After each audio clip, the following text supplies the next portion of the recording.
In Unterm Birnbaum entführt uns Theodor Fontane in eine düstere Geschichte voller Geheimnisse und verborgener Konflikte. Der junge Mann, der im Mittelpunkt steht, wird von seiner Umgebung und seinen eigenen Gefühlen geformt. Das abgelegene Landgut, die düstere Atmosphäre und die sich entwickelnde Tragödie verleihen diesem Werk eine fesselnde Spannung, die den Leser bis zum letzten Moment in ihren Bann zieht. Chapter 1.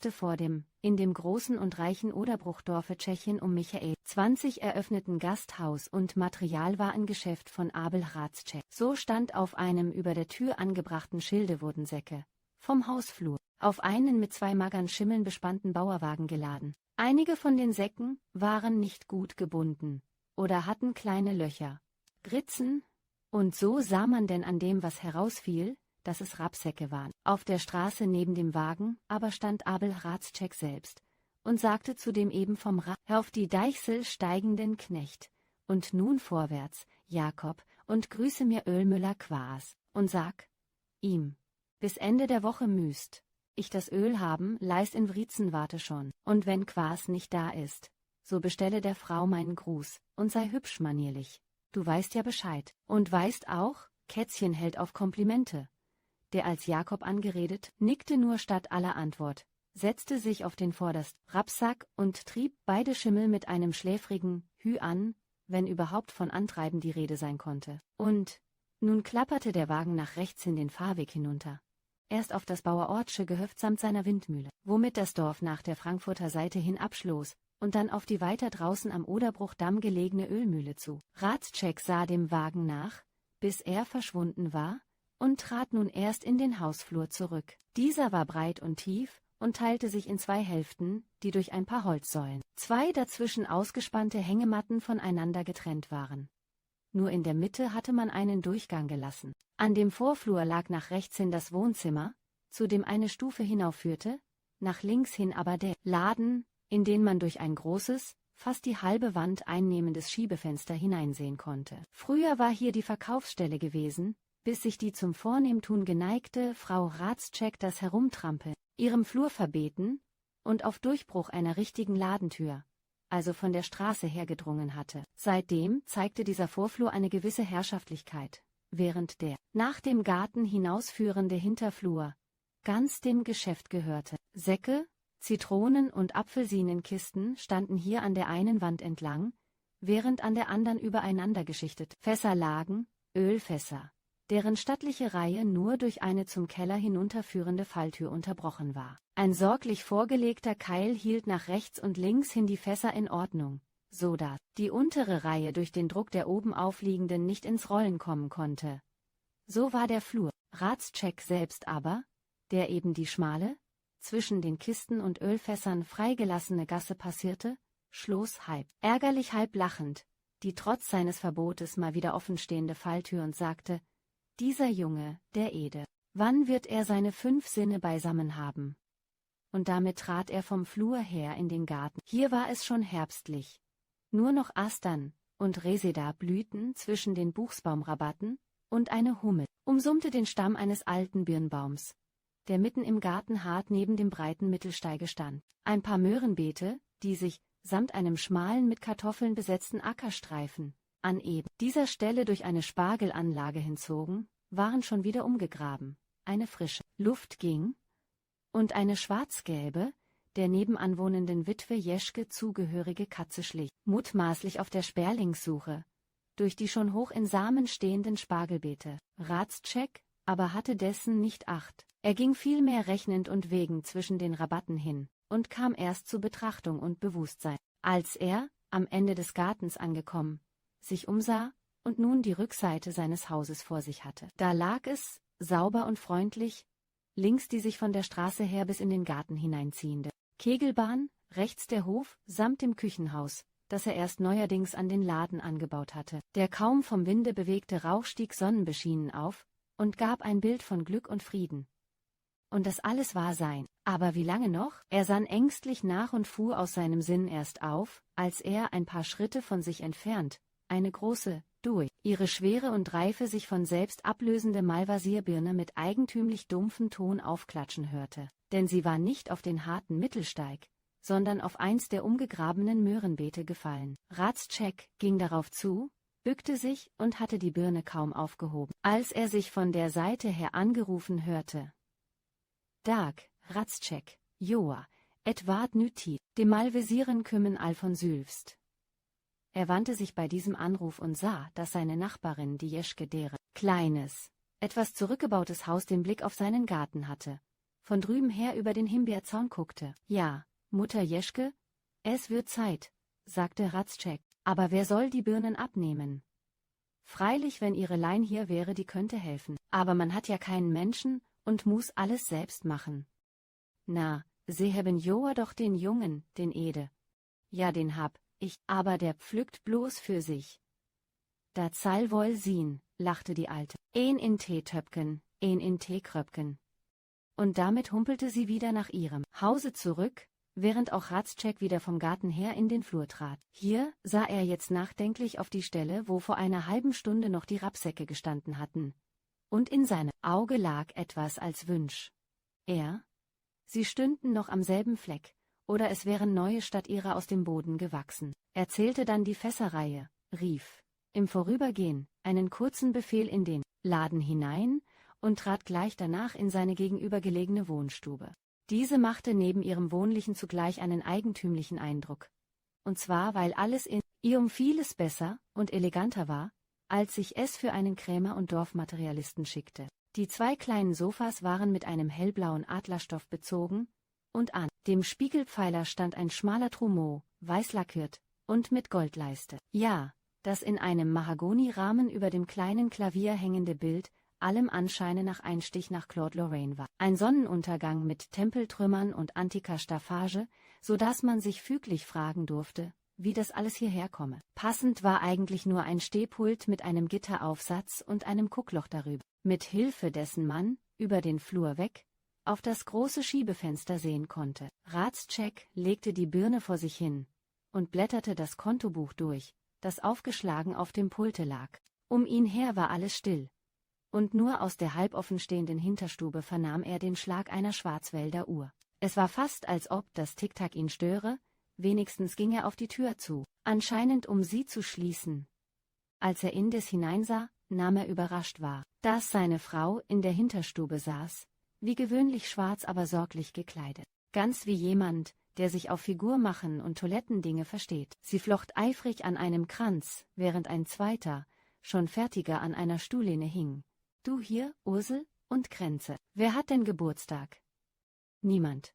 Es ist nicht Geburtstag. Es ist bloß Sterbetag, Sterbetag deiner Kinder. Aber du vergisst alles. Bloß dich nicht. Ach Ursel, lass doch.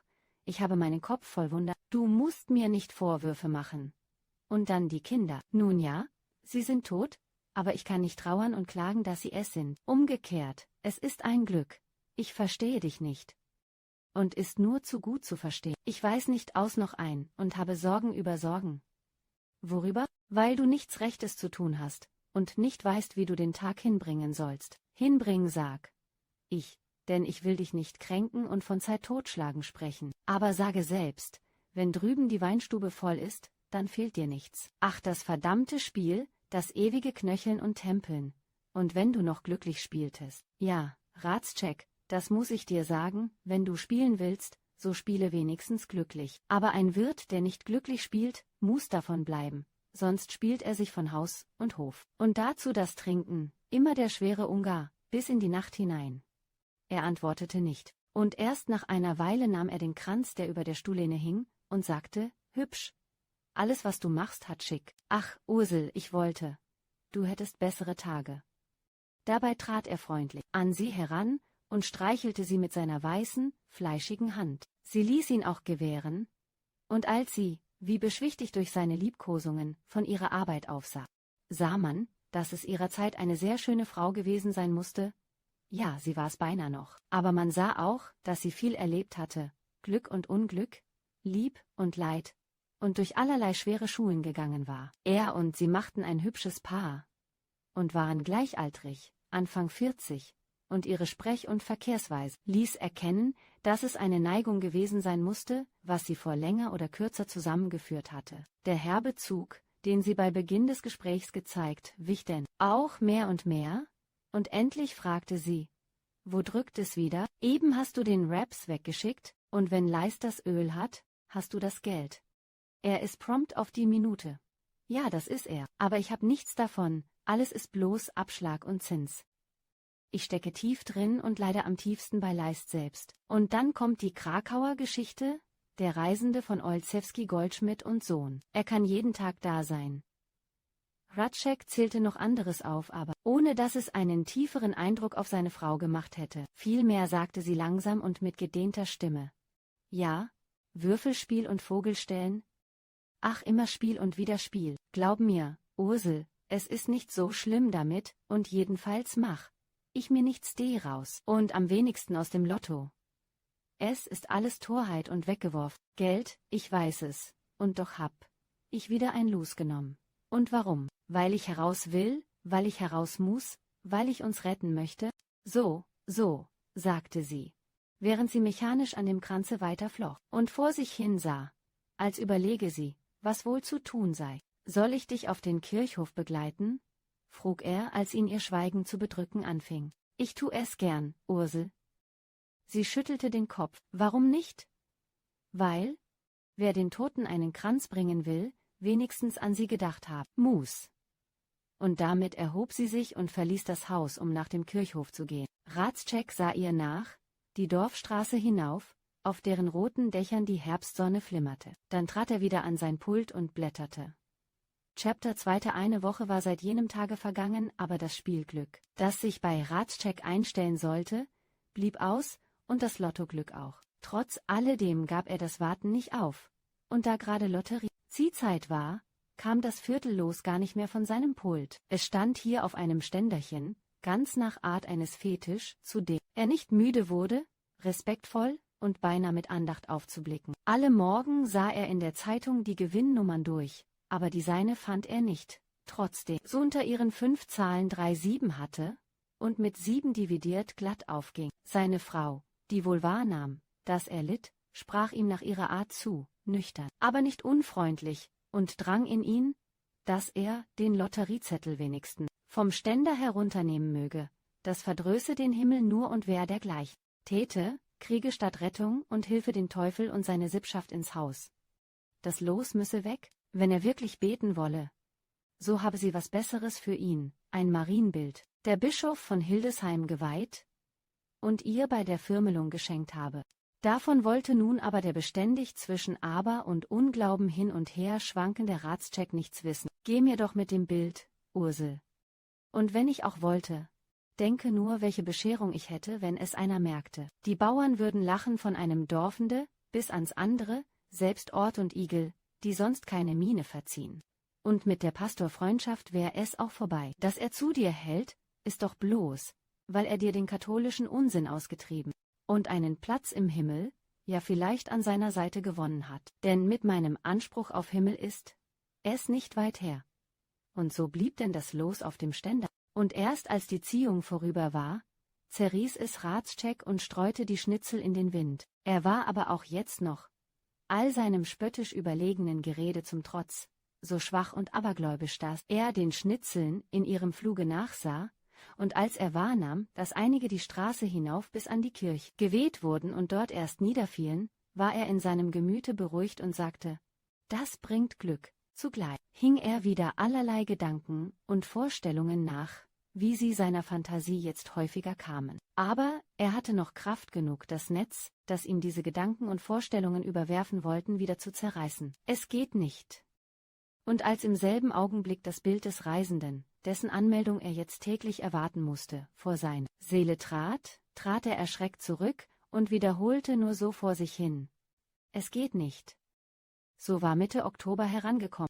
Im Laden gab es viel zu tun, aber mitunter war doch ruhige Zeit, und dann ging Hradscheck abwechselnd in den Hof, um Holz zu spähen, oder in den Garten, um eine gute Sorte Tischkartoffeln aus der Erde zu nehmen. Denn er war ein Feinschmecker. Als aber die Kartoffeln heraus waren, fing er an, den schmalen Streifen Land, darauf sie gestanden, umzugraben. Überhaupt wurde Graben- und Gartenarbeit mehr und mehr seine Lust, und die mit dem Spaten in der Hand verbrachten Stunden, waren eigentlich seine glücklichsten. Und so beim Graben war er auch heute wieder, als die Jeschke, wie gewöhnlich, an die beiden Gärten verbindende Heckentür kam und ihm zusah, trotzdem es noch früh am Tage war. Die Tüffeln schien Joa nürüt, Ratscheck. Ja, Mütter Jeschke seit vorgestern, und war diesmal, ne wahre Freude. Mit unter 20 an einem Busch und alle groß und gesund. Joa, wenn en es Glück hebben zal, na, se hebben thee, Ratscheck, se hebben Glück beide Tüffeln en beide Malvisieren ook. Se möten Joa wol en Scheffel, runner pflückt heb en. O mehr, Mutter Jeschke, viel mehr. Na, bereden se den nicht, Ratscheck. Nei, man sall nix bereden, ook sie'n Glück nicht. Und damit ließ sie den Nachbar stehen und humpelte wieder auf ihr Haus zu. Ratscheck aber sah ihr ärgerlich und verlegen nach. Und er hatte wohl Grund dazu. War doch die Jeschke, so freundlich und zutulich sie wert, eine schlimme Nachbarschaft und quacksalbert, nicht bloß, sondern machte auch sympathetische Kuren, besprach Blut und wusste, wer sterben würde. Sie sah dann die Nacht vorher einen Sarg vor dem Sterbehause stehen. Und es hieß auch, sie wisse, wie man sich unsichtbar machen könne, was als Ratscheck sie seinerzeit danach gefragt hatte, halb von ihr bestritten und dann halb auch wieder zugestanden war. Sie wisse es nicht. Aber das wisse sie, dass frisch ausgelassenes Lamm Teilgut sei, versteht sich von einem ungeborenen Lamm, und als Licht über einen roten Wollfaden gezogen. Am besten aber sei Farnkrautsamen in die Schuhe oder Stiefel geschüttet. Und dann hatte sie herzlich gelacht, worin Ratscheck natürlich einstimmte. Trotz dieses Lachens aber war ihm jedes Wort, als ob es ein Evangelium wäre, in Erinnerung geblieben, vor allem das ungeborene Lamm und der Farnkrautsamen. Er glaubte nichts davon und auch wieder alles. Und wenn er seiner sonstigen Entschlossenheit unerachtet schon vorher eine Furcht vor der alten Hexe gehabt hatte, so nach dem Gespräch über das sich unsichtbar machen noch viel mehr. Und solche Furcht beschlich ihn auch heute wieder, als er sie, nach dem Morgengeplauder, über die Tüffeln und die Malvisieren in ihrem Hause verschwinden sah. Er wiederholte sich jedes ihrer Worte. Wenn in es Glück habe sal. Na, sie habe die Joa Ratscheck. Ewers, bereden seht ihr nicht.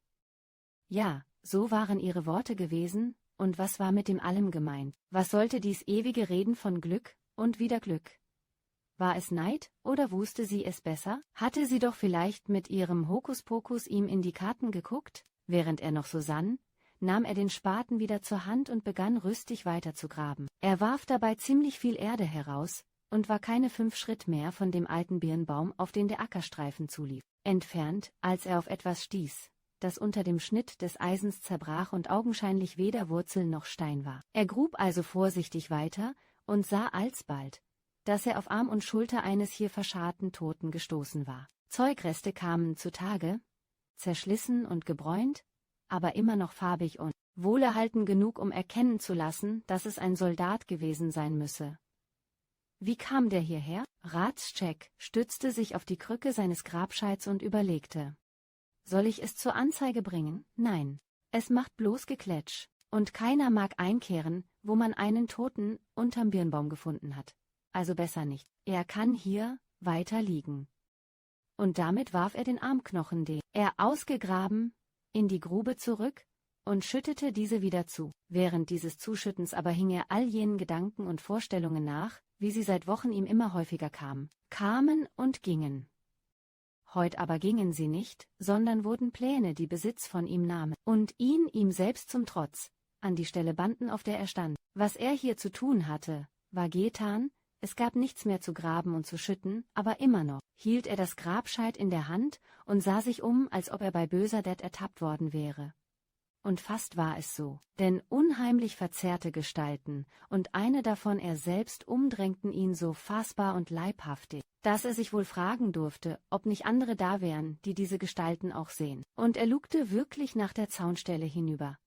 Gott sei Dank, die Jeschke war nicht da. Aber freilich, wenn sie sich unsichtbar machen und sogar Tote sehen konnte, Tote, die noch nicht tot waren, warum sollte sie nicht die Gestalten sehen, die jetzt vor seiner Seele standen? Ein Grauen überlief ihn, nicht vor der That, nein, aber bei dem Gedanken, dass das, was erst werden sollte, vielleicht in diesem Augenblicke schon erkannt und verraten war. Er zitterte, bis er sich plötzlich aufraffend, den Spaten wieder in den Boden stieß. Unsinn, ein dummes altes Weib, das gerade klug genug ist, noch Dümmere hinter es Licht zu führen. Aber ich will mich ihrer schon wehren, ihrer und ihrer ganzen Totenkuckerei. Was ist es denn? Nichts. Sie sieht einen Sarg an der Tür stehen. Und dann stirbt einer. Ja? Sie sagt es, aber sagt es immer erst, wenn einer tot ist oder keinen Atem mehr hat? Oder das Wasser ihm schon an es Herz stößt.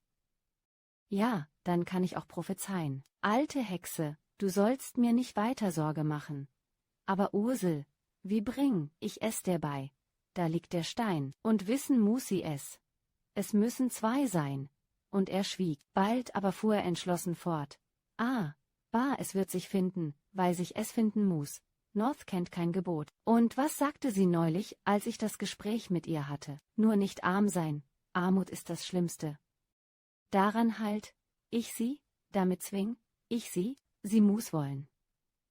Und so sprechend, ging er, das Grabscheidgewehr übernehmend, wieder auf das Haus zu. Chapter 3. Als Ratscheck bis an den Schwellstein gekommen war, nahm er das Grabscheit von der Schulter, lehnte die Krücke gegen das am Hause sich hinziehende Weinspalier und wusch sich die Hände sauberer. Mann, der er war, in einem Kübel, drin die Dachtraufe mündete.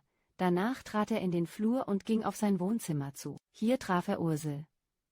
Diese saß vor einem Nähtisch am Fenster und war, trotz der frühen Stunde, schon wieder in Toilette, noch sorglicher und geputzter als an dem Tage, wo sie die Kränze für die Kinder geflochten hatte. Das hochanschließende Kleid, das sie trug, war auch heute schlicht und dunkelfarbig. Sie wusste, dass schwarz sie kleidete, der blanke Ledergürtel aber wurde durch eine Bronzeschnalle von auffälliger Größe zusammengehalten, während in ihren Ohrringen lange birnenförmige Bummeln von venezianischer Perlenmasse hingen. Sie wirkten anspruchsvoll und störten mehr, als sie schmückten. Aber für dergleichen gebrach es ihr an Wahrnehmung, wie denn auch der mit Schildpatt ausgelegte Nähte, trotz all seiner Eleganz, zu den beiden hellblauen Atlassofas nicht recht passen wollte, noch weniger zu dem weißen Trumeau. Links neben ihr, auf dem Fensterbrett, stand ein Arbeitskästchen, darin sie, gerade als Ratscheck eintrat, nach einem Faden suchte. Sie ließ sich dabei nicht stören und sah erst auf, als der Eintretende halb scherzhaft, aber doch mit einem Anfluge von Tadel sagte: »Nun, Ursel, schon in Staat und nichts zu tun mehr in der Küche, weil es fertig werden muss. Was? Da, hier.« Und dabei hielt sie Ratscheck ein Samtkäpsel hin, an dem sie gerade nähte. »Wenig mit Liebe. Für mich? Nein, dazu bist du nicht fromm. Und, was du lieber hören wirst, auch nicht alt genug? Also für den Pastor? Gratin. Für den Pastor. Nun gut, kleine Geschenke erhalten die Freundschaft, und die Freundschaft mit einem Pastor kann man doppelt brauchen. Es gibt einem solch Ansehen. Und ich habe mir auch vorgenommen, ihn wieder öfter zu besuchen und mit Ede sonntags umschichtig in die Kirche zu gehen. Das tu nur, er hat sich schon gewundert, und hat auch recht, denn ich bin ihm eigentlich verschuldet. Und ist noch dazu der Einzige, dem ich gern verschuldet bin. Ja, du siehst mich an, Ursel. Aber es ist so. Hat er dich nicht auf den rechten Weg gebracht? Sage selbst, wenn Exilius nicht war, so stecktest du noch in dem alten Unsinn. Sprich nicht so, was weißt du davon? Ihr habt ja gar keine Religion. Und Exilius eigentlich auch nicht. Aber er ist ein guter Mann, eine Seele von Mann. Und meint es gut mit mir und aller Welt. Und hat mir zum Herzen gesprochen. Ja, das versteht er, das hat er in der Loge gelernt, er rührt einen zu Tränen, und nun gar erst die Weiber. Und dann halt, ich zu ihm, fuhr Ursel fort, ohne der Unterbrechung zu achten, weil er ein gebildeter Mann ist. Ein guter Mann und ein gebildeter Mann. Und offen gestanden, daran bin ich gewöhnt. Ratscheck lachte. Gebildet, Ursel, das ist dein drittes Wort, ich weiß schon. Und dann kommt der Göttinger Student, der dir einen Ring geschenkt hat, als du 14 Jahre alt warst, er wird wohl nicht echt gewesen sein. Und dann kommt vieles nicht, oder doch manches nicht. Verfärbe dich nur gleich wieder. Und zuletzt kommt der Hildesheimer Bischof, das ist dein höchster Trumpf, und was Vornehmeres gibt es in der ganzen Welt nicht. Ich weiß es seit lange. Vornehm. Ach, ich rede nicht gern davon, aber deine Vornehmheit ist mir teuer zu stehen gekommen. Ursel legte das Samtkäpsel aus der Hand, steckte die Nadel hinein und sagte, während sie sich mit halber Wendung von ihm ab und dem Fenster zukehrte: »Höre, Ratscheck, wenn du gute Tage mit mir haben willst, so sprich nicht so. Hast du Sorgen, so will ich sie mittragen, aber du darfst mich nicht dafür verantwortlich machen, dass sie da sind. Was ich dir 100-mal gesagt habe, das muss ich dir wieder sagen. Du bist kein guter Kaufmann, denn du hast das Kaufmännische nicht gelernt, und du bist kein guter Wirt, denn du spielst schlecht oder doch nicht mit Glück und trinkst nebenher deinen eigenen Wein aus. Und was da nach drüben geht, nach Neulewin hin, oder wenigstens gegangen ist, und dabei wies sie mit der Hand nach dem Nachbardorfe, davon will ich nicht reden, schon gar nicht, schon lange nicht. Aber das darf ich dir sagen, Ratschek, so steht es mit dir. Und anstatt dich zu deinem Unrecht zu bekennen, sprichst du von meinen Kindereien und von dem hochwürdigen Bischof, dem du nicht wert bist, die Schuhriemen zu lösen, und wirfst mir dabei meine Bildung vor. Nein, Ursel, oder dass ich es ein bisschen hübsch oder wie du sagst vornehm haben möchte. Ja, das. Also doch, nun aber sage mir, was hab ich getan? Ich habe mich in den ersten Jahren eingeschränkt und in der Küche gestanden, und gebacken und gebraten, und des Nachts an der Wiege gesessen. Ich bin nicht aus dem Haus gekommen, so dass die Leute darüber geredet haben, die dumme Gans draußen in der Ölmühle natürlich an der Spitze. Du hast es mir selbst erzählt, und habe jeden Abend vor einem leeren Kleiderschrank gestanden und die hölzernen Riegel gezählt. Und so 7 Jahre, bis die Kinder starben, und erst als sie tot waren, und ich nichts hatte, daran ich mein Herz hängen konnte, da hab ich gedacht, nun gut, nun will ich es wenigstens hübsch haben und eine Kaufmannsfrau sein, so wie man sich in meiner Gegend eine Kaufmannsfrau vorstellt. Und als dann der Konkurs auf Schloss Hoppenrade kam, da hab ich dich gebeten, dies bisschen hier anzuschaffen, und das hast du getan, und ich hab mich dafür bedankt. Und war auch bloß in der Ordnung, denn Dank muss sein, und ein gebildeter Mensch weiß es, und wird ihm nicht schwer. All das, worüber jetzt so viel geredet wird, als ob es Wunder was wäre, ja, was ist es denn groß? Eigentlich ist es doch nur altmodisch, und die Seide reißt schon, trotzdem ich sie hüte wie meinen Augapfel. Und wegen dieser paar Sachen stöhnst du und hörst nicht auf zu klagen und verspottet, wegen meiner Bildung und Feinheit, wie du zu sagen beliebst. Freilich bin ich feiner als die Leute hier, in meiner Gegend ist man feiner. Willst du mir einen Vorwurf daraus machen, dass ich nicht wie die Pute die Quas bin, die mir und mich verwechselt und eigentlich noch in den Friesrock gehört und Liebschaften haben für Bildung hält und sich Kätzchen nennen lässt, obschon sie bloß eine Katze ist und eine falsche dazu? Ja, mein lieber Ratschek, wenn du mir daraus einen Vorwurf machen willst, dann hättest du mich nicht nehmen sollen, das wäre dann das Klügste gewesen. Besinne dich, ich bin dir nicht nachgelaufen, im Gegenteil, du wolltest mich partout und hast mich beschworen um meins Ja. Das kannst du nicht bestreiten. Nein, das kannst du nicht, Ratschek. Und nun dies ewige Vornehm und wieder Vornehm. Und warum? Bloß weil ich einen Trumeau wollte, den man wollen muss, wenn man ein bisschen auf sich hält. Und für einen Spottpreis ist er fortgegangen. Du sagst Spottpreis, Ursel? Ja, was ist Spottpreis? Auch Spottpreise können zu hoch sein. Ich hatte damals nichts und hab es von geborgtem Gelde kaufen müssen. Das hättest du nicht tun sollen, Abel, das hättest du mir sagen müssen. Aber da genierte sich der werte Herr Gemahl. Und musste sich auch genieren. Denn warum war kein Geld da? Wegen der Person drüben. Alte Liebe rostet nicht. Versteht sich. Ach Ursel, was soll das? Es nutzt uns nichts, uns unsere Vergangenheit vorzuwerfen. Was meinst du damit? Was heißt Vergangenheit? Wie kannst du nur fragen? Aber ich weiß schon, es ist das alte Lied, das ist Weiberart. Ihr streitet eurem eigenen Liebhaber die Liebschaft ab. Ursel, ich hätte dich für klüger gehalten. So sei doch nicht so kurz von Gedächtnis. Wie lag es denn? Wie fand ich dich damals, als du wieder nach Hause kamst, krank und elend, und mit dem Stecken in der Hand, und als der Alte dich nicht aufnehmen wollte mit deinem Kind, und du dann zufrieden warst mit einer Schütte Stroh unterm Dach? Ursel, da hab ich dich gesehen, und weil ich Mitleid mit dir hatte, nein, erzürne dich nicht wieder, weil ich dich liebte, weil ich vernarrt in dich war, da hab ich dich bei der Hand genommen, und wir sind hierher gegangen. Und der Alte drüben, dem du das Käpsel da nähst, hat uns zusammengetan. Es tut mir nicht leid, Ursel, denn du weißt, dass ich in meiner Neigung und Liebe zu dir der Alte bin, aber du darfst dich auch nicht auf hohe Pferd setzen, wenn ich vor Sorgen nicht aus noch ein weiß, und darfst mir nicht Vorwürfe machen wegen der Rese drüben in Neulewin. Dahin ging, glaube mir, Das war nicht viel und eigentlich nicht der Rede wert. Und nun ist sie lange tot und unter der Erde. Nein, Ursel, daher stammt es nicht, und ich schwöre dir das alles hätt ich gekonnt, aber der verdammte Hochmut, dass es mit uns was sein sollte, das hat es gemacht, das ist es. Du wolltest hoch hinaus und was Apartes haben, damit sie sich wundern sollten. Und was haben wir nun davon? Da stehen die Sachen, und das Bauernvolk lacht uns aus. Sie beneiden uns. Nun gut, vielleicht oder wenigstens solange es vorhält, aber wenn das alles eines schönen Tages fort ist? Das darf nicht sein. Die Gerichte fragen nicht lange. Das darf nicht sein, sag ich. Alles an. Nein, Ratschek, das darfst du mir nicht antun, da nehm ich mir das Leben und geh in die Oder, gleich auf der Stelle. Was Jammer und Elend ist, das weiß ich, das hab ich erfahren.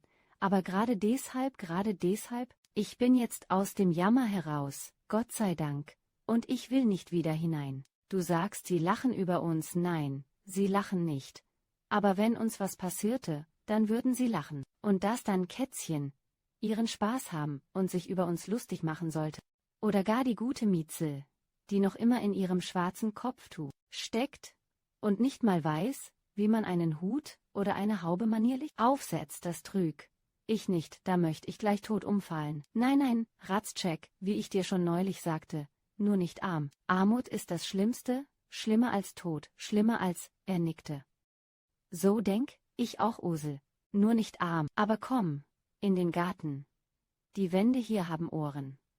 Und so gingen sie hinaus. Draußen aber nahm sie seinen Arm, hing sich, wie zärtlich, an ihn und plaudert, während sie den Mittelsteig des Gartens auf und abschritten. Er seinerseits schwieg und überlegte, bis er mit einem Male stehen blieb und, das Wort nehmend, auf die wieder zugeschüttete Stelle neben dem Birnbaum wies. Und nun wurden Ursels Augen immer größer, als er rasch und lebhaft alles geschehen müsse herzuzählen und auseinanderzusetzen begann. Es geht nicht, schlag es dir aus dem Sinn, es ist nicht so fein gesponnen, er aber ließ nicht ab, und endlich sah man, dass er ihren Widerstand besiegt hat. Sie nickte, schwieg, und beide gingen auf das Haus zu. Chapter 4. Der Oktober ging auf die Neige, trotzdem aber waren noch schöne warme Tage, so dass man sich im Freien aufhalten und die Ratschek-sche Kegelbahn benutzen konnte. Diese war in der ganzen Gegend berühmt, weil sie nicht nur ein gutes waagerechtes Laufbrett, sondern auch ein bequemes Kegelhäuschen und in diesem 2 von aller Welt bewunderte buntglasige Guckfenster hatte. Das Gelbe sah auf den Garten hinaus, das Blaue dagegen auf die Dorfstraße samt dem dahinter hinziehenden Oderdamm, über den hinweg dann, und wann der Fluss selbst aufblitzte. Drüben am andern Ufer aber gewahrte man einen langen Schattenstrich, die Neumärkische Heide. Es war 3:30, und die Kugeln rollten schon seit einer Stunde. Der zugleich Kellnerdienste verrichtende Ladenjunge lief hin und her, mal Kaffee, mal ein Cognac bringend, am öftest, aber neu gestopfte Tompfeifen, aus denen die Bauern rauchten, und die Wölkchen in die klare Herbstluft hineinbliesen. Es waren ihrer 2 aus dem benachbarten Kienitz herübergekommen, der Rest echte Tschechiner, Ölmüller Quas, Bauer Mietzel und Bauer Kunicke. Ratschek, der, von Berufswegen, mit dem Schreib- und Rechenwesen am besten Bescheid wusste, saß vor einer großen schwarzen Tafel, die Form eines Notenpultes hatte. Kunicke steht wieder am besten. Natürlich, gegen den kann keiner. 3x8 um den König. Und nun begann ein sich überbieten in Kegelwitzen. Er kann hexen, hieß es. Er hockt mit der Jeschke zusammen.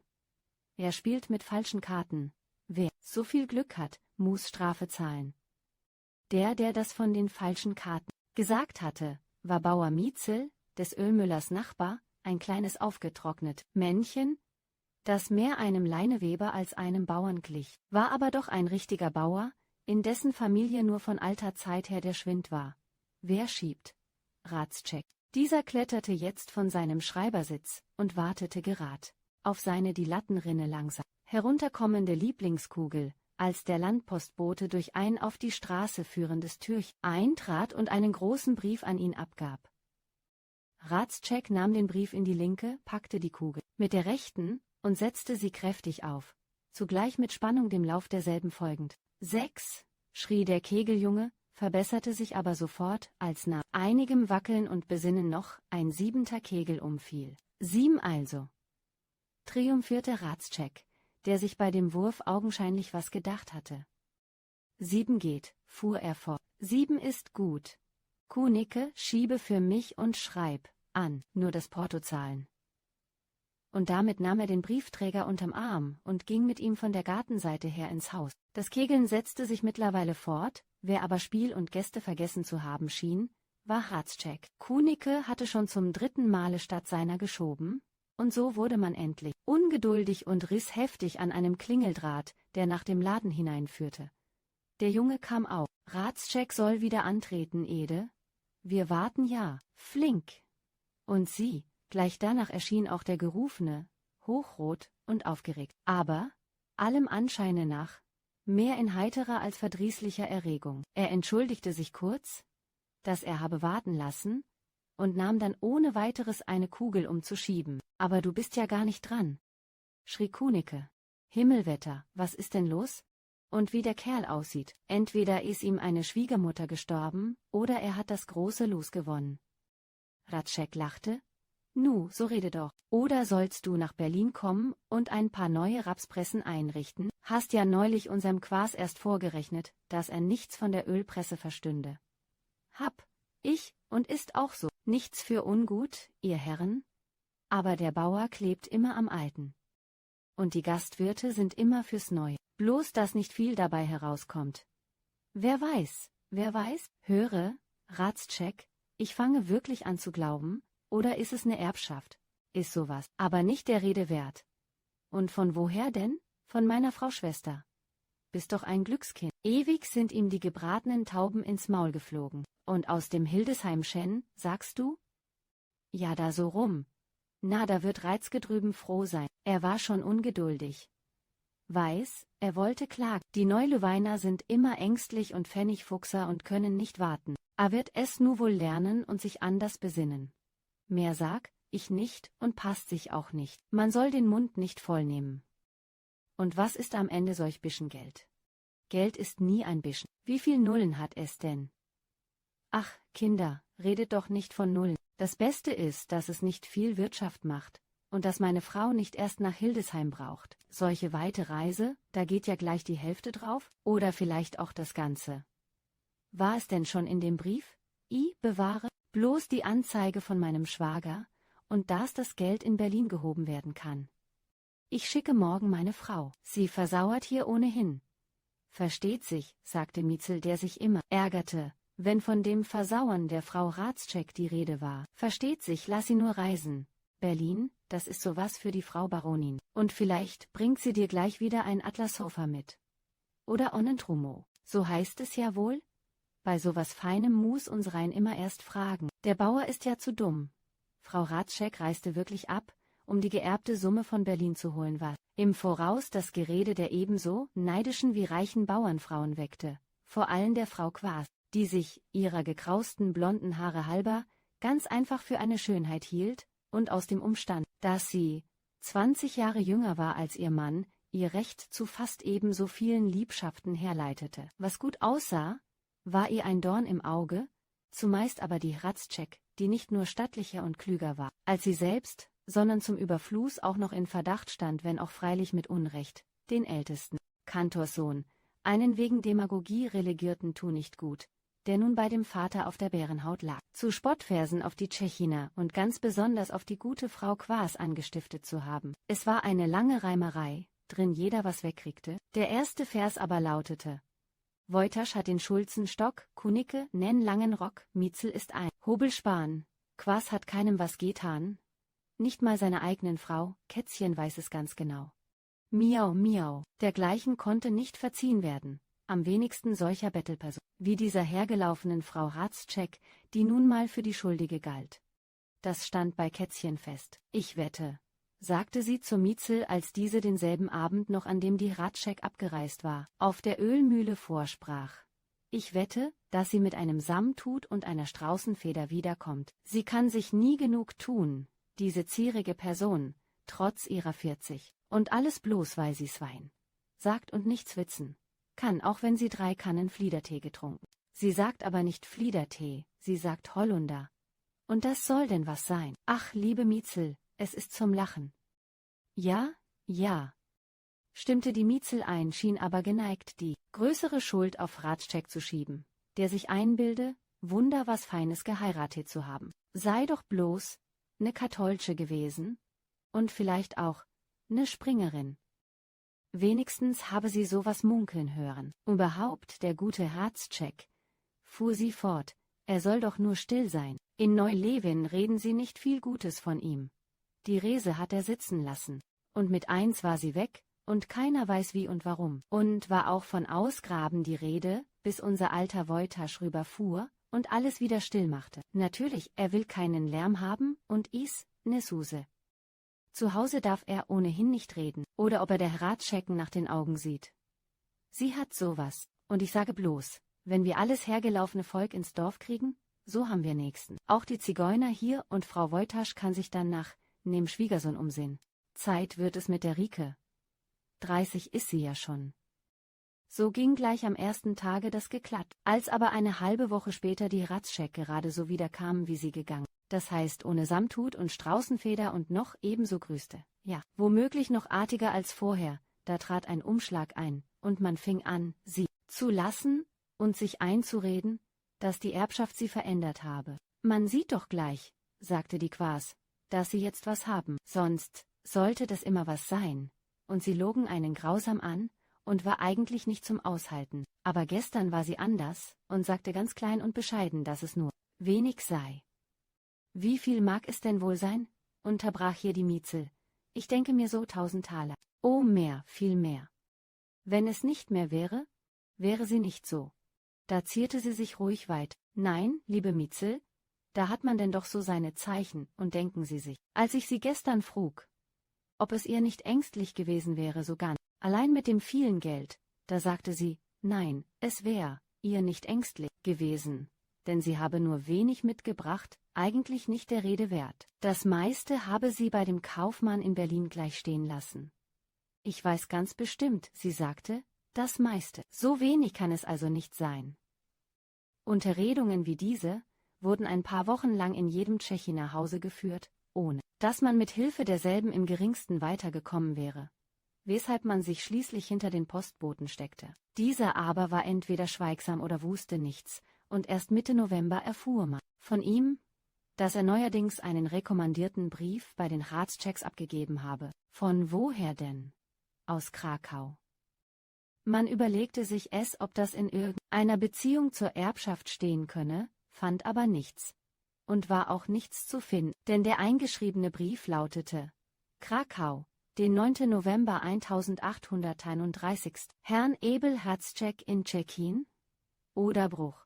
EW. Wohlgeboren bringen wir hiermit zu ganz ergebenster Kenntnis, dass unser Reisender Herr Sulski, wie alljährlich so auch in diesem Jahre wieder, in der letzten Novemberwoche, bei Ihnen eintreffen und Ihre weitern geneigten Aufträge in Empfang nehmen wird. Zugleich aber gewärtigen wir, dass Sie, hochgeehrter Herr, bei dieser Gelegenheit Veranlassung nehmen wollen, unsere seit 3 Jahren anstehende Forderung zu begleichen. Wir rechnen umso bestimmter darauf, als es uns, durch die politischen Verhältnisse des Landes und den Rückschlag derselben auf unser Geschäft, unmöglich gemacht wird, einen ferneren Kredit zu bewilligen. Genehmigen Sie die Versicherung unserer Ergebenheit. Olszewski Goldschmidt Sohn.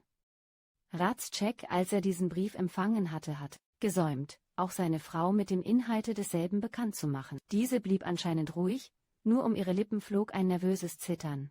Wo willst du es hernehmen, Abel? Doch muß es geschafft werden. Und ihm eingehändigt werden, und zwar vor Zeugen. Willst du es borgen? Er schwieg. Bei Kunicke. Nein, geht nicht. Das sieht aus nach Verlegenheit, und die darf es nach der Erbschaftsgeschichte nicht mehr geben. Und gibt es auch nicht. Ich glaube, dass ich es schaffe. Gut, aber wie? Bis zum 30. hab ich noch die Feuerkassengelder. Die reichen nicht. Nein, aber doch beinahe. Und den Resteck? Ich mit einem kleinen Wechsel? Ein großer geht nicht, aber ein kleiner ist gut und eigentlich besser als bar. Sie nickt, dann trennte man sich, ohne dass weiter ein Wort gewechselt worden wäre. Was zwischen ihnen zu sagen war, war gesagt, und jedem seine Rolle zugeteilt. Nur fanden sie sich sehr verschieden hinein, wie schon die nächste Minute zeigen sollte. Ratschek, voll Beherrschung über sich selbst, ging in den Laden, der gerade voll hübscher Bauernmädchen war, und zupfte hier der einen am Busentuch, während er der anderen die Schürzenbänder aufband. Einer Alten aber gab er einen Kuss. Einen Kuss in Ehren darf niemand wehren, nicht wahr, Mutter Schickedanz? Mutter Schickedanz lachte. Der Frau Ratschek aber fehlten die guten Nerven, deren ihr Gatte sich rühmen konnte. Sie ging in ihr Schlafzimmer, sah in den Garten und überschlug ihr Leben. Dabei murmelte sie halb unverständliche Worte vor sich hin und schien, den Bewegungen ihrer Hand nach, einen Rosenkranz abzubeten. Aber es half alles nichts. Ihr Atem blieb schwer, und sie riss endlich das Fenster auf, um die frische Luft einzusaugen. So vergingen Stunden.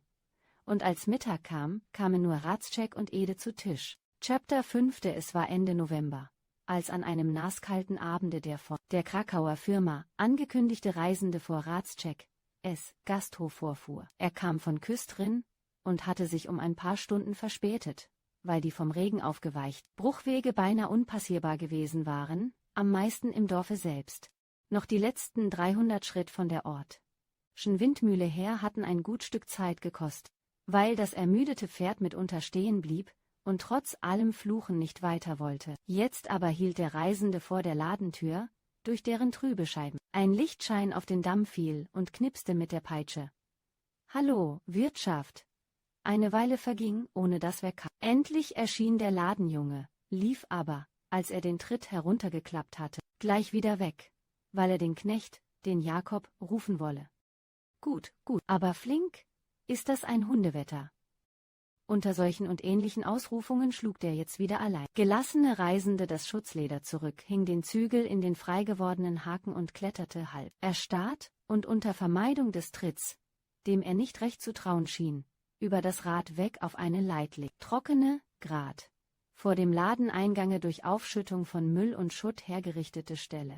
Wolfsschuhe und Pelzmütze hatten ihm Kopf und Leib geschützt, aber die Füße waren wie tot. Und er stampfte hin und her, um wieder Leben ins Blut zu bringen. Und jetzt erschien auch Jakob, der den Reisenden schon von früher her kannte. Herr Sulski, bi so ein Wetter, unsone weg, doa kümmt Joaquin Düvel nicht. Aber ich, lachte Sulski. Joa, blotse, Herr Sulski. Na, nu gein, es man in de stoe. Dat verliese bezorg. Ik. Wil ook glieks en beter wat inbeuten. Ik weet Joa. De Giebels toe, de Gile, de Noah de Kegelboan toe. Während er noch so sprach, hat Jakob den Koffer auf die Schulter genommen und ging, dem Reisenden vorauf, auf die Treppe zu.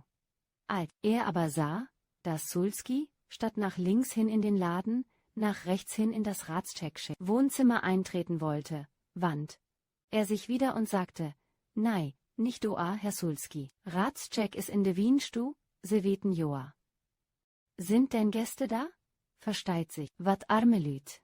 Sin, na, de blieve to huis, avers al kunige kumt, den kumt orth ook. Wenn orth kumt, den kumt ook quas un mietzel. Kien, es man in, se tempeln allwedder. Eine Stunde später war der Reisende Herr Sulski, der eigentlich ein einfacher Schulz aus Beuthen in Oberschlesien war und den Nationalpolen erst mit dem polnischen Samtrock samt Schnüren und Knebelknöpfen angezogen hatte, der Mittelpunkt der kleinen, auch heute wieder in der Weinstube versammelten Tafelrunde. Das Geschäftliche war in Gegenwart von Quaas und Kunicke rasch abgemacht und die hochaufgelaufen Schuldsumme, ganz wie gewollt, durch Barzahlung und kleine Wechsel beglichen worden, was dem Pseudopolen, der eine so rasche Regulierung kaum erwartet haben mochte, Veranlassung gab, einiges von dem von seiner Firma gelieferten Ruster bringen zu lassen. Ich kenne die Jahrgänge, meine Herren, und bitt um die Ehr.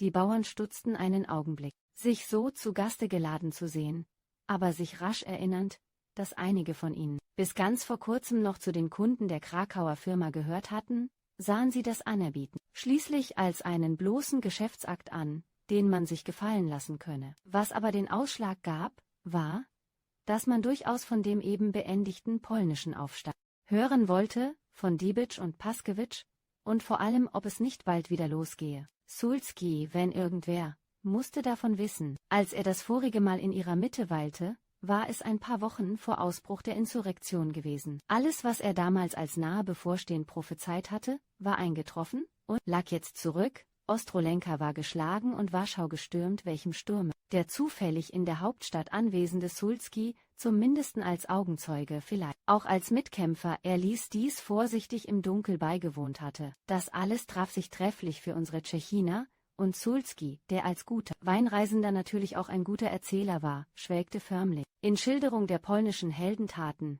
wie nicht minder in Schilderung der Grausamkeiten, deren sich die Russen schuldig gemacht hatten. Eine Hauserstürmung in der Dlugastraße, just da, wo diese mit ihren 2 schmalen Ausläufern die Weichsel berührt, war dabei sein Paradepferd. Wie hieß die Straße?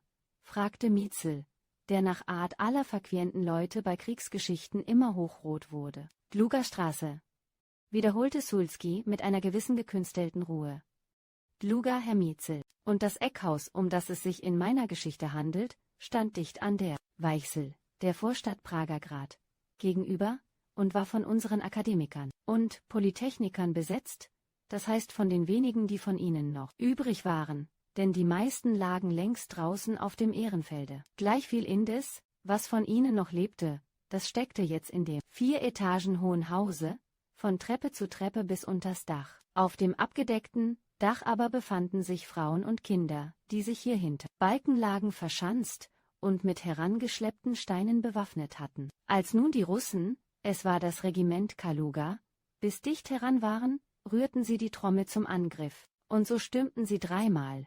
Immer umsonst, immer mit schwerem Verlust, so dicht fiel der Steinhagel auf sie nieder. Aber das 4. Mal kamen sie bis an die verrammelte Tür, stießen sie mit Kolben ein und sprangen die Treppe hinauf. Immer höher zogen sich unsere Tapferen zurück, bis sie zuletzt, mit den Frauen, Kindern und im bunten Durcheinander mit diesen, auf dem abgedeckten Dache standen. Da sah ich jeden Einzelnen so deutlich vor mir, wie ich sie jetzt sehe. Bauer Mietzel, dieser fuhr zurück, denn ich hatte meine Wohnung in dem Hause gegenüber und sah, wie sie die Konföderatka schwenkten und hörte, wie sie unser Lied sangen. Noch ist Polen nicht verloren. Und bei meiner Ehre, hier, an dieser Stelle, hätten sie sich trotz aller Übermacht des Feindes gehalten, wenn nicht plötzlich, von der Seite her, ein Hämmern und Schlagen hörbar geworden wäre. Ein Hämmern und Schlagen, sag ich, wie von Äxten und Beilen. Wie, was? Von Äxten und Beilen? Wiederholte Mietzel, dem sein Bischenhaar nachgerade zu Berge stand. Was war es? Ja, was war es? Vom Nachbarhause her ging man vor, jetzt war ein Loch da, jetzt eine Bresche, und durch die Bresche hin drang das russische Regiment auf den Dachboden vor. Was ich da gesehen habe, spottet jeder Beschreibung. Wer einfach niedergeschossen wurde, konnte von Glück sagen, die meisten aber wurden durch einen Bajonettstoß auf die Straße geschleudert. Es war ein Graus, meine Herren. Eine Frau wartete das Massacre. Ja, vielleicht Schimpf und Entehrung, denn dergleichen ist vorgekommen, nicht erst ab. Sie nahm ihre beiden Kinder an die Hand und stürzte sich mit ihnen in den Fluss. Alle Wetter, sagte Kunicke, das ist stark. Ich hab doch auch ein Stück Krieg mitgemacht und weiß wohl, wo man Holz fällt, fallen Späne. So war es bei Möckern. Und ich sehe noch unseren alten Krosig, wie der den Marinekapitän über den Haufen stach, und wie dann das Kolbenschlagen losging, bis alle dalagen. Aber Frauen und Kinder, alle Wetter, Sulski, das ist scharf. Ist es denn auch wahr? Ob es wahr ist? Verzeihung, ich bin kein Aufschneider, Herr Kunicke. Kein Pole schneidet auf, das verachtet er. Und ich auch. Aber was ich gesehen hab, das hab ich gesehen, und eine Tatsache bleibt eine Tatsache, sie sei wie sie sei. Die Dame, die da heruntersprang, und ich schwör Ihnen, meine Herren, es war eine Dame, war eine schöne Frau, kein 36, und so wahr ein Gott im Himmel lebt, ich hätt ihr was Besseres gewünscht als diese naskalt Weichsel.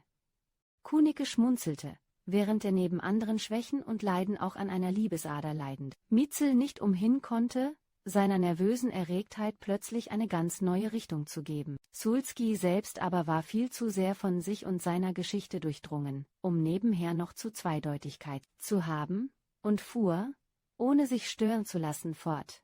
Eine schöne Frau, sagt ich, und hingemordet. Und, was das Schlimmste dabei, nicht hingemordet durch den Feind, nein, durch uns selbst.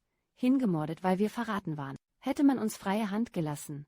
Kein Russe wäre je über die Weichsel gekommen. Das Volk war gut, Bürger und Bauer waren gut, alles einig, alles damit Gut und Blut. Aber der Adel hat uns um 30 Silberlinge verschachert. bloß weil er an sein Geld und seine Güter dachte. Und wenn der Mensch erst an sein Geld denkt, ist er verloren. Kann ich nicht zugeben, sagte Kunicke. Jeder denkt an sein Geld. Alle Wetter, Sulski, das sollt unserem Ratscheck schon gefallen, wenn der Reisende von Olszewski Goldschmidt und Sohn alle November hier vorsprich und nie an Geld dächte. Nicht wahr, Ratscheck, da ließe sich bald auf einen grünen Zweig kommen und brauchte keine Schwester oder Schwägerin zu sterben und keine Erbschaft ausgezahlt zu werden. Ah, Erbschaft, wiederholte Sulski. So, daher. Nun, gratuliere. Habe neulich auch einen Brocken geerbt und in Lemberg angelegt. Lemberg ist besser als Krakau. Ja, das muss wahr sein. Erbschaft ist die beste Art zu Gelde zu kommen, die beste und eigentlich die anständigste. Und namentlich auch die leichteste, bestätigte Kunicke. Ja, das liebe Geld. Und wenn es viel ist, das heißt sehr viel, dann darf man auch dran denken. Nicht wahr, Sulski? Natürlich, lachte dieser. Natürlich, wenn es viel ist. Aber, Bauer Kunicke, denken und denken ist ein Unterschied. Man muss wissen, dass man es hat, so viel ist richtig, das ist gut, und ein angenehmes Gefühl und stört nicht. Nein, stört nicht. Aber, meine Herren, ich muss es wiederholen, denken und denken ist ein Unterschied. An Geld immer denken, bei Tag und bei Nacht, das ist so viel wie sich immer drum ängstigen. Und ängstigen soll man sich nicht. Wer auf Reisen ist und immer an seine Frau denkt, der ängstigt sich um seine Frau. Freilich, schrie Kunicke, Quaas ängstigt sich auch immer.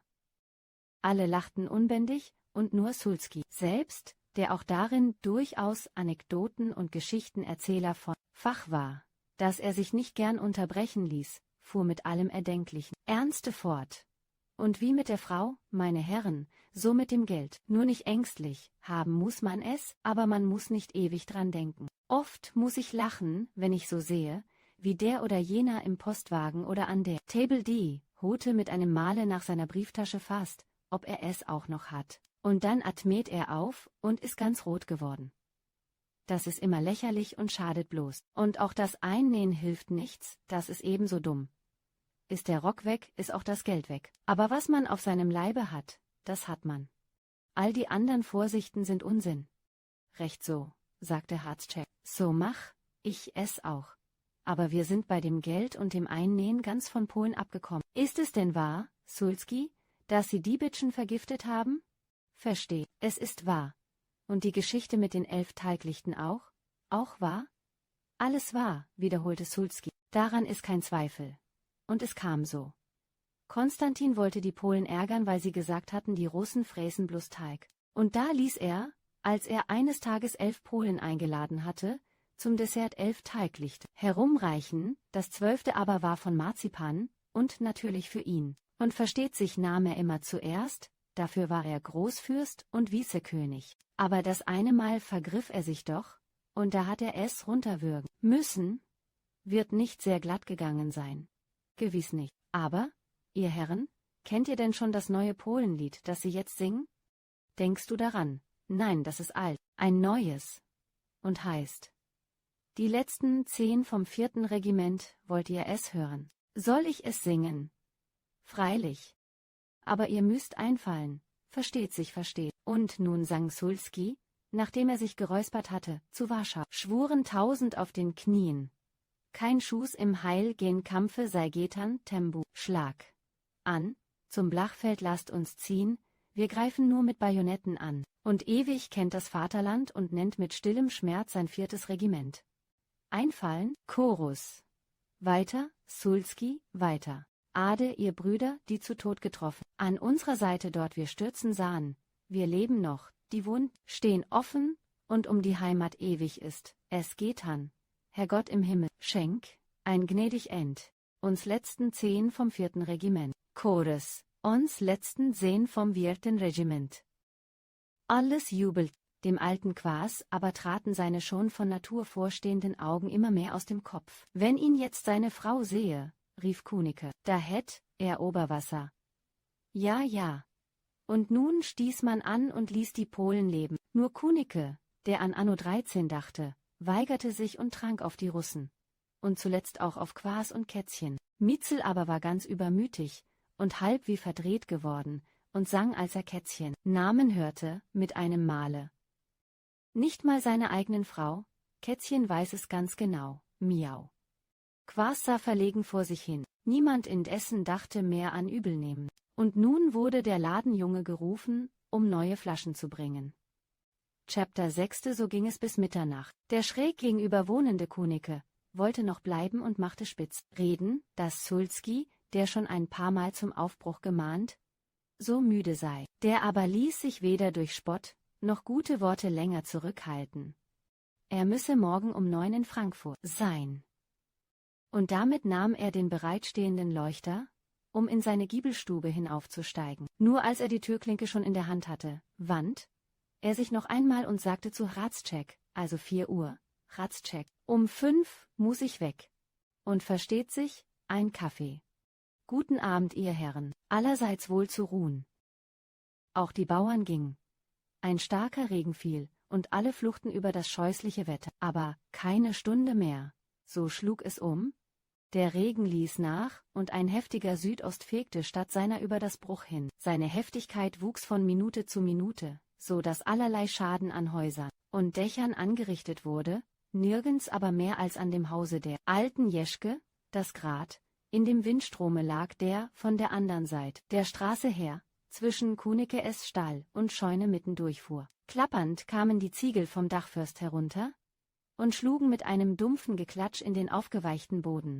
Dat, es Joa growt, es ob de bös kümmt, sagte die Alte und richtete sich in die Höhe, wie wenn sie aufstehen wolle. Das Herausklettern aus dem hochstelligen Bett aber schien ihr zu viel Mühe zu machen. Und so klopfte sie nur das Kopfkissen wieder auf und versuchte weiter zu schlafen. Freilich umsonst. Der Lärm draußen und die wachsende Furcht, ihren ohnehin schadhaften Schornstein in die Stube hinabstürzen zu sehen, ließen sie mit ihrem Versuche nicht weit kommen. Und so stand sie schließlich doch auf und tappte sich an den Herd hin, um hier an einem Bischen Aschenglut einen Schwefelfaden und dann das Licht anzuzünden. Zugleich warf sie reichlich Kienäpfel auf, an denen sie nie Mangel litt, seit sie letzten Herbst dem 4-jährigen Jungen von Förster Notnagel drüben in der Neumärkischen Heide das freiwillige Hinken wegkuriert hatte. Das Licht und die Wärme taten ihr wohl, und als es ein paar Minuten später in dem immer bereitstehenden Kaffeetopfe zu dampfen und zu brodeln anfing, hockte sie neben dem Herde nieder und vergaß über ihrem Behagen den Sturm, der draußen heulte. Mit einem Mal aber gab es einen Krach, als breche was zusammen, ein Baum oder ein Strauchwerk, und so ging sie denn mit dem Licht ans Fenster. Und, weil das Licht hier blendete, vom Fenster her in die Küche, sie den oberen Türladen rasch aufschlug, um zu sehen, was es sei. Richtig, ein Teil des Gartenzauns war umgeworfen, und als sie das niedergelegte Stück nach links hin bis an das Kegelhäuschen verfolgte, sah sie, zwischen den Pfosten der Lattenrinne hindurch, dass in dem Hradscheckschen Hause noch Licht war. Es flimmerte hin und her, mal hier, mal da, so dass sie nicht recht sehen konnte, woher es kam, ob aus dem Kellerloch unten oder aus dem dicht darüber gelegenen Fenster der Weinstube. Min J, supen se noch? Fragte die Jeschke vor sich hin. Na, Kunicke is et Kumpafel. Un dann sekt he hinterher, dat wedder wir schul un he König Annas. Unter dieser Betrachtung schloss sie den Türladen wieder und ging an ihre Herdstätte zurück. Aber ihr Hang zu spionieren ließ ihr keine Ruhe. Und trotzdem der Wind immer stärker geworden war, suchte doch die Küche wieder auf und öffnete den Laden noch einmal, in der Hoffnung, was zu sehen. Eine Weile stand sie so, ohne dass etwas geschehen wäre, bis sie, als sie sich schon zurückziehen wollte, drüben plötzlich die Hradschecksche Gartentür auffliegen und Hradscheck selbst in der Türöffnung erscheinen sah. Etwas Dunkles, das er schon vorher herangeschafft haben musste, lag neben ihm. Er war in sichtlicher Erregung und sah gespannt nach ihrem Hause hinüber. Und dann war es ihr doch wieder, als ob er wolle, dass man ihn sehe.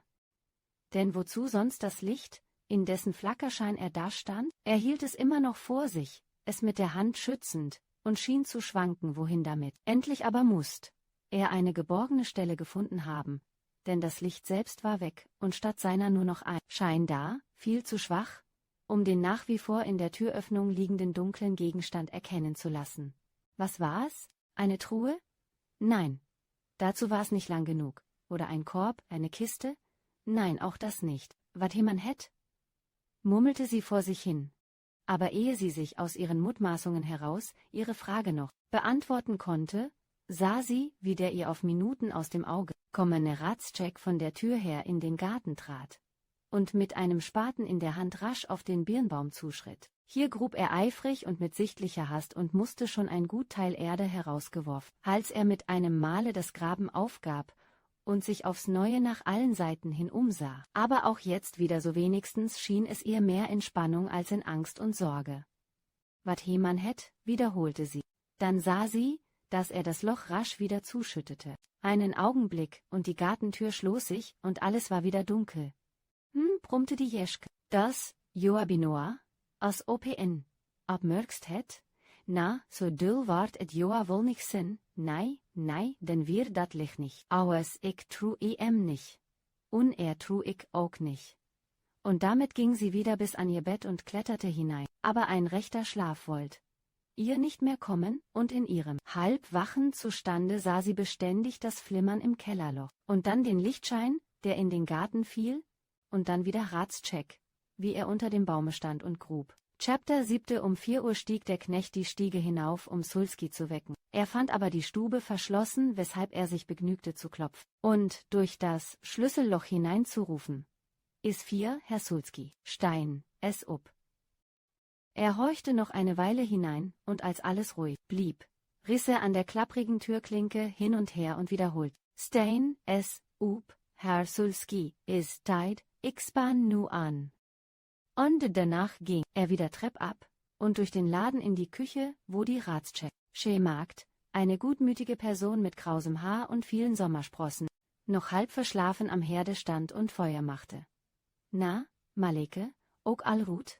Wat sägst du dato? Klock 4, ist doch Menschenschinnerei. Worum nicht Sös wie ook noch tiet. Na, nü koch. Uns mannen beten wat mit.« Und damit wollt er von der Küche her in den Hof hinaus, aber der Wind riss ihm die Tür aus der Hand und schlug sie mit Gekrach wieder zu. »Jakob, ich heb mi so verfiert, dat kün Joa nen dode upwecke. Sal ook male, he het Joa nen doden sloop. Nu wart he wohl upstoan.« Eine halbe Stunde später hielt der Einspänner vor der Haustür und Jakob, dem die Hände vom Leinehalt ganz klamm waren, sah ungeduldig in den Flur hinein, ob der Reisende noch nicht komme. Der aber war immer noch nicht zu sehen, und statt seiner erschien nur Ratschek und sagte: »Geh hinauf, Jakob, und sieh nach, was es ist. Er ist am Ende wieder eingeschlafen, und sag ihm auch, sein Kaffee würde kalt, aber nein, las nur, bleib, er wird schon kommen.« Und richtig, er kam auch und stieg, während Ratschek so sprach, gerade die nicht allzu hohe Treppe hinunter. Diese lag noch in Dunkel, aber ein Lichtschimmer vom Laden her ließ die Gestalt des Fremden doch einigermaßen deutlich erkennen. Er hielt sich am Geländer fest und ging mit besonderer Langsamkeit, Vorsicht, als ob ihm der große Pelz unbequem und beschwerlich sei. Nun aber war er unten, und Jakob, der alles neugierig verfolgte, was vorging, sah, wie Ratschek auf ihn zuschritt und ihn mit vieler Artigkeit vom Flur her in die Wohnstube hinein komplimentierte, wo der Kaffee schon seit einer Viertelstunde wartete. »Na, nu wart et Joa wohl wir«, tröstete sich der draußen immer ungeduldiger werdende. »Kümmt Tiet, kümmt Roth.« Und wirklich, ehe 5 Minuten um waren, erschien das Paar wieder auf dem Flur und trat von diesem her auf die Straße, wo der verbindliche Ratschek nunmehr rasch auf den Wagen zuschritt und den Tritt herunterließ, während der Reisende, trotzdem ihm die Pelzmütze tief genug im Gesicht saß, auch noch den Kragen seiner Wolfschuhe in die Höhe klappte. »Das ist recht«, sagte Ratschek, »besser bewahrt, als beklagt. Und nun mach flink, Jakob, und hole den Koffer.« Dieser tat auch wie befohlen, und als er mit dem Mantelsack wieder unten war, saß der Reisende schon im Wagen und hatte den von ihm als Trinkgeld bestimmten Gulden vor sich auf das Spritzleder gelegt. Ohne was zu sagen, wies er darauf hin und nickte nur, als Jakob sich bedankte. Dann nahm er die Leine ziemlich ungeschickt in die Hand, woran wohl die großen Pelzhandschuhe schuld sein mochten, und fuhr auf das Ortsche Gehöft und die schattenhaft am Dorfausgange stehende Mühle zu. Diese ging nicht. Der Wind wehte zu heftig. Ratschek sah dem auf dem schlechten Wege langsam sich fortbewegenden Fuhrwerk eine Weile. Sein Kopf war unbedeckt, und sein spärlich blondes Haar flog ihm um die Stirn. Es war aber, als ob die Kühlung ihn erquicke. Als er wieder in den Flur trat, fand er Jakob, der sich das Guldenstück ansah. »Gefällt dir wohl?« einen Gulden gibt nicht jeder. Ein feiner Herr? Da zahl wohl sin. A was worum he man so still wir? He sägte Joachim wurd nicht. Nein, er hatte wohl noch nicht ausgeschlafen, lachte Harzcheck. Is ja erst 5. Versteit sich. Clock 5 red. Ich auch nicht viel. Chapter 8. Der Wind hielt an, aber der Himmel klärte sich. Und bei hellem Sonnenschein fuhr um Mittag ein Jagdwagen vor dem Tschechiner Gasthause vor. Es war der Friedrichsauer Amtsrat, Trakener Rappengste, der Kutscher in Livree. Ratscheck erschien in der Ladentür und grüßte respektvoll, fast devot. Tag, lieber Ratscheck. Bringen Sie mir einen Luft. Oder lieber gleich 2, mein Kutscher wird auch nichts dagegen haben. Nicht wahr, Johann? Eine wahre Hundekälte. Und dabei diese Sonne. Ratscheck verbeugte sich und rief in den Laden hinein. 2 Pfefferminz, Ede, rasch, und wandte sich dann mit der Frage zurück, womit er sonst noch dienen könne. Mir mit nichts, lieber Ratscheck, aber anderen Leuten. Oder wenigstens der Obrigkeit. Da liegt ein Fuhrwerk unten in der Oder. Wahrscheinlich fehlgefahren und in der Dunkelheit vom Damm gestürzt. Wo, Herr Amtsrat? Hier gleich, keine 1000 Schritt hinter Orths Mühle. Gott im Himmel, ist es möglich, aber wollen der Herr Amtsrat nicht bei Schulze-Woytasch mit vorfahren? Kann nicht, Ratscheck, ist mir zu sehr aus der Richt. Der Reitweiner Graf erwartet mich, und hab mich schon verspätet. Und zu helfen ist ohnehin nicht mehr, so viel hab ich gesehen. Aber, alles muss doch seinen Schick haben. Auch Tod und Unglück. Adieu, vorwärts. Und damit gab er dem Kutscher einen Tipp auf die Schulter, der seine Trakener wieder antrieb, und wenigstens einen Versuch machte, trotz der grundlosen Wege, das Versäumte nach Möglichkeit wieder einzubringen. Ratscheck machte gleich Lärm und schickte Jakob zu Schulze-Woytasch, während er selbst zu Kunicke hinüberging, der eben seinen Mittagsschlaf hielt. Stör dich nicht gern um diese Zeit, Kunicke. Schlaf ist mir allemal heilig und nun gar deiner. Aber es hilft nichts, wir müssen hinaus. Der Friedrichsauer Amtsrat war eben da und sagte mir, dass ein Fuhrwerk in der oder liege. Mein Gott, wenn es Zulski wäre. Wird wohl, gähnte Kunicke, dem der Schlaf noch in allen Gliedern steckte. Wird wohl, aber er wollte ja nicht hören, als ich ihm gestern Abend sagte. Nicht so früh, Sulski, nicht so früh, denke doch bloß vorige. Ja, wie die Post runterfiel und der arme Kerl von Postillon gleich mausetot. Und der kannte doch unsern Damm. Und nu solch Polscher, solch Bruder Krakauer. Na, wir werden ja sehen. Inzwischen hatte sich Kunicke zurechtgemacht und war erst in hohe Bruchstiefel und dann in einen dicken graugrünen Flausrock hineingefahren. Und nun nahm er seine Mütze vom Riegel und einen Pikenstock aus der Ecke. Komm. Damit traten er und Ratscheck vom Flur her auf die Treppenrampe hinauf. Der Wind blies immer stärker, und als beide, so gut es ging, von oben her sich umsahen, sahen sie, dass Schulze-Woytasch, der schon anderweitig von dem Unglück gehört haben musste, die Dorfstraße herunterkam. Er hatte seine Ponys, brillante kleine Traber, einspannen lassen und fuhr, aller Polizeiegel zum Trotz, über den aufgeschütteten Gangweg hin, was er sich als Dorfobrigkeit schon erlauben konnte. Zudem durft er sich mit Dringlichkeit entschuldigen. Als er dicht an Kunicke Rampe heran war, hielt er und rief beiden zu, wollt auch hinaus. Natürlich, immer aufsteigen, aber rasch. Und im nächsten Augenblicke ging es auf dem aufgeschütteten Wege in vollem Trabe weiter, auf Orths Gehöft und die Mühle zu. Ratscheck saß vorn neben dem Kutscher, Kunicke neben dem Schulzen. Das war so Regel und Ordnung.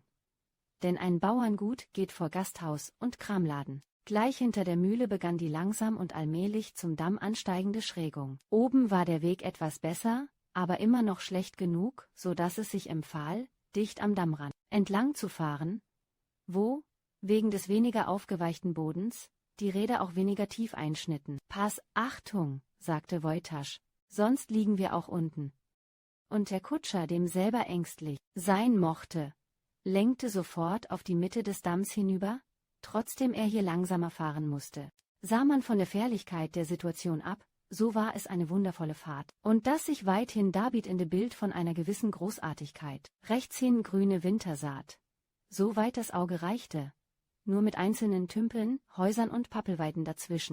Zur Linken aber die von Regengüssen hoch angeschwollene, oder mehr ein Haff jetzt als ein Strom, wütend, kam der Südost vom jenseitigen Ufer herüber und trieb die graugelben Wellen mit solcher Gewalt an den Damm, dass es wie eine Brandung war. Und in eben dieser Brandung standen gekröpfte Weiden, nur noch den hässlichen Kopf über dem Wasser, während auf der neumärkischen Seite der blauschwarze Strich einer Kiefernwaldung in grellem, unheimlichem Sonnenscheine dalag. Bis dahin war außer des Schulzen Anruf an den Kutscher kein Wort laut geworden. Jetzt aber sagte Herr Hradscheck, indem er sich zu den beiden hinter ihm Sitzenden umdrehte: Der Wind wird ihn runtergeweht haben.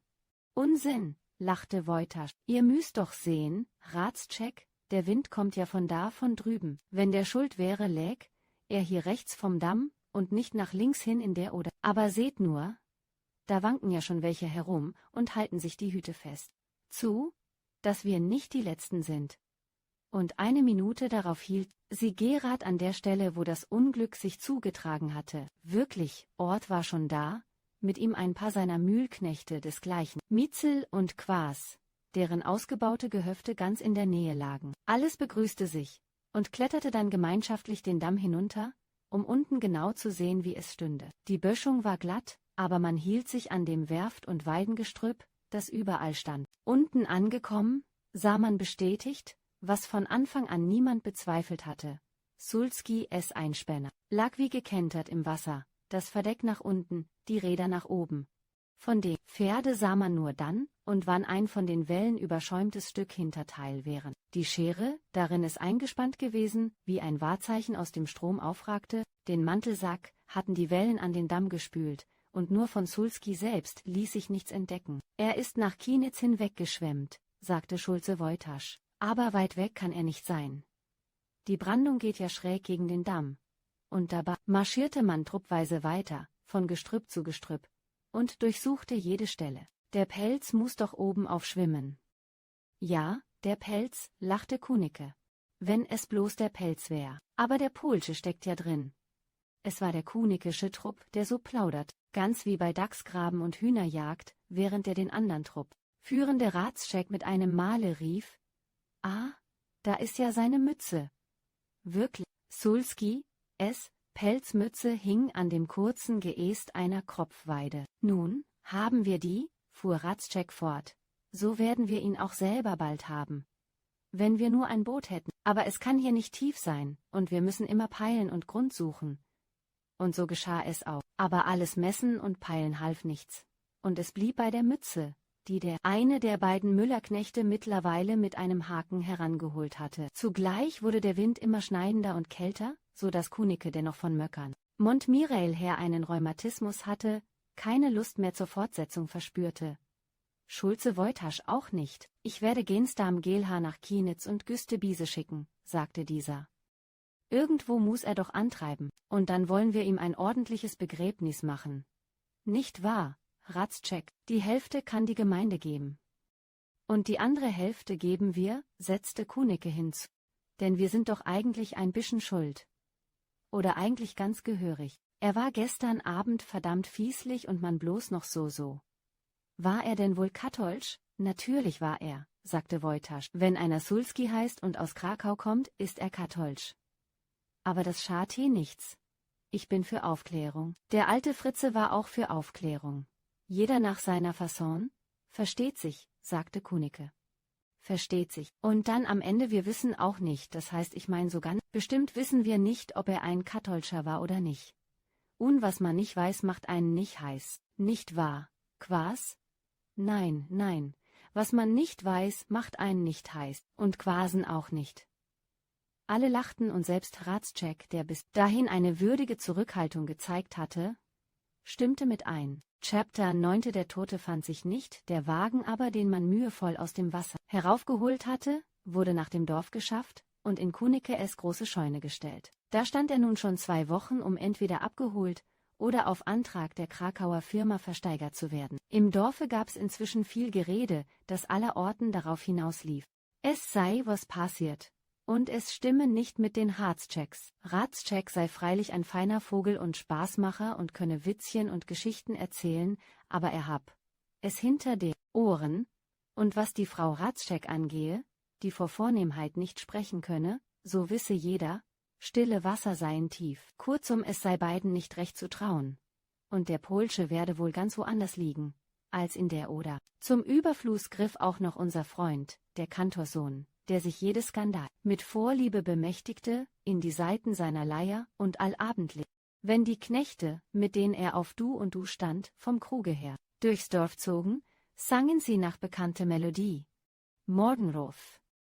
Abel schlüg denn kein Tod. Gestern noch bei vollen Flaschen morgens ausgeleerte Taschen und ein kühles Grab. All dies kam zuletzt auch dem Küstriner Gericht zu Ohren. Und wiewohl es nicht viel besser als Klatsch war, dem alles Beweiskräftige fehlte, so sah sich der Vorsitzende des Gerichts, Justizrat vor Winkel, doch veranlasst, an seinen Duz- und Logenbruder Exelius einige Fragen richten und dabei Erkundigungen über das Vorleben der Hradscheck's einzuziehen. Das war am 7. Dezember, und noch am selben Tage schrieb Exelius zurück: Lieber Bruder, es ist mir sehr willkommen, in dieser Sache das Wort nehmen und Zeugnis zugunsten der beiden Hradscheck's ablegen zu können. Man verleumdet sie, weil man sie beneidet, besonders die Frau. Du kennst unsere Brücher. Sie sind hochfahrend und steigern ihren Dünkel bis zum Hass gegen alles, was sich ihnen gleich oder wohl gar überlegen glaubt. Aber Adrem, er, Hradscheck, ist kleiner Leute Kind aus Neulewin und, wie sein Name bezeugt, von böhmischer Extraktion. Du weißt, dass Neulewin in den 80er Jahren mit böhmischen Kolonisten besetzt wurde. Doch dies beiläufig. Unseres Hradscheck Vater war Zimmermann, der, nach Art solcher Leute, den Sohn für dasselbe Handwerk bestimmte. Und unser Hradscheck soll denn auch wirklich als Zimmermann gewandert und in Berlin beschäftigt gewesen sein. Aber es missfiel ihm, und so fing er, als er vor etwa 15 Jahren nach Neulewin zurückkehrte, mit einem Kramgeschäft an, das ihm auch glückte, bis er, um eines ihm unbequem werdenden Verhältnisses willen, den Laden aufgab und den Entschluss fasste, nach Amerika zu gehen. Und zwar über Holland. Er kam aber nur bis ins Hannöversche, wo er, in der Nähe von Hildesheim, also katholisch Gegend, in einer großen gasthausartigen Dorfherberge Quartier nahm. Hier traf es sich, dass an demselben Tage die seit Jahr und Tag in der Welt umhergezogene Tochter des Hauses, krank und elend von ihren Fahrten und Abenteuern, sie war mutmaßlich Schauspielerin gewesen, zurückkam und eine furchtbare Scene mit ihrem Vater hatte, der ihr nicht nur die bösesten Namen gab, sondern ihr auch Zuflucht und Aufnahme verweigerte. Hradscheck, von dem Unglück und wahrscheinlich mehr noch von dem eigenartigen und gewinnenden Wesen der jungen Frau gerührt, ergriff Partei für sie, hielt ihre Hand an, was dem Vater wie der ganzen Familie nur gelegen kam, heiratete sie, nachdem er seinen Auswanderungsplan aufgegeben hatte. Bald danach, um Martini herum, übersiedelten beide hierher nach Tschechien, und schon am ersten Adventssonntag kam die junge Frau zu mir und sagte, dass sie sich zur Landeskirche halten und evangelisch getraut sein wolle. Was denn auch geschah, und damals, es geht jetzt ins 10. Jahr, einen großen Eindruck auf die Bauern machte, dass der kleine Gott mit dem Bogen und Pfeil in dem Leben beider eine Rolle gespielt, ist mir unzweifelhaft. Ebenso, dass beide seinen Versuchungen unterlegen sind. Auch sonst noch, wie nicht bestritten werden soll, bleiben einige dunkle Punkte, trotzdem es an anscheinend offenen Bekenntnissen nie gefehlt hat. Aber wie dem auch sein möge, mir liegt es pflichtmäßig, ob zu bezeugen, dass es wohlanständige Leute sind, solange ich sie kenne, sich gut gehalten und allzeit in einer christlichen Ehe gelebt haben. Einzelnes, was ihm, nach der entgegengesetzten Seite hin, vor längerer oder kürzerer Zeit nachgesagt wurde, mag auf sich beruhen, umso mehr als mir Sittenstolz und Tugendrichterei von Grund aus verhasst sind. Die Frau hat meine besondere Sympathie. Dass sie den alten Aberglauben abgeschworen, hat sie mir, wie du begreifen wirst, von Anfang an lieb und wert gemacht. Die Wirkung dieses Exelius-schen Briefes war, dass das Küstriner Gericht die Sache vorläufig fallen ließ. Als demselben aber zur Kenntnis kam, dass Nachtwächter Wissen, nach neuerdings vor Schulze-Woytasch gemachten Aussagen, an jenem Tage, wo das Unglück sich ereignete, so zwischen 5 und 6 um die Zeit also, wo das Wetter am tollsten gewesen, die Frau Hradscheck zwischen den Pappeln an der Mühle gesehen haben wollte, ganz so wie wenn sie halb verbiestert vom Damm herkäme. Da waren die Verdachtsgründe gegen Hradscheck und seine Frau doch wieder so gewachsen, dass das Gericht einzuschreiten beschloss. Aber freilich auch jetzt noch, unter Vermeidung jedes Eklats, weshalb Vohwinkel an Exelius, dem er ohnehin noch einen Dankesbrief schuldete, die folgenden Zeilen richtete: Habe Dank, lieber Bruder, für deinen ausführlichen Brief vom 7. D.M., dem ich, soweit er ein Urteil abgibt, in meinem Herzen zustimme. Ratschek ist ein durchaus netter Kerl, weit über seinen Stand hinaus, und du wirst dich entsinnen, dass er letzten Winter sogar in Vorschlag war, und zwar auf meinen speziellen Antrag. Das alles steht fest. Aber zu meinem Bedauern will die Geschichte mit dem Polen nicht aus der Welt. Ja, die Verdachtsgründe haben sich gemehrt, seit neuerdings auch euer Wissen gesprochen hat. Andererseits freilich ist immer noch zu wenig Substanz da, um ohne weiteres eine Verhaftung eintreten zu lassen, weshalb ich vorhabe, die Ratscheksche Dienstleute, die doch schließlich alles am besten wissen müssen, zu vernehmen und von ihrer Aussage mein weiteres Tun oder Nichttun abhängig zu machen. Unter allen Umständen aber wollen wir alles, was Aufsehen machen könnte, nach Möglichkeit vermeiden. Ich treffe morgen gegen 2 in Tschechien ein, fahre gleich bei dir vor und bitte dich Sorge zu tragen, dass ich den Knecht Jakob samt den beiden anderen Personen, deren Namen ich vergessen, in deinem Hause vorfinde. So des Justizratsbrief. Er selbst hielt zu festgesetzter Zeit vor dem Pfarrhaus und trat in den Flur, auf dem die 3 vorgeforderten Dienstleute schon standen. Vohwinkel grüßte sie, sprach, in der Absicht, ihnen Mut zu machen, ein paar freundliche, zu jedem, und ging dann, nachdem er sich aus seinem Mantel herausgewickelt, auf Exelius' Studierstube zu, darin nicht nur der große schwarze Kachelofen, sondern auch der wohlarrangierte Kaffeetisch jeden Eintretenden überaus anheimelnd berühren musste. Dies war denn auch bei Vohwinkel der Fall. Er wies lachend darauf hin und sagte: Vortrefflich, Freund. Höchst einladend. Aber ich denke, wir lassen das bis nachher. Erst das Geschäftliche. Das Beste wird sein, du stellst die Fragen, und ich begnüge mich mit der Beisitzerrolle. Sie werden dir unbefangener antworten als mir. Dabei nahm er in einem neben dem Ofen stehenden hohen Lehnstuhle Platz, während Exelius auf den Flur hinaus nach Ede rief und sich es nun erst, nach Erledigung aller Präliminari, an seinem mächtigen Schreibtische bequem machte, dessen großes, zwischen einem und einem Tintenfass stehendes Alabasterkreuz ihn von hinten her überragte. Der Gerufene war inzwischen eingetreten und blieb an der Tür stehen. Er hatte sichtlich sein Bestes getan, um einen manierlichen Menschen aus sich zu machen, aber nur mit schwachem Erfolg. Sein brandrotes Haar lag großenteils blank an den Schläfen, während ihm das wenig, was ihm sonst noch verblieben war, nach Art einer Spitzflamme zu Häupten stand. Am schlimmsten aber waren seine winterlichen Hände, die, wie eine Weltführer, aus dem überall zu kurz gewordenen Einsegnungsrock hervorsahen. Ede, sagte der Pastor freundlich, du sollst über Ratschek und den Polen aussagen, was du weißt. Der Junge schwieg und zitterte. Warum sagst du nichts? Warum zitterst du? Ikjurul, Miso. Vor wem? Vor uns? Ede schüttelte mit dem Kopf. Nun, vor wem denn? Vor Ratscheken, Exelius, der alles zugunsten der Ratscheks gewendet zu sehen wünschte, war mit dieser Aussage wenig zufrieden, nahm sich aber zusammen und sagte: Vor Ratschek. Warum vor Ratschek? Was ist mit ihm? Behandelt er dich schlecht? Nei.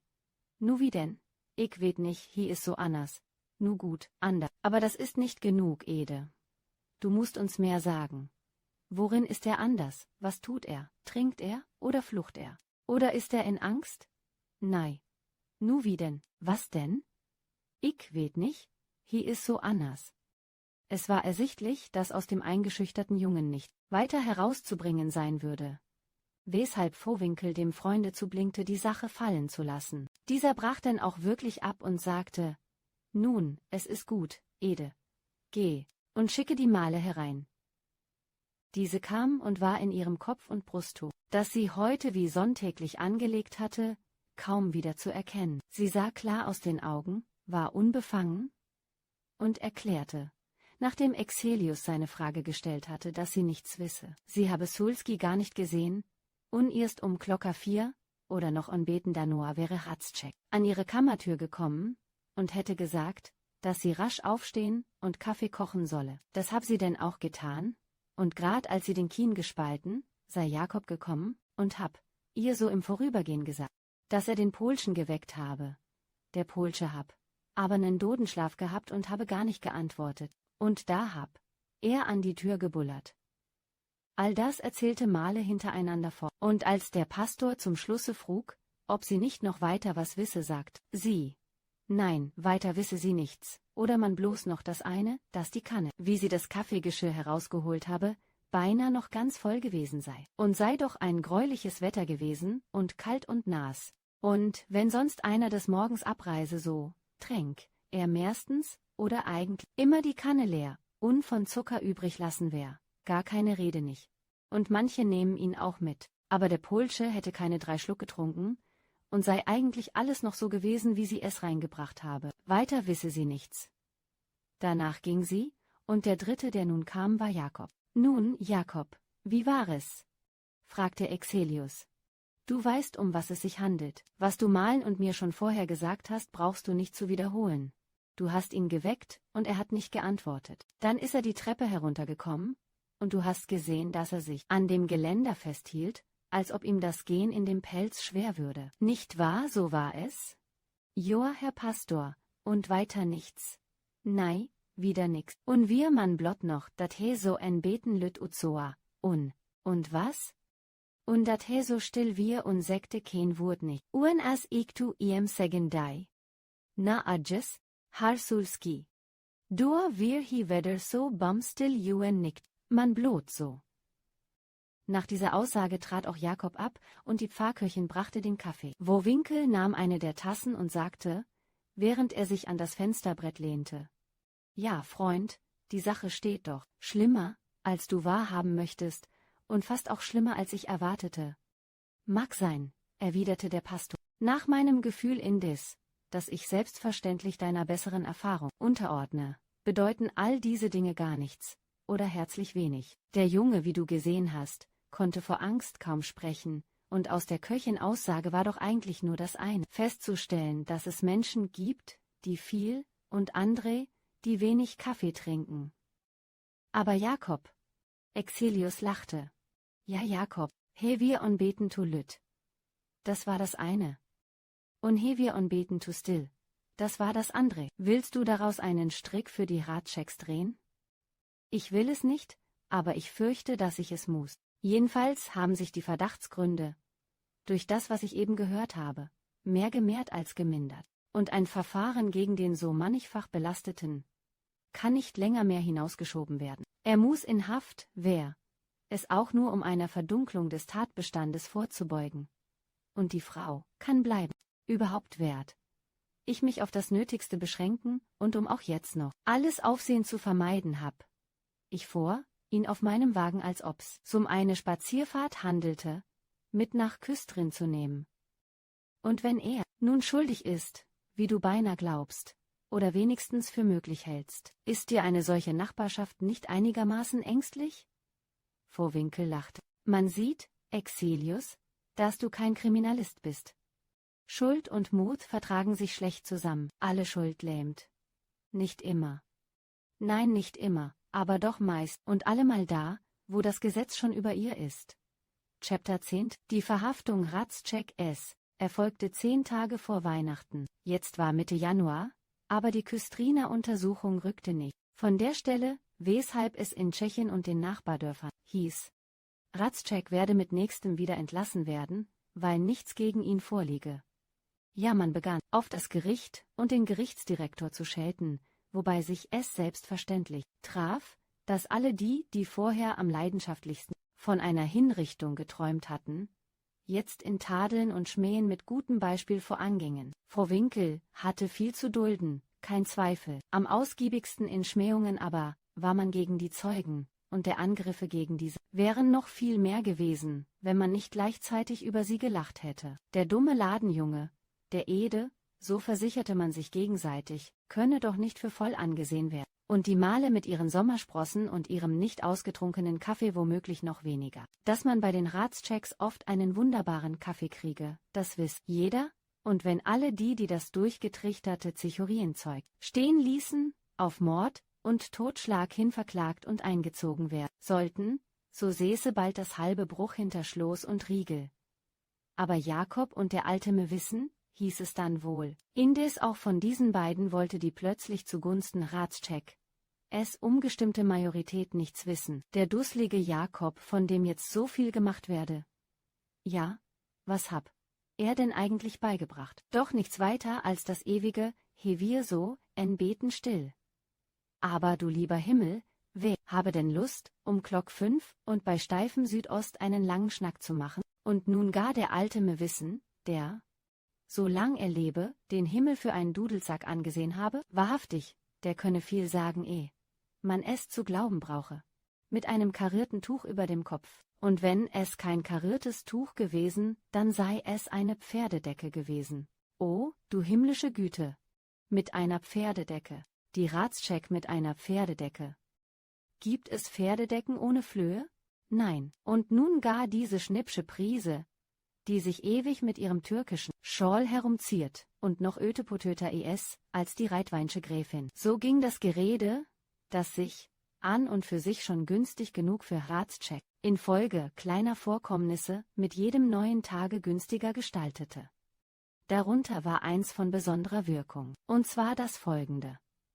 Heiligabend war ein Brief Ratscheck, es bei Exelius eingetroffen, worin es hieß, es ging ihm gut, weshalb er sich auch freuen würde, wenn seine Frau zum Fest herüberkommen und eine Viertelstunde mit ihm plaudern wolle. Frau Winkelhab es eigens gestattet, versteht sich in Gegenwart von Zeugen.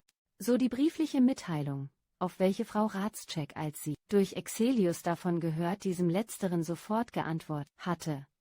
Sie werde diese Reise nicht machen, weil sie nicht wisse, wie sie sich ihrem Manne gegenüber zu benehmen habe. Wenn er schuldig sei, so sei sie für immer von ihm geschieden, einmal um ihrer selbst, aber mehr noch um ihrer Familie willen. Sie wolle daher lieber zum Abendmahl gehen und ihre Sache vor Gott tragen und bei der Gelegenheit den Himmel inständigst bitten, ihres Mannes Unschuld recht bald an den Tag zu bringen.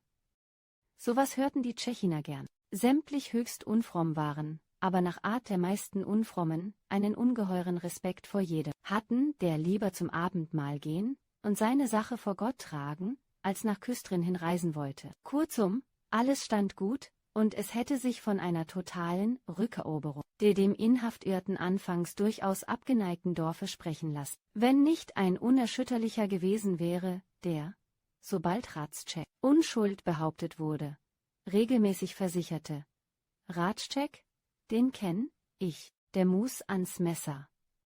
Dieser Unerschütterliche war niemand Geringeres als Gensdarm Geelhaar, eine sehr wichtige Person im Dorf, auf deren Autorität hin die Mehrheit sofort geschworen hätte, wenn ihr nicht seine bittere Feindschaft gegen Ratscheck und die kleinliche Veranlassung dazu bekannt gewesen wäre. Geelhaar, guter Gensdarm, aber noch besserer Saufaus, war, um Kognaks und Rums willen, durch viele Jahre hin ein Intimus bei Ratscheck gewesen, bis dieser eines Tages, des ewigen Gratis-Einschenkens müde, mit mehr Übermut als Klugheit gesagt hatte: Hören Sie, Geelhaar, Rum ist gut. Aber Rum kann einen auch rumbringen. Auf welche Provokation hin Ratscheck liebte dergleichen Witze, der sich nun plötzlich aufs hohe Pferd setzende Geelhaar mit hochrotem Gesicht geantwortet hatte: Gewiss, Herr Ratscheck, was kann einen nicht alles rumbringen, den einen dies, den andern das. Und mit Ihnen, mein lieber Herr, ist auch noch nicht aller Tage Abend. Von der aus diesem Zwiegespräch entstandenen Feindschaft wusste das ganze Dorf. Und so kam's, dass man nicht viel drauf gab und im Wesentlichen bloß lachte, wenn Geelhaar zum 100. Male versicherte: Der muss ans Messer. Der muss ans Messer, sagte Geelhaar. Aber in Tschechien hieß es mit jedem Tage mehr: Er kommt wieder frei. Und, hey kümmt wedder Ruth, hieß es auch im Hause der alten Jeschke, wo die blonde Nichte, die Lein, dieselbe, nach der Ratscheck bei seinen Gartenbegegnungen mit der Alten immer zu fragen pflegte, seit Weihnachten zum Besuch war, und an einer Ausstattung, wenn auch freilich nicht an ihrer eigenen arbeitete. Sie war eine hervorragend kluge Person, die, trotzdem sie noch keine 27 zählte, sich in den verschiedensten Lebensstellungen immer mit Glück versucht hatte. Früh schon als Kinder- und Hausmädchen, dann als Nähterin und schließlich als Pfarrköchin in einem neumärkischen Dorf, in welch letzterer Eigenschaft sie nicht nur sämtlich Stunden mitgemacht, sondern sich auch durch einen exemplarisch sittlichen Lebenswandel ausgezeichnet hatte. Denn sie gehörte zu denen, die, wenn engagiert, innerhalb ihres Engagements alles Geforderte leisten, auch Gebet, Tugend und Treue. Solcher Forderungen entschlug sich nun freilich die Jeschke, die vielmehr, wenn den Faden von ihrem Wocken spann, immer nur Geschichten von Begünstigten und genassführten Liebhabern hören wollte, besonders von einem Küstriner Furage-Beamten, der 3 Stunden lang im Schnee hatte warten müssen. Noch dazu vergeblich. All das freute die Jeschke ganz ungemein, die dann regelmäßig hinzusetzte: Joa lein so wir ik ook, our smoke et man nicht to dull. Und dann antwortete diese: Wie werd ich denn Mutter Jeschke? Denn sie nannte sie nie Tante, weil sie sich der nahen Verwandtschaft mit der alten Hexe schämen mochte. Plaudern war beider Lust, und plaudernd saßen beide Weibsen auch heute wieder. Es war ein ziemlich kalter Tag und draußen lag fußhoher Schnee. Drinnen war es behaglich. Das Rotkehlchen zwitscherte. Die Wandur ging in starkem Schlag und der Kachelofen dat das seine. Dem Ofen zunächst aber hockte die Jeschke, während Lein weit ab an dem ganz mit Eisblumen überdeckten Fenster saß und sich ein Kuckloch gepustet hatte, durch das sie nun bequem sehen konnte, was auf der Straße vorging. Da kommt ja Gensdarm Geelhaar, sagte sie. Grad über den Damm. Er muß drüben bei Kunicke gewesen sein. Versteht sich, Kunicke frühstückt um diese Zeit. Und sieht auch so rot aus. Was er nur will, er wird am Ende der armen Frau, der Harzchecken, einen Besuch machen wollen. Is ja schon 4 Wochen Strohwitwe. Nei, lachte die Alte. Dat deite nicht. Dem is joa sien eigen all to veel, so lütze is. Ne, den kenn ich. Geelhaar is man blot noch für so. Und dabei machte sie die Bewegung des aus der Flasche Trinkens. Hast recht, sagte Lein. Sieh, er kommt grad auf unser Haus zu. Und wirklich, unter diesem Gespräch, wie es die Jeschke mit ihrer Nichte geführt hatte, war Geelhaar von der Dorfstraße her in einen schmalen, bloß mannsbreiten Gang eingetreten, der, an der Ratscheckschen Kegelbahn entlang, in den Garten der alten Jeschke führte. Von hier aus war auch der Eingang in das Häuschen der Alten, das mit seinem Giebel nach der Straße stand. »Guten Tag, Mutter Jeschke«, sagte der Gensdarm. Und guten Tag, Lin Eken, oder ich muß jetzt wohl sagen Mamsell Linchen. Lein, die den stattlichen Geelhaar hatte bei den Gardekürassier gedient, aller despektierlichen Andeutungen der Alten ungeachtet, keineswegs aus ihrer Liste gestrichen hatte, stemmt sofort den linken Fuß gegen einen, ihr gegenüberstehenden Binsenstuhl, und sah ihn zwinkernd über das große Stück Leinwand hin an, das sie, wie wenn sie es abmessen wollte, mit einem energischen Ruck und Puff vor sich ausspannte. Die Wirkung dieser kleinen Künste blieb auch nicht aus, so wenigstens schien es Linen. Die Jeschke dagegen wusste es besser, und als Geelhaar auf ihre mit Vorbedacht in Hochdeutsch gesprochene Frage, was ihr denn eigentlich die Ehre verschaffe, mit einem scherzhaft gemeinten Fingerzeig auf Lein geantwortet hatte, lachte sie nur und sagte: Nei, Herr Gensdarm, ich weet schon, auers nu setten, es sich erst, joa, dis, Ratscheck, hi, kümmt joa nu wederut. Ja, Mutter Jeschke, wiederholte Geelhaar, he kümmt nu wederut, das heißt, er kommt wieder raus, wenn er nicht drin bleibt? Woll, wenn he nicht drin blieft, auers worum soll he drin bliebe? Geen en het joa wat zien? Geen en het joa wat utfen en. Und seh ook nicht, Geelhaar. Nein, sagte der Gensdarm. Ich auch nicht, aber es wird sich schon was finden oder doch finden lassen, und dazu müssen Sie helfen, Mutter Jeschke. Ja, so viel weiß ich. Die Ratscheck hat schon lange keinen Schlaf mehr und ist immer Trepp auf und Trepp ab. Und wenn die Leute sagen, es sei bloß, weil sie sich um den Mann gräme, so sag ich, Unsinn, is nix so, und sie is nix so. Nee, wiederholte die Jeschke. He is nix so und se is nix so. Die Ratschecks nei, die sind nicht so. Keinen ordentlichen Schlaf also, fuhr Geelhaar fort. Nicht bei Tag und auch nicht bei Nacht und wankt immer so rum und is mal im Hof und mal im Garten. Das hab ich von der Male. Hören Sie, Mutter Jeschke, wenn ich so mal nachtens hier auf Posten stehen könnte, das wäre sowas. Bleibt mit auf. Und wir setzen uns dann ans Fenster und wachen und gucken. Nicht wahr, Lein? Lein, die schon vorher das Weißzeug beiseite gelegt und ihren blonden Zopf halb aufgeflochten hat, schlug jetzt mit dem losen Büschel über ihre linke Hand und sagte: will es mir noch überlegen, Herr Geelhaar. Ein armes Mädchen hat nichts als seinen Ruf. Und dabei lachte sie. Kümmen es Mann, Geelhaar, tröstete die Jeschke, trotzdem Trost eigentlich nicht nötig war. Kümmen es Mann. Ik gei to bed, wat doa tu zien is. Ik mein hier büte. Dat heb. Ik zien, dat weet ik al. Un is immer dat Zülwigte. Dat Zülwigte? Joa, nu nicht meer. Overs es noch kein Sneewier. Doa, da, was denn? Doa wir se nachtens immer so rüm hier. So, sagte der Gensdarm, und dat vorsichtig allerlei weitere Fragen. Und da sich die Jeschke von guten Beziehungen zur Dorfpolizei nur Vorteile versprechen konnte, so wurde sie trotz aller sonstigen Zurückhaltung immer mitteilsam und erzählte dem Gensdarmen Neues und Altes. Namentlich auch das, was sie damals in der stürmischen Novembernacht von ihrer Küchentür aus beobachtet hatte. Ratscheck habe lang da gestanden, ein flackrig Licht in der Hand. Und wir binoa so, als ob he wohl, dat man sein soll. Und da er einen Spaten genommen und sei bis an den Birnbaum gegangen, und da hab er ein Loch gegraben. An der Gartentür aber habe was gestanden wie ein Koffer oder Korb oder eine Kiste. Was? Das hab sie nicht genau sehen können. Und dann hab er das Loch wieder zugeschüttet. Geelhaar, der sich bis dahin, allem Diensteifer zum Trotz, ebenso sehr mit Laien wie mit Ratscheck beschäftigt hatte, ja, vielleicht mehr noch Kurmacher als Beamter gewesen war, unter diesem Bericht sehr ernsthaft geworden und sagte, während er mit Wichtigkeitsmiene seinen gedunsenen Kopf hin und her wiegte: Ja, Mutter Jeschke, das tut mir leid, aber es wird euch Ungelegenheiten machen. Wat Geelhaar, Ungelegenheiten, weil ihr damit so spät herauskommt. Joa, Geelhaar, wat zal dat, wat minens mit zu spät? Het het mi Joa Kinder nicht verwacht. Un sie ook nicht. Un wat weet ik denn ook?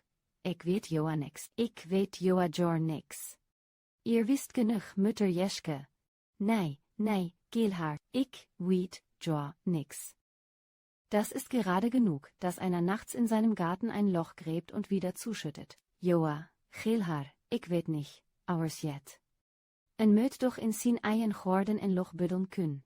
Freilich, aber nicht um Mitternacht, und nicht bei solchem Wetter. Na, Rieden, es mi man nicht rin. En moge se tuk met mi? Lein, sech doch ook wat. Und wirklich, Lein trat infolge dieser Aufforderung an den Gensdarmen heran und sagte, tief aufatmend, wie wenn sie mit einer plötzlichen und mächtigen Sinnenerregung zu kämpfen hätte: Lass nur, Mutter Jeschke. Herr Geelhaar wird schon wissen, was er zu tun hat. Und wir werden es auch wissen, das versteht sich doch von selbst, nicht wahr, Herr Geelhaar? Dieser nickte zutraulich und sagte mit plötzlich verändert und wieder freundlicher werdendem Ton: Werde schon machen, Memselein. Schulze Wojtasch lässt ja, Gott sei Dank, mit sich reden und Vohwinkel auch. Hauptsach is, dass wir den Fuchs überhaupt ins Eisen kriegen. UNIS dann am Ende gleich, wann wir ihn haben und ob ihm der Balg heut oder morgen abgezogen wird. Chapter 11. 24 Stunden später kam, und zwar auf die Meldung hin, die Geelhaar gleich nach seinem Gespräche mit der Jeschke bei der Behörde gemacht hatte, von Küstrin. Ein offener Wagen, in dem, außer dem Kutscher, der Justizrat und Ratscheck saßen. Die Luft ging scharf, und die Sonne blendete, weshalb Vohwinkel, um sich gegen beides zu schützen, seinen Mantel aufgeklappt, der Kutscher aber seinen Kopf bis an Nass und Ohren in den Pelzkragen hineingezogen hatte. Nur Ratscheck saß frei da, Luft und Licht, deren er seit länger als 4 Wochen entbehrt hatte, begierig einsaugend. Der Wagen fuhr auf der Dammhöhe, von der aus sich das unten liegende Dorf bequem überblicken und beinahe jedes einzelne Haus in aller Deutlichkeit erkennen ließ. Das da, mit dem schwarzen, teergestrichenen Gebälk, war das Schulhaus, und das gelbe, mit dem gläsernen Aussichtsturm, musste Kunicke S. sein. Kunicke S. Villa, wie die Tschechiner es spöttisch nannten. Das niedrige, grad gegenüber aber, das war seine, das sah er an dem Birnbaum, dessen schwarzes Gezweig über die mit Schnee bedeckte Dachfläche wegragte. Vohwinkel bemerkte wohl, wie Ratscheck sich unwillkürlich auf seinem Sitze hob, aber nichts von Besorgnis drückte sich in seinen Mienen und Bewegungen aus, sondern nur Freude, seine Heimstätte wieder zu sehen. Im Dorfe selbst schien man der Ankunft des justizrätlichen Wagens schon entgegengesehen zu haben. Auf dem Vorplatz der Igelschen Brett und Schneidemühle, die man, wenn man von der Küstriner Seite her kam, als erstes Gehöft zu passieren hatte. Gerade so wie das Ort, schön nach der Frankfurter Seite hin, stand der alte Brett- und Schneidemüller und fegte mit einem kurzen storrigen Besen den Schnee von der obersten Bretterlage fort, anscheinend aufs eifrigste mit dieser seiner Arbeit beschäftigt. In Wahrheit aber nur begierig, den herankommenden Hradscheck eher als irgendein anderer im Dorf gesehen zu haben. Denn Schneidemüller Igel, oder der Schneidigel, wie man ihn kurzweg und in der Regel mit absichtlich undeutlicher Aussprache nannte, war ein Topfgucker. Aber so topfguckrig er war, so stolz und hochmütig war er auch, und so wand er sich in demselben Augenblick, wo der Wagen an ihm vorüberfuhr, rasch wieder auf sein Haus zu, bloß um nicht grüßen zu müssen. Hier nahm er, um seine Neugier, deren er sich schämen mochte, vor niemandem zu verraten, Hut und Stock mit besonderer Langsamkeit vom Riegel und folgte dann dem Wagen, den er übrigens bald danach schon vor dem Hradscheck'schen Hause vorfahren sah. Frau Hradscheck war nicht da. Statt ihrer übernahm es Kunicke, den sie darum gebeten haben mochte, den Wirt und sozusagen die Honneurs des Hauses zu machen. Er führte denn auch den Justizrat vom Flur her in den Laden und von diesem in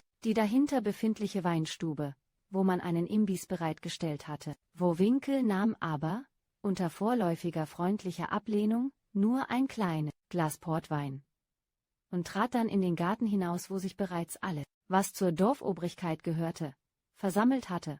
Schulze Woytasch, Gensdarm, Geelhaar, Nachtwächter Mewissen und 3 bäuerliche Gerichtsmänner. Geelhaar, der zur Feier des Tages seinen Staatschako mit dem armslangen schwarzen Lampenputzer aufgesetzt hat, ragte, mit Hilfe dieser Paradezutaten, um fast 3 Haupteslängen über den Rest aller Anwesenden hinaus. Das war der innere Zirkel.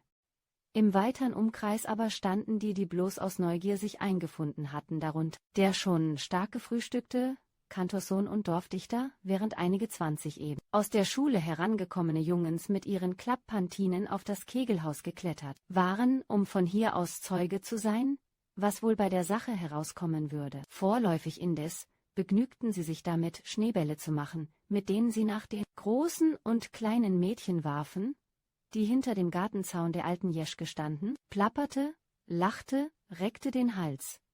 Und wäre nicht Hradscheck selbst gewesen, der die Blicke seiner alten Freunde vermeiden, ernst und schweigend vor sich hinsah, so hätte man glauben können, es sei Kirmes oder eine winterliche Jahrmarktsszene. Die Gerichtsmänner flüsterten und steckten die Köpfe zusammen, während Woytasch und Geelhaar sich umsahen. Es schien noch etwas zu fehlen, was auch zutraf, als aber bald danach der alte Totengräber Wonnekamp mit noch 2 von seinen Leuten erschien, rückte man näher an den Birnbaum heran und begann den Schnee, der hier lag, fortzuschippen. Das ging leicht genug, bis statt des Schnees die gefrorene Erde kam, wo nun die Pickaxt aushelfen musste. Der Frost indessen war nicht tief in die Erde gedrungen, und so konnte man den Spaten nicht nur bald wieder zur Hand nehmen, sondern kam auch rascher vorwärts, als man anfangs gehofft hatte.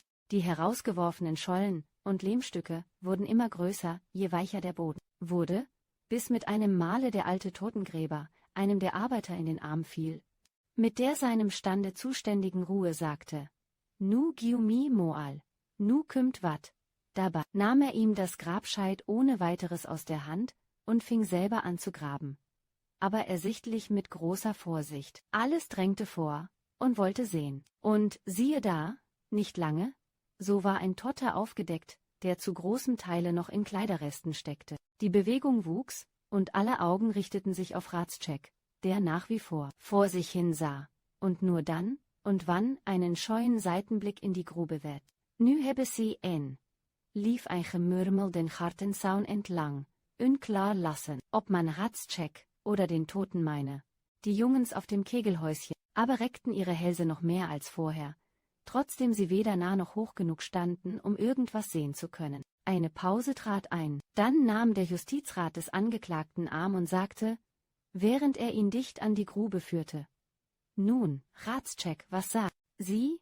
Dieser verzog keine Miene, faltete die Hände wie zum Gebet und sagte dann fest und feierlich: Ich sage, dass dieser Tote meine Unschuld bezeugen wird.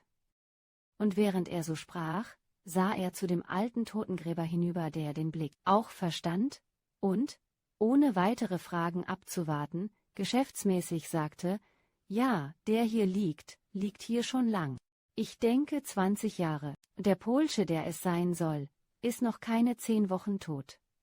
Und siehe da, kaum dass diese Worte gesprochen waren, so war ihr Inhalt auch schon bewiesen, und jeder schämte sich, so wenig kaltes Blut und so wenig Umsicht und Überlegung gehabt zu haben. In einem gewissen Entdeckungseifer waren alle wie blind gewesen und hatten unbeachtet gelassen, dass ein Schädel ein richtiger Schädel auch sein Stück Zeit verlangt, und dass die Toten ihre Verschiedenheit, ihre Grade haben, gerade so gut wie die Lebendigen. Am verlegensten war der Justizrat, aber er sammelte sich rasch und sagte: Totengräber Wonnekamp hat recht.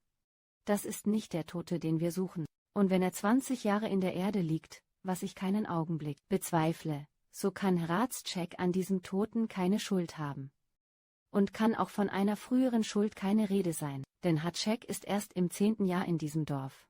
Das alles ist jetzt erwiesen. Trotz alledem bleiben ein paar dunkle Punkte, worüber Aufklärung gegeben werden muss. Ich lebe der Zuversicht, dass es an dieser Aufklärung nicht fehlen wird, aber ehe sie gegeben ist, darf ich Sie, Herr Ratschek, nicht aus der Untersuchung entlassen. Es wird sich dabei, was ich als eine weitere Hoffnung hier ausspreche, nur noch um Stunden und höchstens um Tage handeln.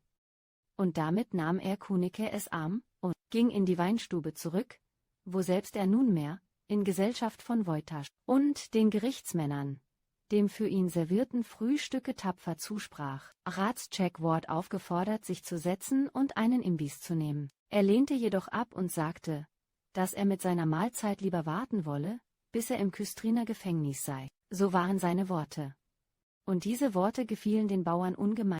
Er will nicht an seinem eigenen Tisch zu Gaste sitzen und das Brot, das er gebacken, nicht als Gnadenbrot essen. Da hat er recht. Das möcht ich auch nicht. So hieß es und so dachten die meisten. Aber freilich nicht alle. Gensdarm Gelha ging an dem Zaun entlang, über den, samt anderem Weibervolk, auch Mutter Jeschke weggeguckt hatte. Natürlich auch Lein. Gelha tippte dieser mit dem Finger auf den Dutt und sagte: Nu Lein, was macht der Zopf? Meiner? Lachte dies. Hören's, Herr Gensdarm, jetzt kommt ihrer an die Reih. Wird so schlimm nicht werden. Linike und Mütter Jeschke, was sagt die dazu? Joa, wat zal sie säge? He is nu weder rüt. Awers he kümmt ook wohl weder, rin. Chapter 12. Eine Woche war vergangen, in der die Tschechiner viel erlebt hatten. Das Wichtigste war, Ratschek, nachdem er noch ein Küstriner Schlussverhör durchgemacht hatte, war wieder da. Schlicht und unbefangen, ohne Lücken und Widersprüche, waren die Dunkelheit aufgeklärt worden, so dass an seiner Unschuld nicht länger zu zweifeln war. Es seien ihm, so hieß es in seiner vor Vohwinkel gemachten Aussage, durch Unachtsamkeit, deren er sich selber zu zeihen habe, mehrere große Speckseiten verdorben, und diese möglichst unbemerkt im Garten zu vergraben, hab er an jenem Tage vorgehabt. Er sei denn auch, gleich nachdem seine Gäste die Weinstube verlassen hätten, ans Werk gegangen und habe genau, so wie es die Jeschke gesehen und erzählt, an dem alten Birnbaum ein Loch zu graben versucht.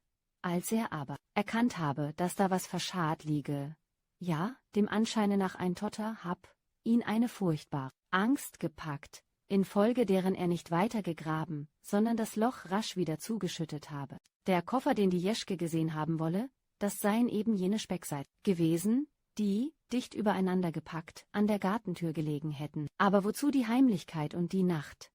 Hatte Vohwinkel nach dieser Erklärung etwas spitz gefragt, worauf Ratschek, in seiner Erzählung fortfahrend, ohne Verlegenheit und Unruhe geantwortet hatte. Zu dieser Heimlichkeit seien für ihn 2 Gründe gewesen. Erstens hab er sich die Vorwürfe seiner Frau, die nur zu geneigt sei, von seiner Unachtsamkeit in Geschäftsdingen zu sprechen, ersparen wollen. Und er dürfe wohl hinzusetzen, wer verheiratet sei, der kenne das und wisse nur zu gut, wie gerne man sich solchen Anklagen und Streitszenen entziehe. Der zweite Grund aber sei noch wichtiger gewesen: die Rücksicht auf die Kundschaft. Die Bauern, wie der Herr Justizrat ja wisse, seien die schwierigsten Leute von der ewig voll Misstrauen.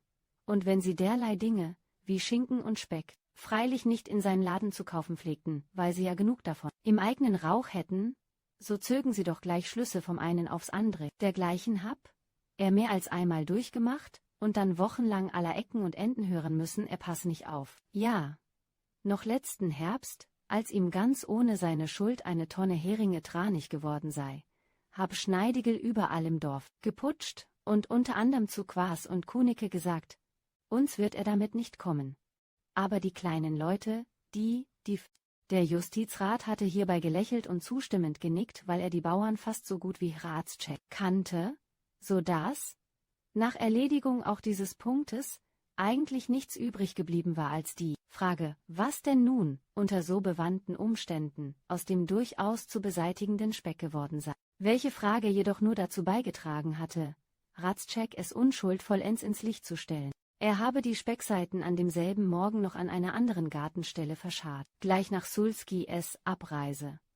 Nun, wir werden ja sehen, hatte Vowinkel hierauf geantwortet und einen seiner Gerichtsdiener abgeschickt, um sich in Tschechien selbst über die Richtigkeit oder Unrichtigkeit dieser Aussage zu vergewissern. Und als sich nun in kürzester Frist alles bestätigt, oder mit anderen Worten der vergrabene Speck wirklich an der von Ratscheck angegebenen Stelle gefunden hatte man das Verfahren eingestellt, und an demselben Nachmittage noch war der unter so schwerem Verdacht gestandene nach Tschechien zurückgekehrt und in einer stattlichen Küstriner Mietscheise vor seinem Hause vorgefahren. Ede, ganz verblüfft, hatte nur noch Zeit gefunden, in die Wohnstube, darin sich Frau Ratscheck befand, hineinzurufen, der Herr, worauf Ratscheck selbst mit der ihm eigenen Jovialität und unter dem Zurufe, nun Ede, wie geht es, in den Flur seines Hauses eingetreten, aber freilich im selben Augenblick auch wieder mit einem erschreckten »Was ist, Frau?« zurückgefahren war.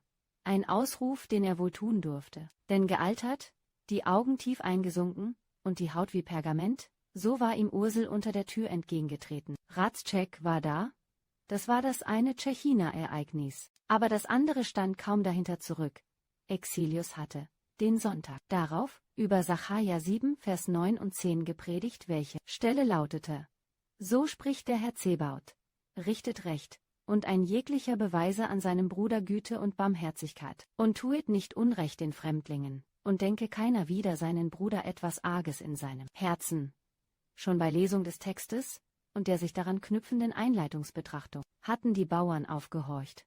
Als aber der Pastor das Allgemeine fallen ließ, ohne Namen zu nennen, den Ratscheckschen Fall zu schildern und die Trüglichkeit des Scheines nachzuweisen begann, da gab sich eine Bewegung kund, wie sie seit dem Sonntag, es ging nun ins 5. Jahr, an welchem Exelius auf die schweren sittlichen Vergehen eines als Bräutigam vor dem Altar stehenden reichen Bauernsohnes hingewiesen und ihn zu besserem Lebenswandel ermahnt hatte, nicht mehr dagewesen war. Beide Ratschecks waren in der Kirche zugegen und folgten jedem Worte des Geistlichen, der heute viel Bibelsprüche zitierte, mehr noch als gewöhnlich. Es war unausbleiblich, dass diese Rechtfertigungsrede zugleich zur Anklage gegen alle diejenigen wurde, die sich in der Ratscheck-Sache so wenig freundnachbarlich benommen und durch allerhand Zuträgereien entweder ihr Übelwollen oder doch zumindest ihre Leichtfertigkeit und Unüberlegtheit gezeigt hatten. Wer in erster Reihe damit gemeint war, konnte nicht zweifelhaft sein, und viele Augen, nur nicht die der Bauern, die, wie herkömmlich, keine Miene verzogen, richteten sich auf die mitsamt ihrem Linneken auf der vorletzten Bank sitzende Mutter Jeschke, der Kanzelgrat, gegenüber, dicht unter der Orgel. Laien, sonst ein Muster von nicht verlegen werden, wusste doch heute nicht wohin und verwünschte die alte Hexe, neben der sie das Kreuzfeuer so viele Augen aushalten musste. Mutter Jeschke selbst aber nickte nur leise mit dem Kopf, wie wenn sie jedes Wort billig, das Exelius gesprochen, und sang, als die Predigt aus war, den Schlussvers ruhig mit. Ja, sie blieb selbst unbefangen, als sie draußen, an den zu beiden Seiten des Kirchhofweges stehenden Frauen vorbeihumpelnd, erst die vorwurfsvollen Blicke der Älteren und dann das Kichern der Jüngeren über sich ergehen lassen musste. Zu Hause sagte Laien: Das war eine schöne Geschichte, Mutter Jeschke, hätte mir die Augen aus dem Kopf schämen können. Bist doch sünst nicht so. Ach was sünst, hat er recht oder nicht? Ich meine der Alte drüben. Ich weet nicht, Laien, beschwichtigte die Jeschke. Hemöt et Joaviten. Chapter 13. Hemöt et Joaviten, hatte die Jeschke gesagt, und damit ausgesprochen, wie sie wirklich zu der Sache stand. Sie misstraute Ratscheck nach wie vor, aber der Umstand, dass Exelius von der Kanzel her eine Rechtfertigungsrede für ihn gehalten hatte, war doch nicht ohne Eindruck auf sie geblieben.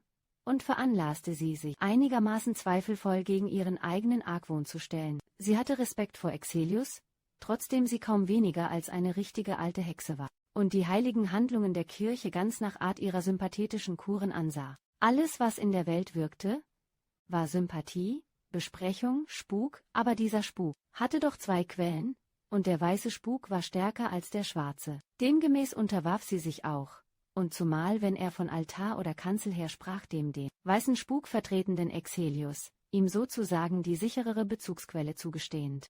Unter allen Umständen aber suchte sie mit Ratschek wieder auf einen guten Fuß zu kommen, weil ihr der Wert einer guten Nachbarschaft einleuchtete. Ratschek seinerseits, statt den Empfindlichen zu spielen wie manch anderer getan hätte, kam ihr dabei auf halbem Wege entgegen und war überhaupt von so viel Unbefangenheit, dass, ehe noch die Fastelabend-Pfannkuchen gebacken wurden, die ganze Sulski-Geschichte so gut wie vergessen war.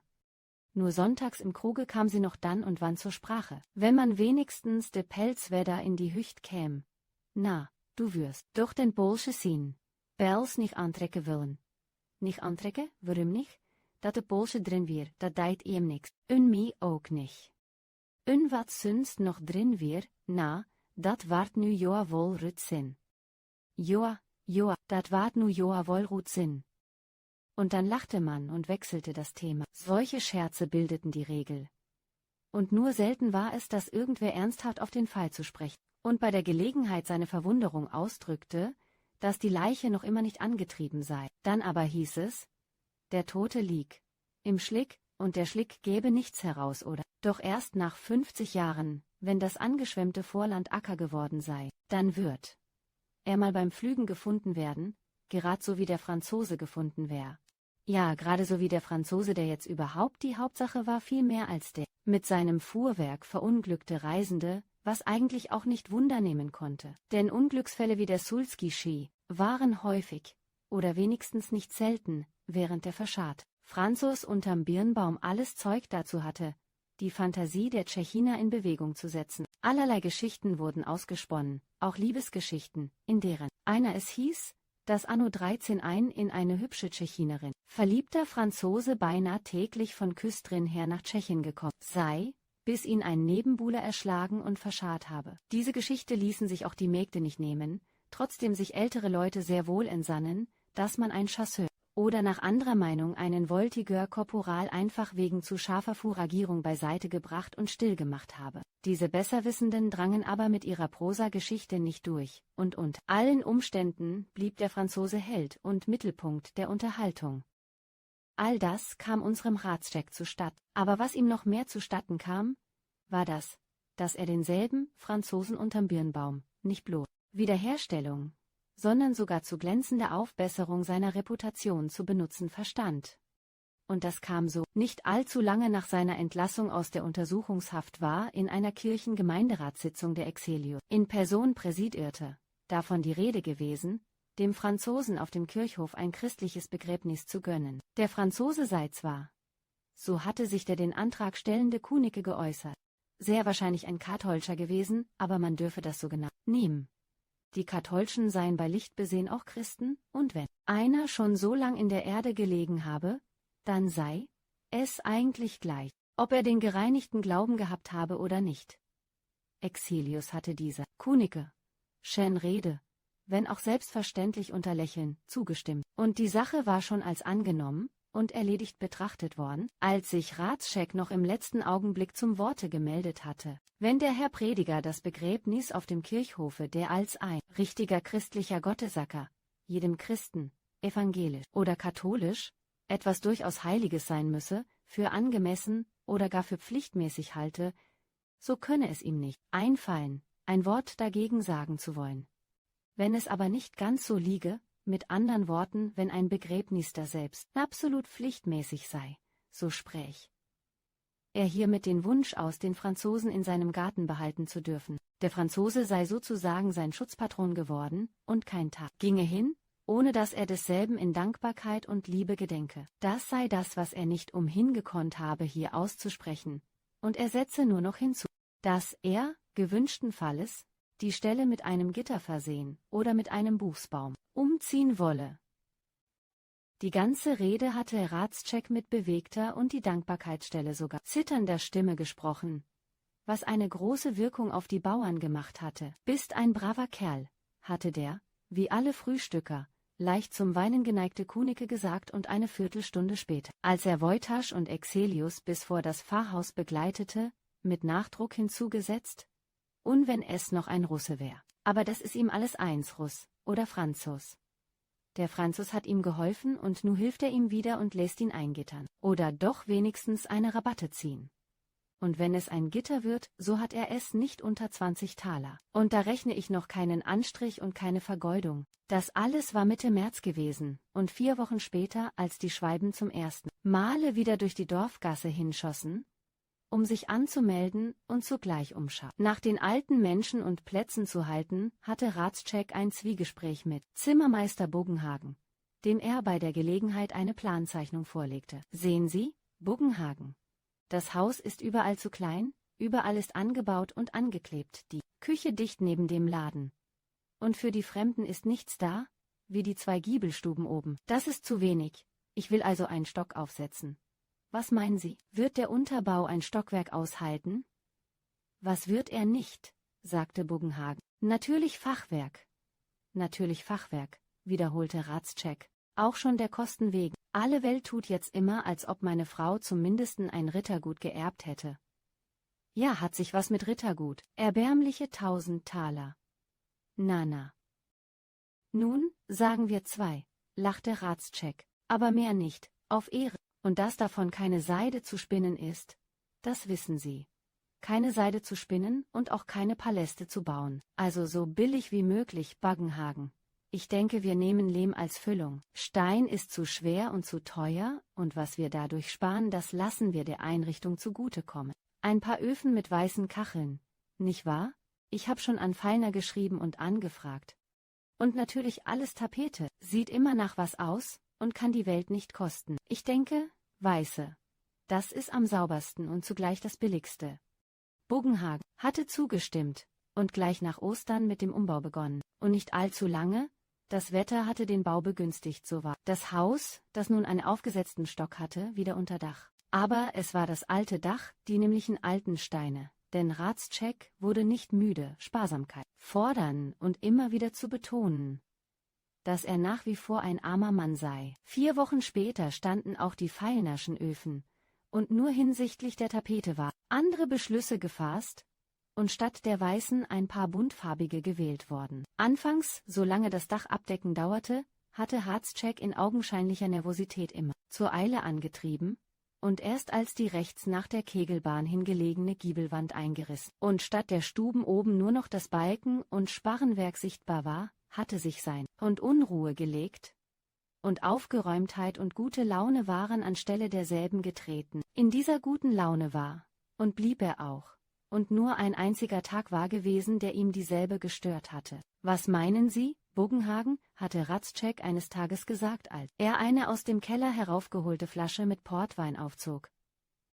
»Was meinen Sie, ließe sich nicht der Keller etwas höher wölben?« »Natürlich nicht der ganze Keller.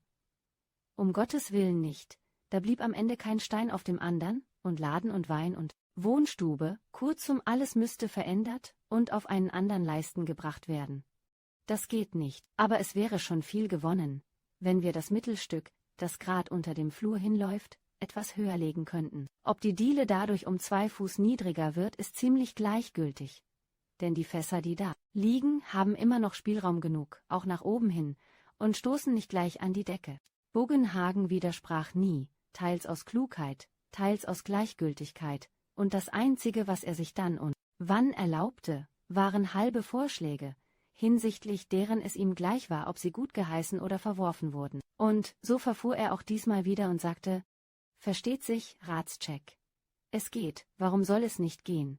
Es geht alles. Und der Keller ist auch wirklich nicht hoch genug, ich glaube keine 5,5 Fuß. Die Fenster viel zu klein und zu niedrig. Alles wird stockig und multrig. Muss also gemacht werden. Aber warum gleich wölben? Warum nicht lieber ausschachten? Wenn wir 10 Fuhren Erde rausnehmen, haben wir überall 5 Fuß. Im ganzen Keller und kein Mensch stößt sich mehr die kahle Platte. Nach oben hin wölben macht bloß Kosten und Umstände. Wir können eben so gut nach unten gehen. Ratzschek als Buggenhagen so sprach, hatte die Farbe gewechselt und sich momentan gefragt, dass alles vielleicht was zu bedeuten habe? Bald aber von des Sprechenden Unbefangenheit überzeugt, war ihm seine Ruhe zurückgekehrt. Wenn ich mir es recht überlege, Buggenhagen, so lassen wir müssen auch an das Grundwasser denken. Und ist es so lange so gegangen, so kann es auch noch weiter so gehen. Und am Ende, wer kommt denn in den Keller? Ede, und der hat noch lange keine 5 Fuß. Das war einige Zeit vor Beginn der Manöver gewesen, und wenn es ein paar Tage lang ärgerlich und verstimmend nachgewirkt hatte, so verschwand es rasch wieder, als Anfang September die Truppenmärsch begann und die Schwedter-Dragoner als Einquartierung ins Dorf kamen. Das Haus voller Gäste zu haben, war überhaupt Ratzschek es Vergnügen, und der liebste Besuch waren ihm Rittmeister und Lieutenants, die nicht nur ihre Flasche tranken, sondern auch allerlei wusten und den Mund auf dem rechten Fleck hatten.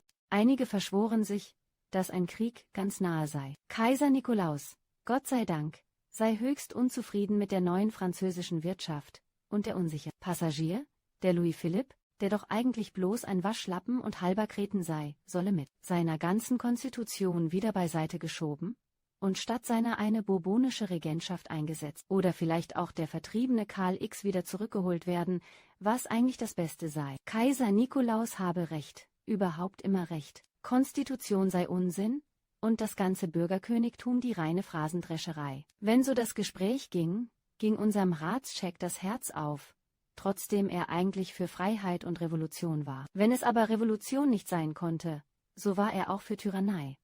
Bloß gepfeffert musste sie sein. Aufregung, Blut, Totschießen.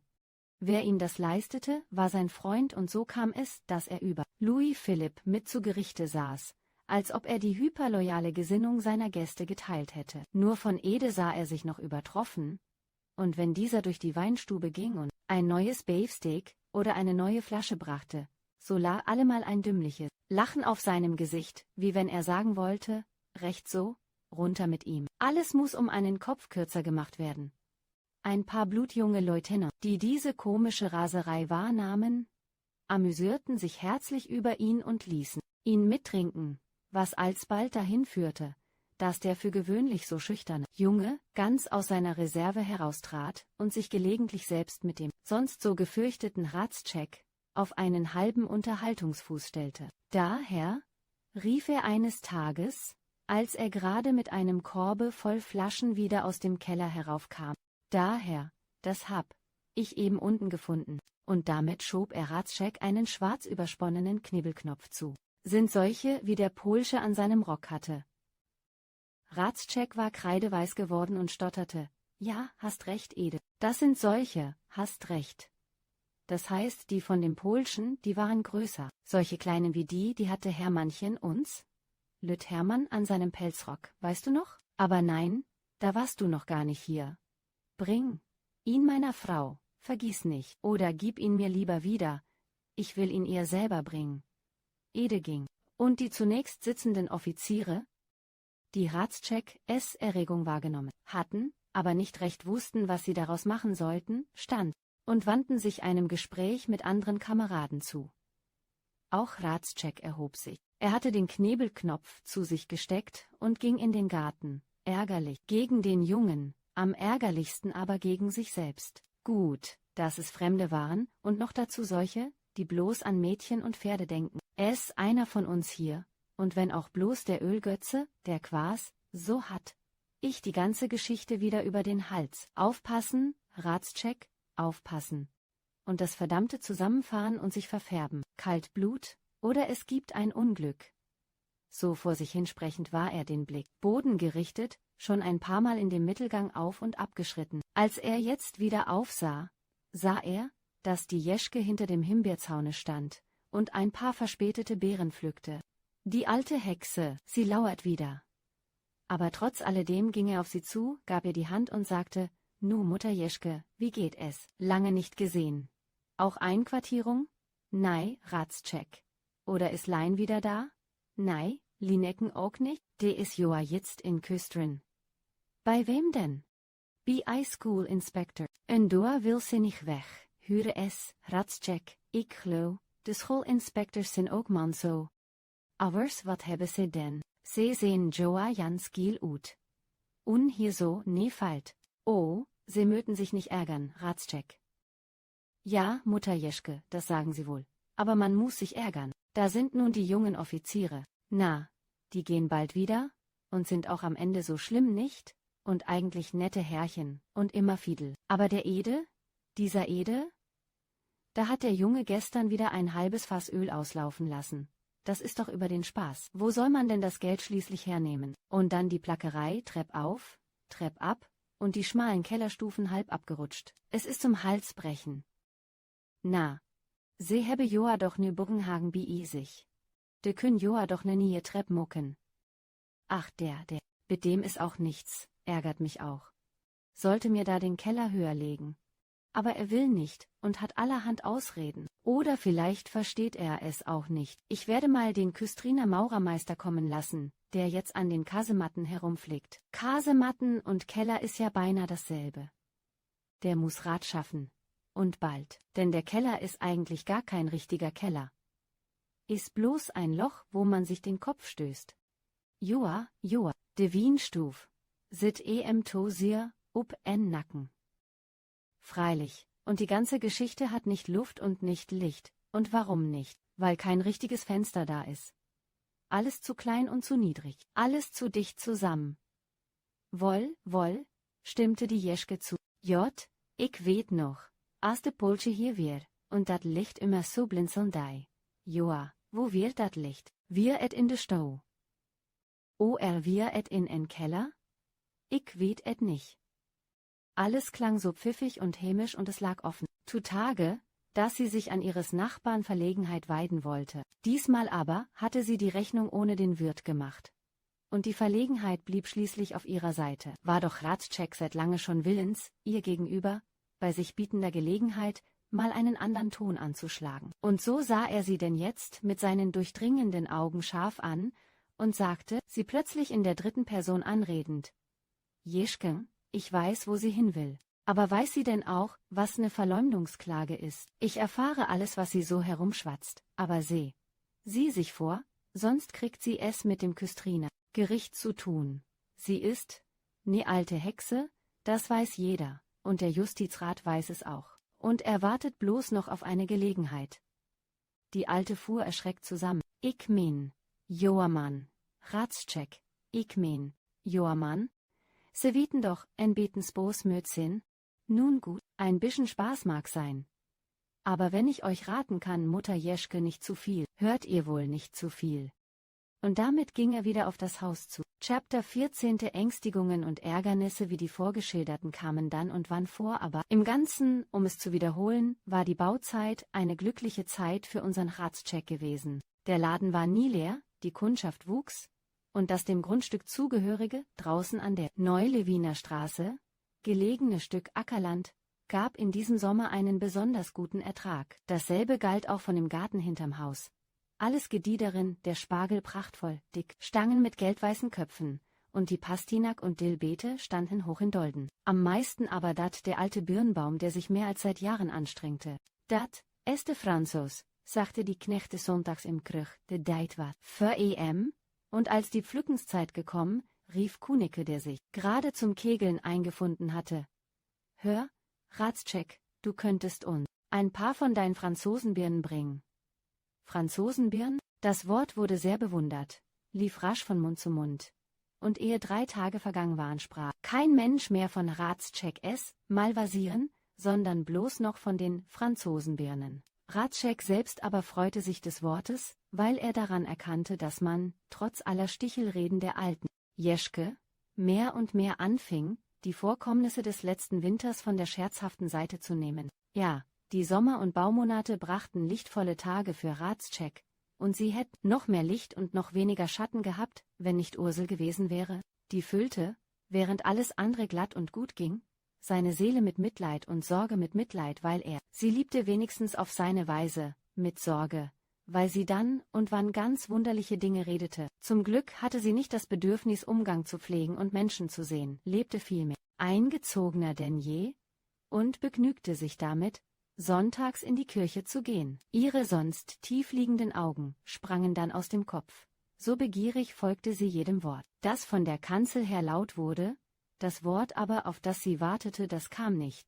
In ihrer Sehnsucht ging sie dann, nach der Predigt, zu dem guten, ihr immer gleichmäßig geneigt bleibenden Exelius hinüber, um, so weit es ging, Herz und Seele vor ihm auszuschütten und etwas von Befreiung oder Erlösung zu hören, aber Seelsorge war nicht seine starke Seite, noch weniger seine Passion, und wenn sie sich der Sünde geziehen und in Selbstanklagen erschöpft hatte, nahm er lächelnd ihre Hand und sagte: »Liebe Frau Hradscheck, wir sind allzumal Sünder und mangeln des Ruhmes, den wir vor Gott haben sollen. Sie haben eine Neigung, sich zu peinigen, was ich mißbillige. Sich ewig anklagen ist oft Dünkel und Eitelkeit. Wir haben Christum und seinen Wandel als Vorbild, dem wir im Gefühl unserer Schwäche demütig nachstreben sollen. Aber wahren wir uns vor Selbstgerechtigkeit, vor allem vor der, die sich in Zerknirschung äußert. Das ist die Hauptsache.« Wenn er das trocken geschäftsmäßig ohne Pathos und selbst ohne jede Spur von Salbung gesagt hatte, ließ er die Sache sofort wieder fallen und fragte, zu natürlicheren und ihm wichtiger dünkenden Dingen übergehen, wie weit der Bau sei. Denn er wollte nächstes Frühjahr auch bauen, und wenn dann die Hradscheck, um ihm zu Willen zu sein, von allen möglichen Kleinigkeiten, am liebsten und eingehendsten aber von den Meinungsverschiedenheiten zwischen ihrem Mann und Zimmermeister Buggenhagen geplaudert hatte, rieb er sich schmunzelnd und vor sich hin nickend die Hand und sagte rasch und in augenscheinlicher Furcht, das Seelengespräch wieder aufgenommen zu sehen: »Und nun, liebe Frau Hradscheck, muss ich Ihnen meine Nelken zeigen.« Johanni wusste ganz Tschechien, dass die Hradscheck es nicht lange mehr machen werde. Keinem entging es. Nur sie selber sah es so schlimm nicht an und wollte von keinem Doktor hören. Sie wissen ja doch nichts. Und dann der Wagen und das viele Geld. Auf das Letztere, das viele Geld, kam sie jetzt überhaupt mit Vorliebe zu sprechen, fand alles unnötig oder zu teuer, und während sie noch das Jahr vorher für ein Polisander Fortepiano gewesen war, um es, wenn nicht der Amtsrätin in Friedrichsau, so doch wenigstens der Domänenpächterin auf Schloss Solikant gleich zu tun, so war sie jetzt sparsam bis zum Geiz. Hradscheck ließ sie gewähren, und nur einmal, als sie gerade beim Schotenpal war, nahm er sich ein Herz und sagte: »Was ist das nur jetzt, Ursel, du ringst dir ja jeden Dreier von der Seele.« Sie schwieg, drehte die Schüssel hin und her und palte weiter. Als er aber stehen blieb und auf Antwort zu warten schien, sagte sie, während sie die Schüssel rasch und heftig beiseite setzte: »Soll es alles umsonst gewesen sein, oder willst du?« Weiter kam sie nicht. Ein Herzkrampf, daran sie jetzt häufiger litt, überfiel sie wieder, und Hradscheck sprang zu, um ihr zu helfen. Ihre Wirtschaft besorgte sie pünktlich, und alles ging am Schnürchen wie vordem. Aber Interesse hatte sie nur für eins, und das eine war der Bau. Sie wollte ihn, darin Hradscheck es Eifer noch übertreffend, in möglichster Schnelle beendet sehen, und so sparsam sie sonst geworden war, so war sie doch gegen keine Mehrausgabe, die Beschleunigung und rascheres Zustandekommen versprach. Einmal sagte sie: »Wenn ich nur erst oben bin, oben werd ich auch wieder Schlaf haben, und wenn ich erst wieder schlafe, werd ich auch wieder gesund werden.« Er wollte sie beruhigen und strich ihr mit der Hand über Stirn und Haar, aber sie wich seiner Zärtlichkeit aus und kam in ein heftiges Zittern. Überhaupt war es jetzt öfter so, wie wenn sie sich vor ihm fürchte. Mal sagte sie leise: »Wenn er nur nicht so glatt und glau wär. Er ist so munter und spricht so viel und kann alles, ihn ficht nichts an.« Und die drüben in Neu-Lewin war auch mit einem Male weg. Solche Stimmungen kamen ihr von Zeit zu Zeit, aber sie waren flüchtig und vergingen wieder.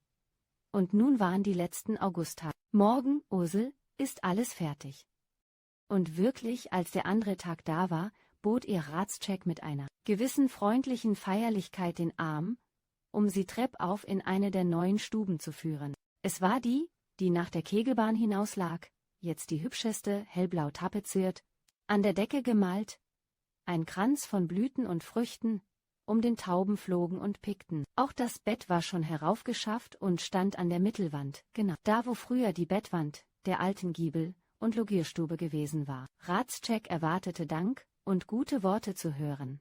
Aber die Kranke sagte nur: Hier, Abel?« »Es sind neue Steine«, stotterte Hradscheck. Ursel indes war schon von der Türschwelle wieder zurückgetreten und ging den Gang entlang, nach der anderen Giebelseite hinüber, wo sich ein gleich großes, auf den Hof hinaussehendes Zimmer befand. Sie trat an das Fenster und öffnete. Küchenrauch, mehr anheimelnd als störend, kam ihr von der Seite her entgegen und eine Henne mit ihren Küchelchen zog unten vorüber. Jakob aber, der holzsägend in Front einer offenen Remise stand, neckte sich mit Male, die beim Brunnen Wäsche spülte. Hier will ich bleiben. Und Ratzcheck, der durch den Auftritt mehr erschüttert als verdrossen war einverstanden und ließ alles, was von Einrichtungsgegenständen in der hellblau tapezierten und für Ursel bestimmten Stube befand, nach der anderen Seite hinüberbringen. Und siehe da, Frau Ratzcheck erholte sich wirklich und sogar rascher, als sie selbst zu hoffen gewagt hatte. Schlaf kam, der scharfe Zug um ihren Mund wich, und als die schon erwähnten Manövertage mit ihrer Dragoner Einquartierung kamen, hatte ihr Aussehen und ihre Stimmung derart verbessert, dass sie gelegentlich die Wirtin machen und mit den Offizieren plaudern konnte. Das hagere, hektische gab ihr, bei der guten Toilette, die sie zu machen verstand, etwas Distinguiertes, und ein alter Eskadronchef, der sie mit erstaunlicher Ritterlichkeit umkurrte, sagte, wenn er ihr beim Frühstück nachsah und mit beiden Händen den langen blonden Schnurrbart drehte, famoses Weib, auf Ehre, wie die nur hierher kommt? Und dann gab er seiner Bewunderung auch Ratzcheck gegenüber Ausdruck, worauf dieser nicht wenig geschmeichelt antwortete. Ja, Herr Rittmeister, Glück muß der Mensch haben, mancher kriegt es im Schlaf. Und dann lachte der Eskadronchef und stieß mit ihm an. Das alles war Mitte September. Aber das Wohlbefinden, so rasch es gekommen, so rasch ging es auch wieder, und ehe noch das Erntefest heran war, waren die Kräfte schon so geschwunden, dass die Kranke die Treppe kaum noch hinunter konnte. Sie blieb deshalb oben, sah auf den Hof und machte sich, um doch etwas zu tun, mit der Neueinrichtung sämtlicher Oberzimmer zu schaffen. Nur die Giebelstube nach der Kegelbahn hin vermied sie. Ratzcheck, der immer noch an die Möglichkeit einer Wiederherstellung gedacht hatte, sah jetzt auch, wie es stand, und als der heimlich zu Rate gezogene Dr. Elze von Abzehrung und Nervenschwindsucht gesprochen, machte sich Ratzcheck auf ihr Hinscheiden gefasst. Dass er darauf gewartet hätte, konnte nicht wohl gesagt werden. Im Gegenteil, er blieb seiner alten Neigung treu, war überaus rücksichtsvoll und klagte nie, dass ihm die Frau fehle. Er wollte auch von keiner anderen Hilfe wissen und ordnete selber alles an, was in der Wirtschaft zu tun nötig war. Vieles dat er selbst. Ist doch ein Mordskerl, sagte Kunicke. Was er will, kann er. Ich glaub, er kann auch einen Hasen abziehen und Sülze kochen. An dem Abend, wo Kunicke so gesprochen, hatte die Sitzung in der Weinstube wieder ziemlich lange gedauert, und Ratzcheck war noch keine halbe Stunde zu Bett, als Male, die jetzt oben bei der Kranken schlief, Trepp kam und an seine Tür klopfte. Herr Ratzcheck stein es up. De Fru schickt mi, se söllen rupkoam. Und nun saß er oben an ihrem Bett und sagte, soll ich nach Küstrin schicken, Ursel? Soll Olze kommen? Der Weg ist gut. In 3 Stunden ist er hier. In 3 Stunden, oder soll Exelius kommen? Nein, sagte sie, während sie sich mühvoll aufrichtete, es geht nicht. Wenn ich es nehme, so sag ich es. Er schüttelte verdrießlich den Kopf, und sag, ich es nicht, so ess ich mir selber das Gericht. Ach, lass doch das, Ursel. Was soll das? Daran denkt ja keiner. Und ich am wenigsten. Er soll bloß kommen und mit dir sprechen. Er meint es gut mit dir und kann dir einen Spruch sagen. Es war, als ob sie sich es überlegt. Mit einem Mal aber sagte sie, selig sind die Friedfertigen, selig sind die reines Herzens sind, selig sind die Sanftmütigen. All die kommen in Abraham, es Schoß. Aber wohin kommen wir? Ich bitte dich, Ursel, sprich nicht so, frage nicht so. Und wozu? Du bist noch nicht so weit, noch lange nicht. Es geht alles wieder vorüber, du lebst und wirst wieder eine gesunde Frau werden. Es klang aber alles nur an ihr hin und Gedanken nachhängen, die schon über den Tod hinausgingen, sagte sie, verschlossen. Und was aufschließt, das ist der Glaube. Den habe ich nicht. Aber ist noch ein anderes, das aufschließt, das sind die guten Werke, hörst du. Du musst ohne Namen nach Krakau schreiben, an den Bischof oder an seinen Vikar, und musst bitten, dass sie Seelenmessen lesen lassen. Nicht für mich, aber du weißt schon, und las den Brief in Frankfurt aufgeben. Hier geht es nicht und auch nicht in Küstrin. Ich habe mir es abgespart dies letzte halbe Jahr, und du findest es eingewickelt in meinem Wäschschrank unter dem Damast-Tischtuch. Ja, Ratscheck, das war es, wenn du dachtest, ich sei geizig geworden. Willst du? Freilich will ich, aber es wird Nachfrage geben. Nein. Das verstehst du nicht, das ist Geheimnis, und sie gönnen einer armen Seele die Ruh. Ach, Ursel, du sprichst so viel von Ruh. Und bangst dich und ängstigst dich, ob du sie finden wirst. Weißt du, was ich denke? Nein. Ich denke, Leben ist Leben und Tod ist Tod. Und wir sind Erde, und Erde wird wieder Erde. Das andere haben sich die Pfaffen ausgedacht. Spiegelfechterei sag, ich, weiter nichts. Glaube mir, die Toten haben Ruhe. Weißt du das so gewiss, Abel? Er nickte. Nun, ich sage dir, die Toten stehen wieder auf. Am jüngsten Tag. Aber es gibt ihre auch. Die warten nicht so lange. Ratscheck erschrak heftig und drang in sie, mehr zu sagen. Aber sie war schon in die Kissen zurückgesunken. Und ihre Hand, der seinig, sich entziehend, griff nur noch krampfhaft in das Deckbett. Dann wurde sie ruhiger, legte die Hand aufs Herz und murmelte Worte, die Ratscheck nicht verstand. Ursel, rief er. Ursel? Aber sie hörte nicht mehr. Chapter 15. Das war in der Nacht von Sonnabend auf Sonntag gewesen, den letzten Tag im September. Als am andern Morgen zur Kirche geläutet wurde, standen die Fenster in der Stube weit offen, die weißen Gardinen bewegten sich hin und her, und alle, die vorüberkamen, sahen nach der Giebelstube hinauf und wussten nun, dass die Ratschecke gestorben sei. Schulze Woytasch fuhr vor, aussprechend, was er sich bei gleichen Veranlassungen zu sagen gewöhnt hatte, dass ihr nun wohl sei, und, dass sie vor ihnen allen einen guten Schritt voraus habe. Danach trank er, wie jeden Sonntag vor der Predigt, ein kleines Glas Madeira zur Stärkung und machte dann die kurze Strecke bis zur Kirche hin zu Fuß. Kunicke kam und drückte Ratscheck verständnisvoll die Hand, das Auge gerade verschwommen genug, um die Vorstellung einer Träne zu wecken. Desgleichen sprachen auch der Ölmüller und gleich nach ihm Bauer Mietzel vor, welch letzterer sich bei Todesfällen immer der Vorzüge seiner Kränklichkeit von Jugend auf zu berühmen pflegte. Das tat er auch heute wieder. Ja, Ratscheck, der Mensch denkt und Gott lenkt. Ich piepe nun schon so lang, aber es geht immer noch. Auch noch andere kamen und sagten ein Wort. Die meisten indessen gingen ohne Teilnahmsbezeigung vorüber und stellten Betrachtung an, die sich mit der Toten in nur wenig freundlicher Weise beschäftigten. Ich weet nicht, sagte der eine, wat Ratscheck an ihr hebben dei. Man blot, dat sie ein betes Gil wir. Joa, lachte der andere. Dat wir sie, am en. So wat kun he hier ook heb en. Den dat han uverse gel. Eerst schmied seet he weg. En mit eens fung setu knusern an. In dieser Weise ging das Gespräch einiger älterer Leute, das junge Weiberzeug, aber beschränkte sich auf die eine Frage. Weg, en he nu Wolfried, deit? Auf Mittwoch 4 Uhr war das Begräbnis angesetzt und viel neugierig, standen schon vorher in einem weiten Halbkreis um das Trauerhaus herum. Es waren meist Mägde, die schwatzten und kicherten, und nur einige waren ernst, darunter die Zwillingsenkelinnen einer armen alten Witwe, welche letztere, wenn Wäsche bei den Ratschecks war, allemal mitwusch. Diese Zwillinge waren in ihren schwarzen, von der Frau Ratscheck herrührenden Einsegnungskleidern erschienen und weinten furchtbar. Was noch steigerte, als sie bemerkten, dass sie durch ihr Geheul und Geschluchze der Gegenstand allgemeiner Aufmerksamkeit wurden. Dabei gingen jetzt die Glocken in einem fort, und alles drängte dichter zusammen und wollte sehen. Als es nun aber zum 3. Mal ausgeläutet hatte, kam Leben in die drin und draußen Versammelten. Und der Zug setzte sich in Bewegung. Vorn die von Kantor Graumann geführte Schuljugend, die, wie herkömmlich, den Choral Jesu, meine Zuversicht, sang.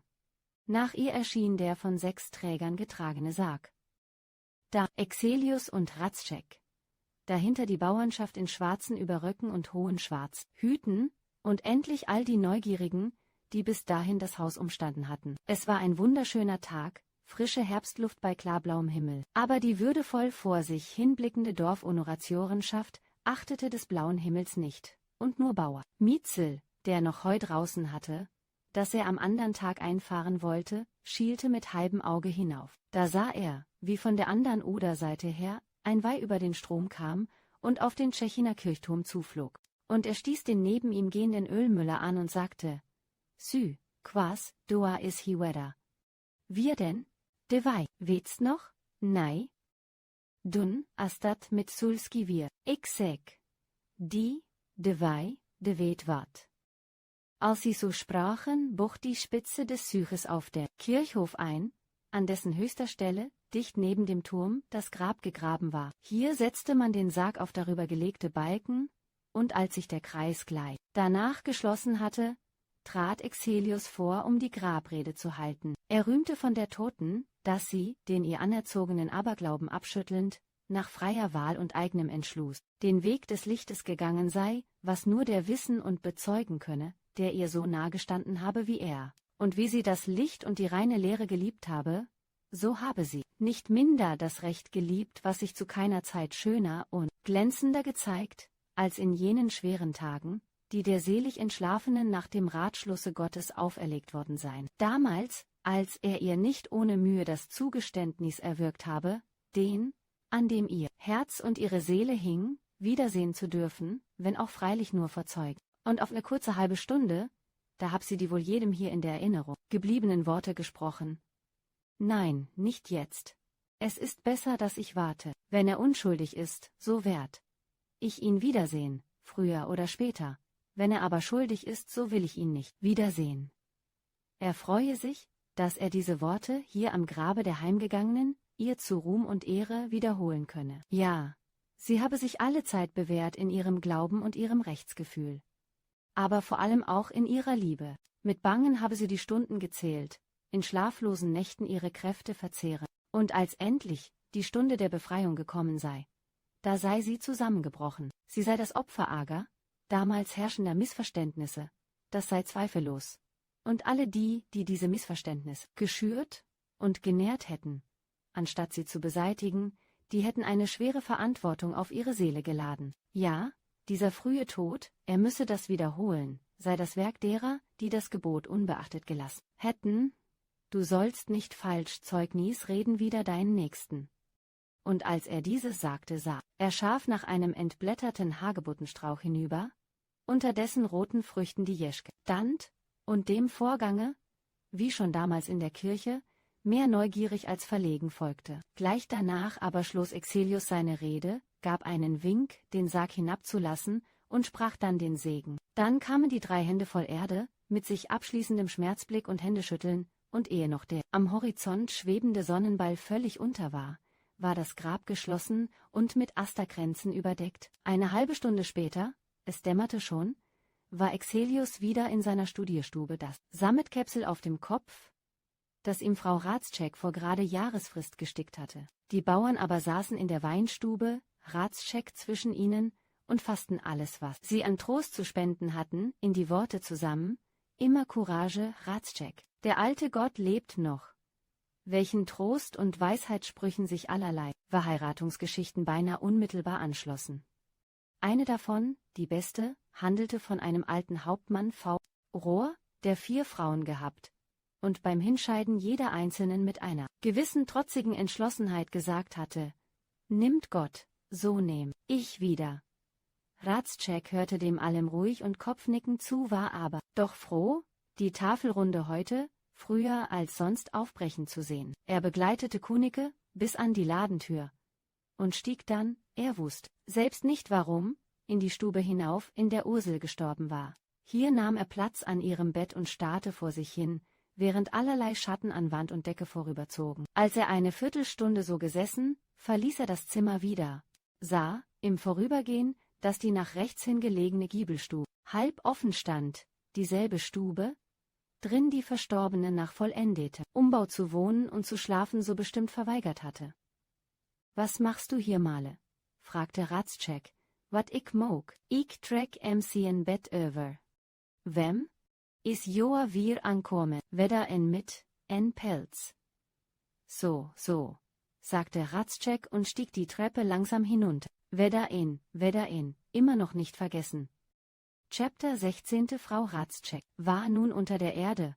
Male hatte das Umschlagetuch gekriegt, auf das ihre Wünsche sich schon lange gerichtet hatten, und alles wäre gut gewesen, wenn nicht der letzte Wille der Verstorbenen gewesen wäre.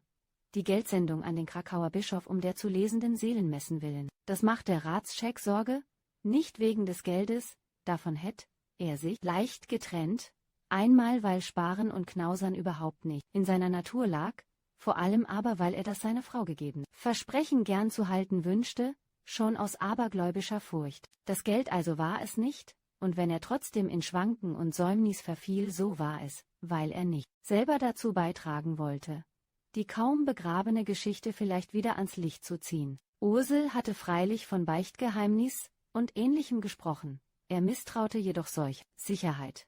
Am meisten aber dem ohne Namensunterschrift in Frankfurt aufzugebenden Briefe. In dieser Verlegenheit beschloss er endlich, Exelius zu Rate zu ziehen und diesen die halbe Wahrheit zu sagen. Und, wenn nicht die halbe, so doch wenigstens so viel, wie zu seiner Gewissensbeschwichtigung gerade nötig war. Ursel, so begann er, habe zu seinem allertiefsten Bedauern ernste katholische Rückfälle gehabt und ihm beispielsweise in ihrer letzten Stunde eine Summe Geldes behändigt, um Seelenmessen für sie lesen zu lassen, der dem es eigentlich galt, wurde hier unterschlagen. Er, Ratscheck, hab ihr auch, um ihr das Sterben leichter zu machen, alles versprochen.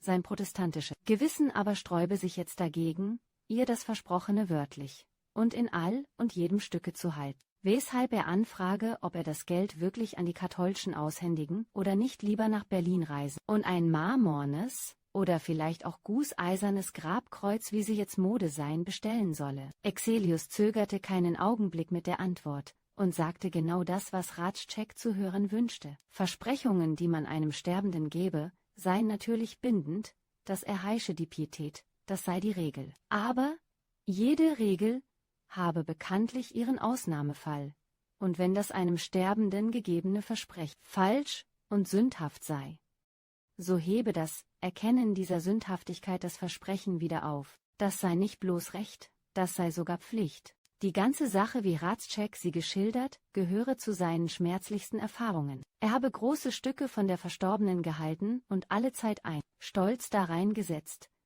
sie für die gereinigte Lehre gewonnen zu haben. Dass er sich darin geirrt, oder doch wenigstens halb geirrt habe, sei, neben anderem, auch persönlich kränkend für ihn, was er nicht leugnen wolle. Diese persönliche Kränkung indes sei nicht das, was sein eben gegebenes Urteil bestimmt habe. Ratscheck solle getrost bei seinem Plane bleiben und nach Berlin reisen, um das Kreuz zu bestellen. Ein Kreuz und ein guter Spruch zu Häupten der Verstorbenen werde derselben genügen, dem Kirchhof, aber ein Schmuck und eine Herzensfreude für jeden sein, der sonntags daran vorüberginge.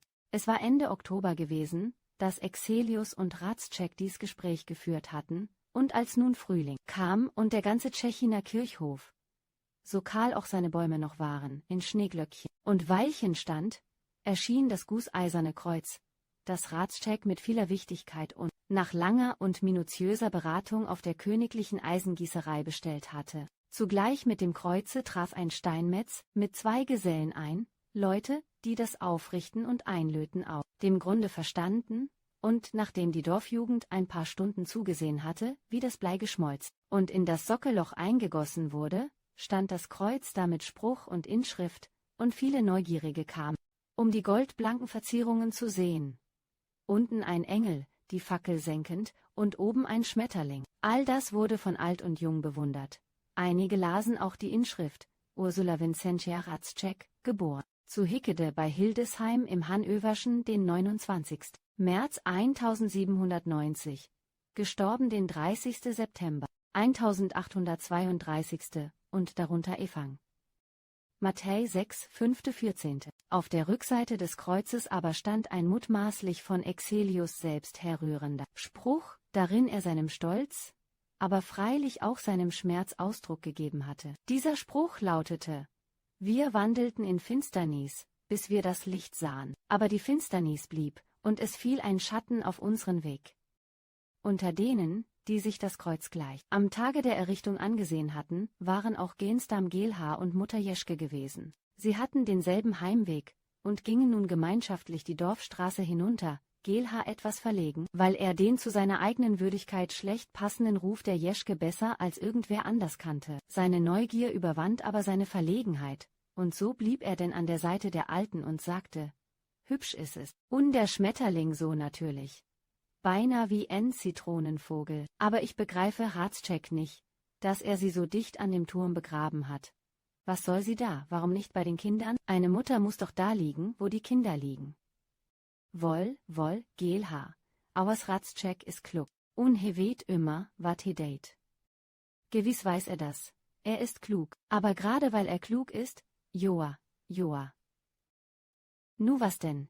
Und der 6 Fuß hohe Mann beugte sich zu der alten Hexe nieder, weil er wohl merkte, dass sie was sagen wollte. Was denn, Mütter Jeschke? Wiederholte er seine Frage. Joa, Geelhaar, wat zal ik je zeggen? Exilius möt et weet, und het nu ook verder de inschrift moogt. Oers, NS, de weet immer noch en beten mir. Und wer ist das? Lien? Nee, Lienen nicht. Aber Hradscheck sülfsten. Hradscheck, de will de Kinnings und de Fru nicht so ammen heb nicht so ob enen Hümpel. Nun gut, aber warum nicht, Mutter Jeschke? Nu, he denkt, wenn te losgeht. Und nun blieb sie stehen und setzte dem halb verwundert, halb entsetzt aufhorchenden Geelhaar auseinander, dass die Hradscheck an dem Tage, wo es losgehe, doch natürlich nach ihren Kindern greifen würde, vorausgesetzt, dass sie zur Hand habe. Dat wulde ol Hradscheck nicht. Aber Mutter Jeschke, glaubt ihr denn an sowas? Joa, Geelhaar, worum nicht? Worum sall ich an sowat nicht glöwen? Chapter 17. Als das Kreuz aufgerichtet stand. Es war Nachmittag geworden, kam auch Hradscheck, sonntäglich und wie zum Kirchgange gekleidet. Die Neugierigen, an denen den ganzen Tag über, auch als Geelhaar und die Jeschke längst fort waren, kein Mangel blieb, sahen, dass er den Spruch las und die Hände faltete. Das gefiel ihnen ausnehmend, am meisten aber gefiel ihnen, dass er das teure Kreuz überhaupt bestellt hatte. Denn Geld ausgeben. Und noch dazu viel Geld war das, was den Tschechinern, als echten Bauern am meisten imponierte. Hradscheck verweilte wohl eine Viertelstunde, pflückte Veilchen, die neben dem Grabhügel aufsprossen, und ging dann in seine Wohnung zurück. Als es dunkel geworden war, kam Ede mit Licht, fand aber die Tür von innen verriegelt, und als er nun auf die Straße ging, um wie gewöhnlich die Fensterladen von außen zu schließen, sah er, dass Hradscheck, eine kleine Lampe mit grünem Klappschirm vor sich, auf dem Sofa saß und den Kopf stützte. So verging der Abend. Auch am anderen Tage blieb er auf seiner Stube, nahm kaum einen Imbiss, las und schrieb, und ließ das Geschäft gehen, wie es gehen wollte. Hür, Jakob, sagte Male. Dat, es joa grad, als ob se nu erst dort wir. Sü doch wie he do asit, he kann doch nu nicht wedder anfangen. Nee, sagte Jakob, dat kann he nicht. Und Ede, der hinzukam und heute gerade seinen hochdeutschen Tag hatte, stimmte bei freilich mit der Einschränkung, dass er auch von der voraufgegangenen ersten Trauer nicht viel wissen wollte. Wieder anfangen. Ja, was heißt wieder anfangen? Damals war es auch mal so, 3 Tag und nicht länger. Und, pass auf, Male, diesmal knappst er noch was ab. Und wirklich, Ede der aller Dummheit, unerachtet seinen Herrn gut kannte, behielt recht, und ehe noch der 3. Tag war, ließ Hradscheck die Träumerei fallen und nahm das gesellige Leben wieder, das er schon während der zurückliegenden Wintermonate geführt hatte. Dazu gehörte, dass er alle 14 Tage nach Frankfurt und alle 4 Wochen auch mal nach Berlin fuhr, wo er, nach Erledigung seiner kaufmännischen Geschäfte, kein anderes Vergnügen als ein Theaterabend gönnte. Deshalb stieg er auch regelmäßig in dem an der Ecke von Hohensteinweg und Königstraße gelegenen Gasthofe zum Kronprinz ab, von dem aus er bis zu dem damals in Blüte stehenden Königsstädtischen Theater nur ein paar 100 Schritte hatte. War er dann wieder in Tschechien zurück, so gab er den Freunden und Stammgästen in der Weinstube, zu denen jetzt auch Schulze Woytasch gehörte, nicht bloß Szenen aus dem Angelischen, Fest der Handwerker und Holtei S., altem Feldherrn und den Wienern in Berlin zum Besten, sondern sang ihn auch allerlei Lieder und Arien vor. War es vielleicht um 1, war es vielleicht um 2, war es vielleicht 3 oder 4. Und dann wieder. In Berlin, sagt er, musst du sein, sagt er, immer sein, sagt er etc., denn er besaß eine gute Tenorstimme. Besonderes Glück aber, weit über die Singspielarien hinaus, machte er mit dem Leierkastenlied von Herrn Schmidt und seinen 7 heiratslustigen Töchtern. dessen erste Strophe lautete: Herr Schmidt, was kriegt denn Julchen mit? Ein Schleier und ein Federhut, das kleidet Julchen gar zu gut. Dies Lied von Herrn Schmidt und seinen Töchtern war das Entzücken Kunicke s. Das verstand sich von selbst, aber auch Schulze Wojtasch versicherte jedem, der es hören wollte: Für Ratzschek ist mir nicht bange.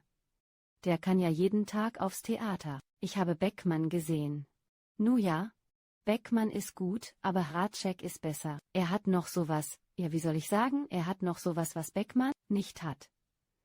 Ratzschek gewöhnte sich an solchen Beifall, und wenn es auch gelegentlich traf, dass er bei seinem Berliner Aufenthalt, währenddessen er allemal eine goldene Brille trug, keine Novität gesehen hatte, so kam er doch nie mit leeren Händen zurück, weil er sich nicht eher zufrieden gab, als bis er an den Schaufenstern der Buchläden irgendwas Komisches und unbändig Witziges ausgefunden hatte. Das hielt auch nie schwer, denn es war gerade die Glasbrenner- oder Brennglaszeit, und, wenn es solche Glasbrenner-Geschichten nicht sein konnten, nun, so waren es Sammlungen alter und neuer Anekdoten, die damals in kleinen dürftigen 4-Groschen-Büchelchen und allerhand Namen und Titeln, so beispielsweise als Brausepulver, feilgeboten wurden. Ja, diese Büchelchen fanden bei den Tschechinern einen ganz besonderen Beifall, weil die darin erzählten Geschichten immer kurz waren und nie lange auf die Pointe warten ließen, und wenn das Gespräch mal stockte, so hatte Kunicke den Stammwitz: Ratzschek, ein Brausepulver. Es war Anfang Oktober, als Ratzschek wieder mal in Berlin war, diesmal auf mehrere Tage, während er sonst immer den 3. Tag schon wieder nach Hause kam. Ede, der mittlerweile das Geschäft versah, passte gut auf den Dienst, und nur in der Stunde von 1 bis 2, wo sich kaum ein Mensch im Laden sehen ließ, gefiel er sich darin, den Herrn zu spielen und, ganz so wie Ratzschek zu tun pflegte, mit auf den Rücken gelegten Händen im Garten auf und ab zu gehen. Das tat er auch heute wieder. Zugleich aber rief er nach Jakob und trug ihn auf, und zwar in ziemlich befehlshaberischem Tone, dass er einen neuen Reifen um die Wassertonne legen solle. Dann sah er nach den Starkästen am Birnbaum und zog einen Zweig zu sich herab, um noch eine der nachgereiften Franzosenbirnen zu pflücken. Es war ein Prachtexemplar, in das er sofort einbiß. Als er aber den Zweig wieder losließ, sah er, dass die Jeschke drüben am Zaune stand. Doch Ede, doch Mutter Jeschke. Na, schmeckt et, I worum nicht, is Joa ne Malvasier. Joa, fördem wir et ne Malvasier. Ours nu is et ne Franzosenbier. Ik weet wel, ours dat is Joa al in. Joa, wer weet Ede. Doa is nu so wat mang, heste noch nix magt? Der Junge ließ erschreckt die Birne fallen, das alte Weib aber bückte sich danach und sagte: Ik meen, Joa nicht de Bier. Ik meen Sünsten. Wat denn, wo denn? Na, so rüm, die Hüs? Nei, Mütter Jeschke. Ook nicht une in en Kelle, hest, noch nix sin o hört? Nei, Mutter Jeschke. Man blott, ungrapscht ook nicht. Der Junge war ganz blass geworden. Joa, Mütter Jeschke, mal wir mi so. Mal wir mi so, as hüll mi wat an de Hecken. Joa, ik glöf, et grapscht. Die Jeschke sah ihren Zweck erreicht und lenkte deshalb geschickt wieder ein. Ede, du bist ne Bangbüchs. Ik heb. Joa man sporst, es Joa, man all dumm Tüg. Und damit ging sie wieder auf ihr Haus zu und ließ den Jungen stehen. 3 Tage danach war Ratzschek wieder aus Berlin zurück, in vergnüglicherer Stimmung als seit lange, denn er hatte nicht nur alles geschäftliche glücklich erledigt, sondern auch die Bekanntschaft einer jungen Dame gemacht, die seiner Person wie seinen Heiratsplänen geneigt gezeigt hatte. Diese junge Dame war die Tochter aus einem Destillationsgeschäft, groß und stark, mit etwas hervortretenden, immer lachenden Augen, eine Vollblut-Berlinerin. Forsch und fiedel war ihre Losung, der auch ihre Lieblingsredensart. Ach, das ist ja zum Totlachen entsprach, aber dies war nur so für alle Tage. Wurd ihr dann wohliger ums Herz, so wurden es auch ihre Redewendungen, und sie sagte dann: Ida muss ja eine alte Wand wackeln. Oder: das ist ja gleich, um einen Puckel zu kriegen. Ihr Schönstes waren Landpartien einschließlich gesellschaftlicher Spiele wie Zeck oder Plumpsack, dazu saure Milch mit Schwarzbrot und Heimfahrt mit Stocklaternen und Gesang. Ein frei Leben führen wir, frisch auf, Kameraden, Lützow S. wilde verwegene Jagd und Steh, ich in finstrer Mitternacht, infolge welcher ausgesprochenen Vorliebe sie sich in den Kopf gesetzt hatte, nur aufs Land hinaus heiraten zu wollen. Und darüber war sie 30 Jahre alt geworden. Alles bloß aus Eigensinn und Widerspenstigkeit. Ihren Namen, Editha, aber hatte die Mutter in Dittchen abgekürzt. Die Bekanntschaft, die Ratzschek während seines letzten Berliner Aufenthaltes gemacht hatte. Mit Editha selbst war er so gut wie einig, und nur die Eltern hatten noch kleine Bedenken. Aber was bedeutete das? Der Vater war ohnehin daran gewöhnt, nicht gefragt zu werden, und die Mutter, die nur wegen der 9 Meilen Entfernung noch einigermaßen schwankte, wäre keine richtige Mutter gewesen, wenn sie nicht schließlich auch hätte Schwiegermutter sein wollen. Also Ratzschek war in bester Stimmung, und ein Ausdruck derselben war es, dass er diesmal mit einem besonders großen Vorrat von Berliner Witzliteratur nach Tschechien zurückkehrte.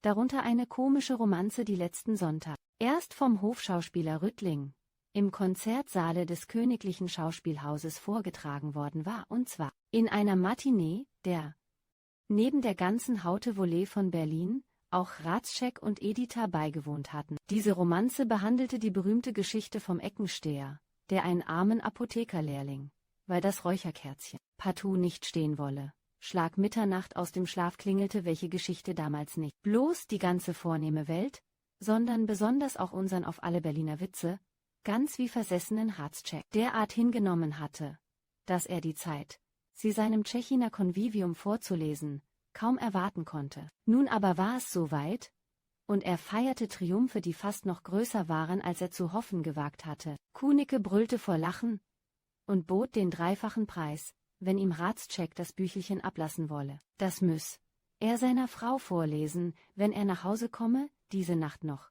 sowas, noch gar nicht dagewesen. Und dann sagte Schulze Wojtasch, ja, die Berliner? Ich weiß nicht, und wenn mir einer 1000 Taler gäbe, sowas könnt ich nicht machen. Es sind doch verflixte Kerls. Die Romanze vom Eckensteher, indes, so glänzend ihr Vortrag abgelaufen war, war doch nur Vorspiel. Plänkelei gewesen, darin Ratzschek sein bestes Pulver noch nicht verschossen hatte. Sein Bestes, oder doch das, was er persönlich dafür hielt, kam erst nach und war die Geschichte von einem der politischen Polizei zugeteilten Gensdamen, der einen unter Verdacht des Hochverrats stehenden und in der Kurstraße wohnenden badischen Studenten namens Heitzinger ausfindig machen sollte, was ihm auch gelang und einige Zeit danach zu der amtlichen Meldung führte, dass er den pp. Heitzinger, der übrigens Blümchen heiße, gefunden habe, trotzdem derselbe nicht in der Kurstraße, sondern auf dem Spittelmarkt wohnhaft und nicht badischer Student, sondern ein sächsischer Leineweber sei. Und nun, ihr Herren und Freunde, schloss Ratzschek seine Geschichte, dieser ausbündig gescheite Gensdarm, wie hieß er? Natürlich Geelhaar, nicht wahr? Aber nein, ihr Herren, fehlgeschossen, er hieß bloß Müller II. Ich hab mich genau danach erkundigt. Sonst hätt ich bis an mein Lebensende geschworen, dass er Geelhaar geheißen haben müsse. Kunicke schüttelte sich und wollte von keinem anderen Namen als Geelhaar wissen, und als man sich endlich ausgetobt und ausgejubelt hatte, nur Wojtasch, als Dorfobrigkeit, sah etwas miesbilligend drein, sagte Quaas. Kinder? Sowas haben wir nicht alle Tage, denn Ratzschek kommt nicht alle Tage von Berlin. Ich denke deshalb, wir machen noch eine Bowl, 3 Mosel, eine Rheinwein, eine Burgunder. Und nicht zu süß, sonst haben wir morgen Kopfweh. Es ist erst 11:30, fehlen noch 5 Minuten. Und wenn wir uns ranhalten, machen wir um Mitternacht die Nagelprobe. Bravo, stimmte man ein, aber nicht zu früh. Mitternacht ist zu früh. Und Ratzschek erhob sich, um Ede, der verschlafen im Laden auf einem vorgezogenen Zuckerkast saß, in den Keller zu schicken und die 5 Flaschen heraufholen zu lassen. Und pass auf, Ede. Der Burgunder liegt durcheinander, Rother und Weißer, der mit dem grünen Lack ist es.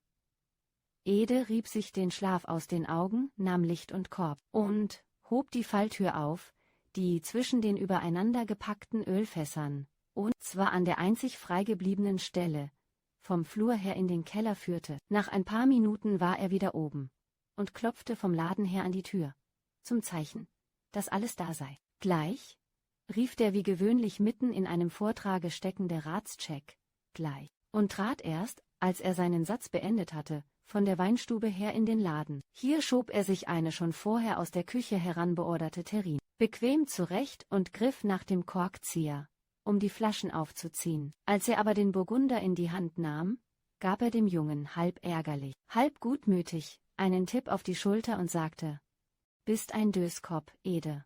Mit grünem Lack hab ich dir gesagt, und das ist gelber. Geh und hol ne richtige Flasche. Wer es nicht im Kopf hat, muss es in den Beinen haben.« Ede rührte sich nicht. »Nun, Junge, wird es? Mach flink. Ich geh nicht. Du gehst nicht. Warum nicht?« Et spökt. »Wo?« Unnen in en Keller.« »Junge, bist du verrückt? Ich glaube, dir steckt schon der Mitternachtsgrusel im Leibe. Rufe Jakob. Oder nein, der ist schon zu Bett. Rufe Male, die soll kommen und dich beschämen. Aber lass nur.« Und dabei ging er selber bis an die Küchentür und rief hinaus: »Male, die gerufene K. Geh in den Keller, Male.« »Nei, Herr Ratzschek, ich geh nicht.« »Auch du nicht, warum nicht?« Et spökt. »In Streit Eibels Namen, was soll der Unsinn?« Und er versuchte zu lachen, aber er hielt sich dabei nur mit Mühe auf den Beinen, denn ihn schwindelte. Zu gleicher Zeit empfand er deutlich, dass er kein Zeichen von Schwäche geben dürfe, vielmehr umgekehrt bemüht sein müsse, die Weigerung der beiden ins Komische ziehen, und so riss er denn die Tür zur Weinstube weit auf und rief hinein: »Eine Neuigkeit, Kunike? Nu? Was gibt es?« Und dann spuckt es. Ede will nicht mehr in den Keller und Male natürlich auch nicht. Es sieht schlecht aus mit unserer Bowle. Wer kommt mit? Wenn zwei kommen, spukt es nicht mehr. »Wir alle«, schrie Kunicke. »Wir alle.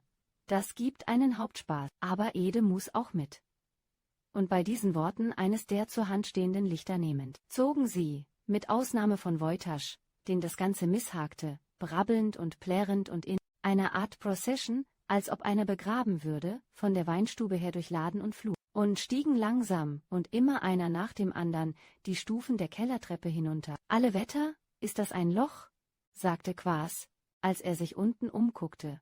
»Hier kann einem ja gruselig werden. Nimm nur gleich ein paar mehr mit, Ratzschek. Das hilft. Je mehr Fidelität, je weniger Spuk.« Und bei solchem Gespräch in das Ratzschek einstimmte, packten sie den Korb voll und stiegen die Kellertreppe wieder hinauf. Oben aber warf Kunicke, der schon stark angeheitert war, die schwere Falltür zu, dass es durch das ganze Haus hin dröhnte. »So, nu sitzt er drin.« »Wer? Na wer?« »Der Spuk.« Alles lachte. Das Trinken ging weiter, und Mitternacht war lange vorüber, als man sich trennte. Chapter 18. Ratzschek, sonst mäßig, hatte mit den andern um die Wette getrunken, bloß um eine ruhige Nacht zu haben. Das war ihm auch geglückt, und er schlief nicht nur fest, sondern auch weit über seine gewöhnliche Stunde hinaus. Erst um 8 Uhr war er auf. Male brachte den Kaffee. Die Sonne schien ins Zimmer, und die Sperlinge, die das aus den Häckselsäcken gefallen Futterkorn aufpickten, flogen, als sie damit fertig waren, aufs Fensterbrett und meldeten sich. Ihre Zwitschertöne hatten etwas Heitres und Zutrauliches, das dem Hausherrn, der ihnen reichlich Semmelkrume zuwarf, unendlich wohldert, ja fast war es ihm, als ob er ihren Morgengruß verstände. »Schöner Tag heute, Herr Ratzschek, frische Luft, alles leicht nehmen.« Er beendete sein Frühstück und ging in den Garten. Zwischen den Buchsbaumrabatten stand viel Rittersporn, halb noch in Blüte, halb schon in Samenkapsel, und er brach eine der Kapseln ab und streute die schwarzen Körnchen in seine Handfläche. Dabei fiel ihm, wie von ungefähr, ein, was ihm Mutter Jeschke vor Jahr und Tag einmal über Farnkrautsamen und sich unsichtbar machen gesagt hatte. Farnkrautsamen in die Schuh gestreut. Aber er mocht es nicht ausdenken und sagte, während er sich auf eine neuerdings um den Birnbaum herum angebrachte Bank setzte: »Farnkrautsamen, nun fehlt bloß noch das Licht vom ungeborenen Lamm. Alles Altweiberschwatz. Und wahrhaftig, ich werde noch selber ein altes Weib, aber da kommt sie. Wirklich.« Als er so vor sich hinredete, kam die Jeschke zwischen den Spargelbeeten auf ihn zu. »Dag Ratzschek, wie geit et, se kümmen joa gor nicht mir.« »Ja, Mutter Jeschke, wo soll die Zeit herkommen? Man hat eben zu tun, und der Ede wird immer dummer. Aber setzen Sie sich hierher. Hier ist Sonne. Nei, Lotensmann, Ratzschek Lotensmann, ich sit schon so viel.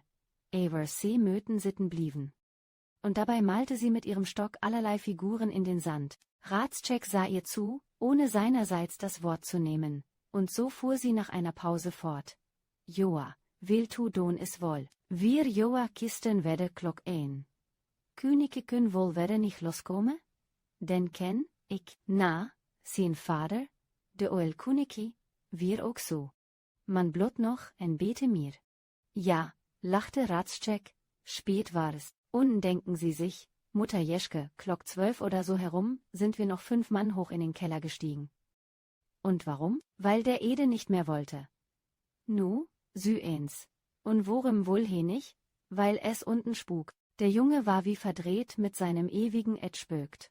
Und Et grapscht. Und weil er dabei blieb und wir unsere Bowl doch haben wollten, so sind wir am Ende selber gegangen. Nu, sü eins, wiederholte die Alte. Hätten Sallen ne Mulschell gewehen.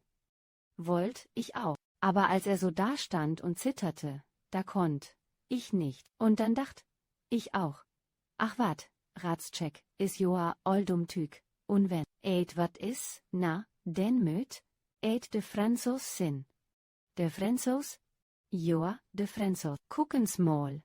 De Erdga hier so en Betendal. Hi mog woll on beten rutscht sin.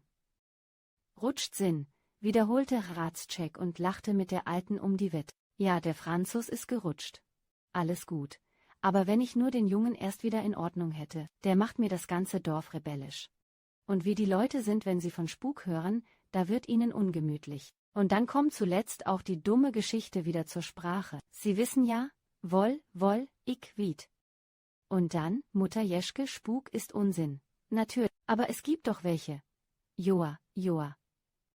Es gibt doch welche, die sagen, Spuk ist nicht Unsinn. Wer hat nu recht? Nu mal heraus mit der Sprache. Der Alten entging nicht, in welcher Pein und Beklemmung Ratschek war, weshalb sie, wie sie stets zu tun pflegt, mit einem Ja antwortete, das ebenso gut ein Nein, und mit einem Nein, das ebenso gut ein Ja sein konnte. Min Leo Ratschek, begann sie wille wat weten von mi.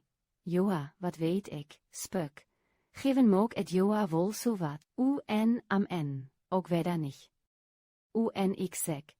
Immer, wie er sich rollt, für den is et wat, und wie er sich nicht rollt, für den is et nix. Ratschek, der mit gespanntester Aufmerksamkeit gefolgt, nickte zustimmend, während die sich plötzlich neben ihn setzende Alte mit wachsender Vertraulichkeit fortfuhr. Ich will sie wat zeggen, Ratschek, man möt man blot kuras hebben. Und sie hebben Joa, wat is spök, dat es grad so, as wenn de Müs knabbern, wie er immer hinhört, na, de schlöppt nicht, wie aber so wie i sich sägen deit, na, worim sallen se nicht knabbern, de slöppt? Und bei diesen Worten erhob sie sich rasch wieder und ging, zwischen den Beeten hin, auf ihre Wohnung zu. Mit einem Mal aber blieb sie stehen, und wandte sich wieder, wie wenn sie was vergessen habe. Hürens, Ratschek, wat ik se noch zeggen will, uns, Lein kumt ook wedder. Sie het gisteren schreven. Wat minens, de wir so wat verseh. Geht nicht, Mutter Jeschke. Was würden die Leute sagen?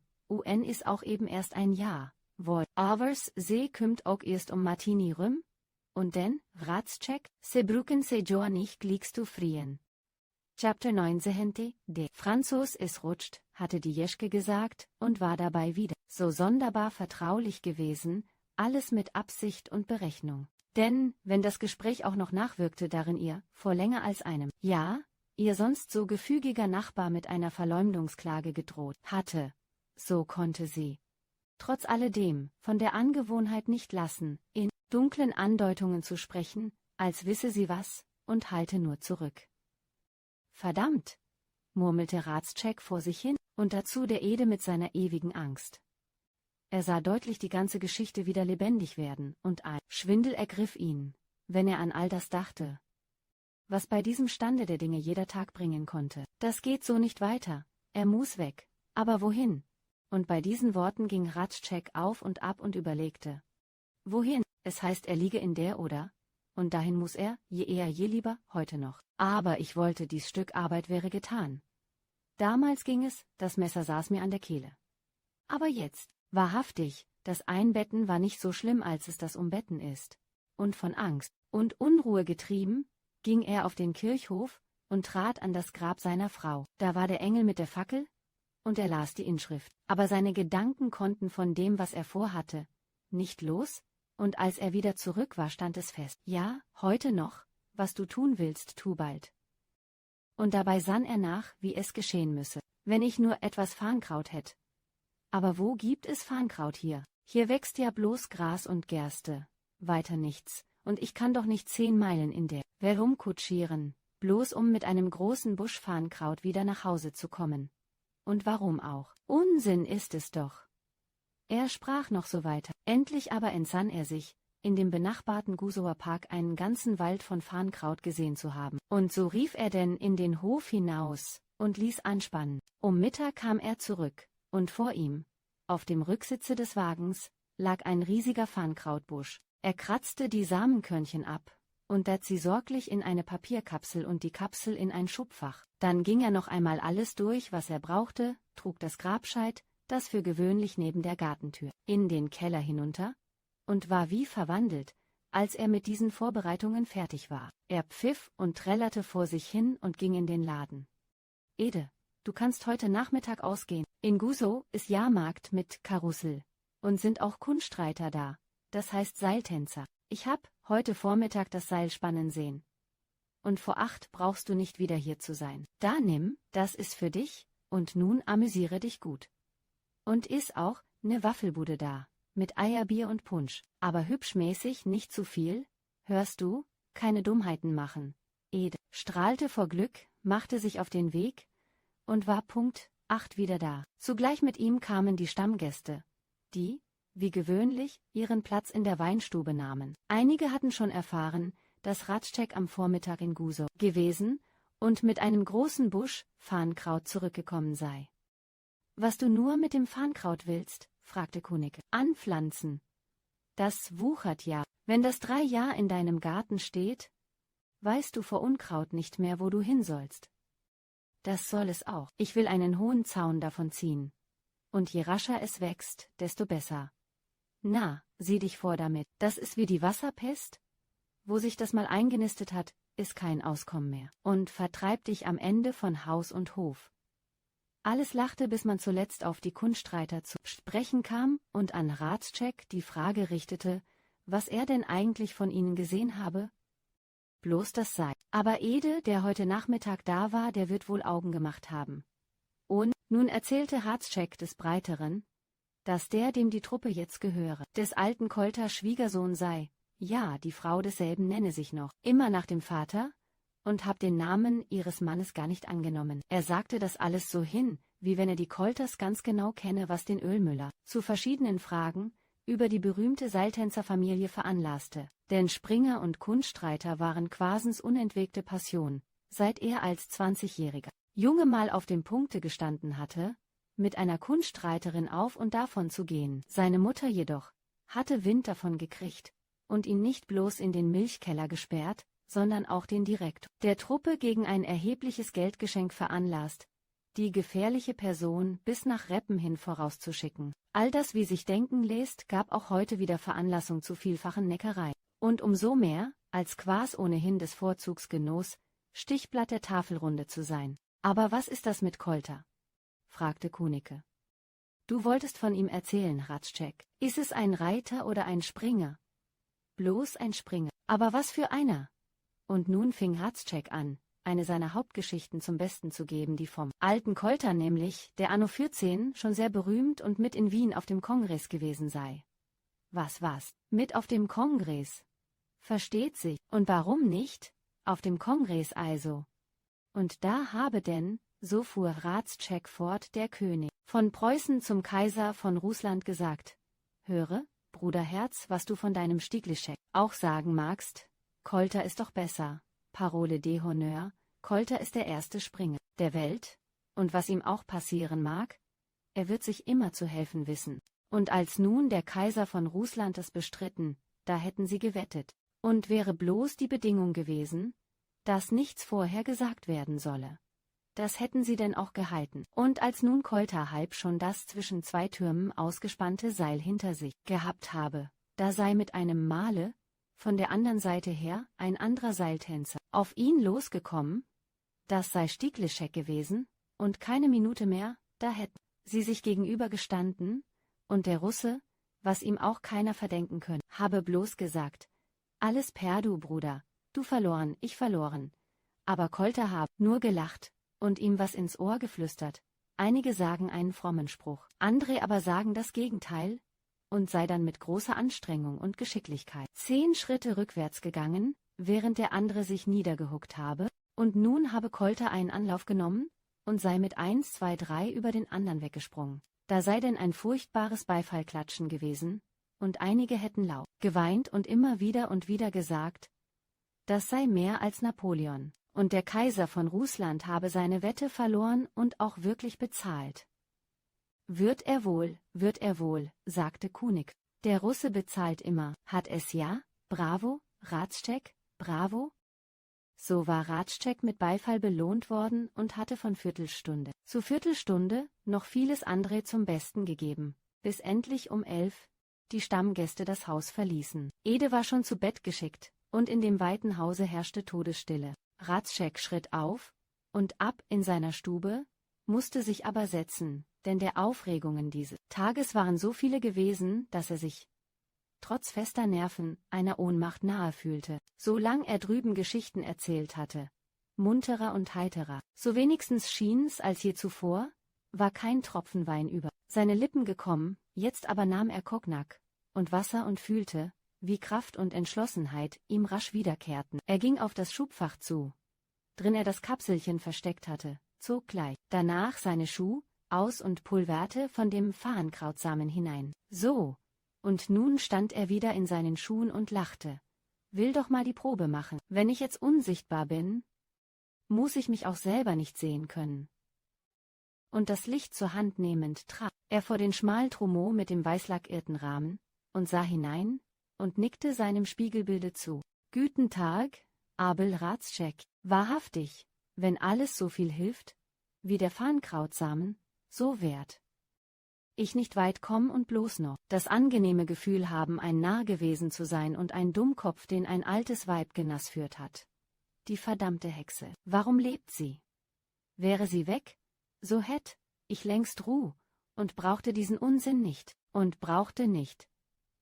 Ein Grusel überlief ihn, denn das furchtbar er vorhatte, stand mit einem Male wieder vor seiner Seele.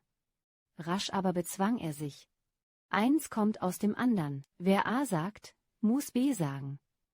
Und als er so gesprochen und sich wieder zurechtgerückt hatte, ging er auf einen kleinen Eckschrank zu, nahm ein Laternchen heraus, das er sich schon vorher durch Überkleben mit Papier in eine Art Blendlaterne umgewandelt hatte. Die Alte drüben sollte den Lichtschimmer nicht wieder sehen, und ihn nicht zum wievielsten Male mit ihrem Ich weet nicht, Ratschek, wir et in de Stew or wird et in en Keller, in Wut und Verzweiflung bringen.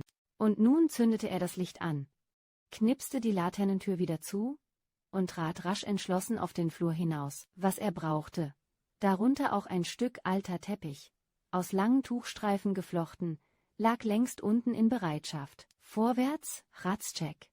Und zwischen den großen Ölfässern hin ging er bis an den Kellereingang, hob die Falltür auf und stieg langsam und vorsichtig die Stufen hinunter. Als er aber unten war, sah er, dass die Laterne trotz der angebrachten Verblendung zu viel Licht gab und nach oben hin, wie aus einem Schlot, einen hellen Schein warf. Das durfte nicht sein, und so stieg er die Treppe wieder hinauf, blieb aber in halber Höhe stehen und griff bloß nach einem ihm in aller Bequemlichkeit zur Hand liegenden Brett, das hier an das nächstliegende Ölfass herangeschob, um die ganze Reihe der Fässer am Rollen zu verhindern. Es war nur schmal, aber doch gerade breit genug, um unten das Kellerfenster zu schließen. Nun mag sie sich drüben die Augen ausgucken. Meinetwegen. Durch ein Brett wird sie ja wohl nicht sehen können. Ein Brett ist besser als Farnkrautsamen. Und damit schloss er die Falltür und stieg wieder die Stufen hinunter. Chapter 20. Ede war früh auf und bediente seine Kunden. Dann, und wann sah er nach der kleinen im Nebenzimmer hängenden Uhr, die schon auf 7:45 zeigte, wo der Alte nur bleibt.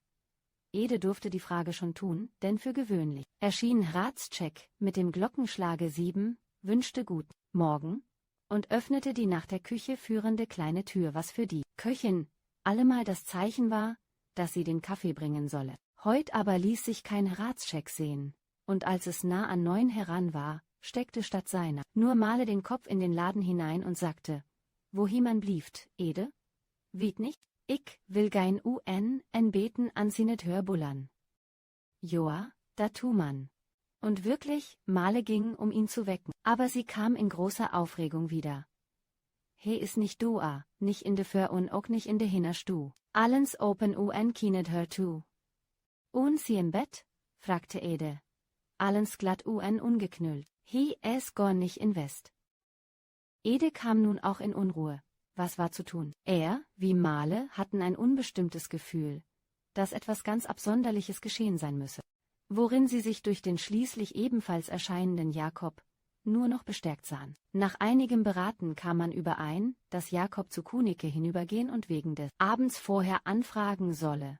Kunicke müsse es wissen, der sei immer der Letzte. Male dagegen solle rasch nach dem Krug laufen, wo Gensdarm Geelhaar um diese Stunde zu frühstücken, und der alten Krüger Schäen, die manchen Sturm erlebt hatte, schöne Dinge zu sagen pflegte. Das geschah denn auch alles, und keine Viertelstunde, so sah man Geelhaar die Dorfstraße herunterkommen mit ihm. Schulze Woytasch, der sich einer abzuhaltenden Versammlung halber zufällig ebenfalls im Kruge befunden hatte. Vor Ratscheck Tür trafen beide mit Kunicke zusammen. Man begrüßte sich stumm und überschritt mit einer gewissen Feierlichkeit die Schwelle. Drin im Hause hatte sich mittlerweile die Szene verändert. Ede, der noch eine Zeit lang in allen Ecken und Winkeln umhergesucht hatte, stand jetzt, als die Gruppe sich näherte, mitten auf dem Flur und wies auf ein großes Ölfass, das um ein geringes vorgerollt war, nur 2 Finger breit, nur bis an den großen Eisenring, aber doch gerade weit genug, um die Falltür zu schließen.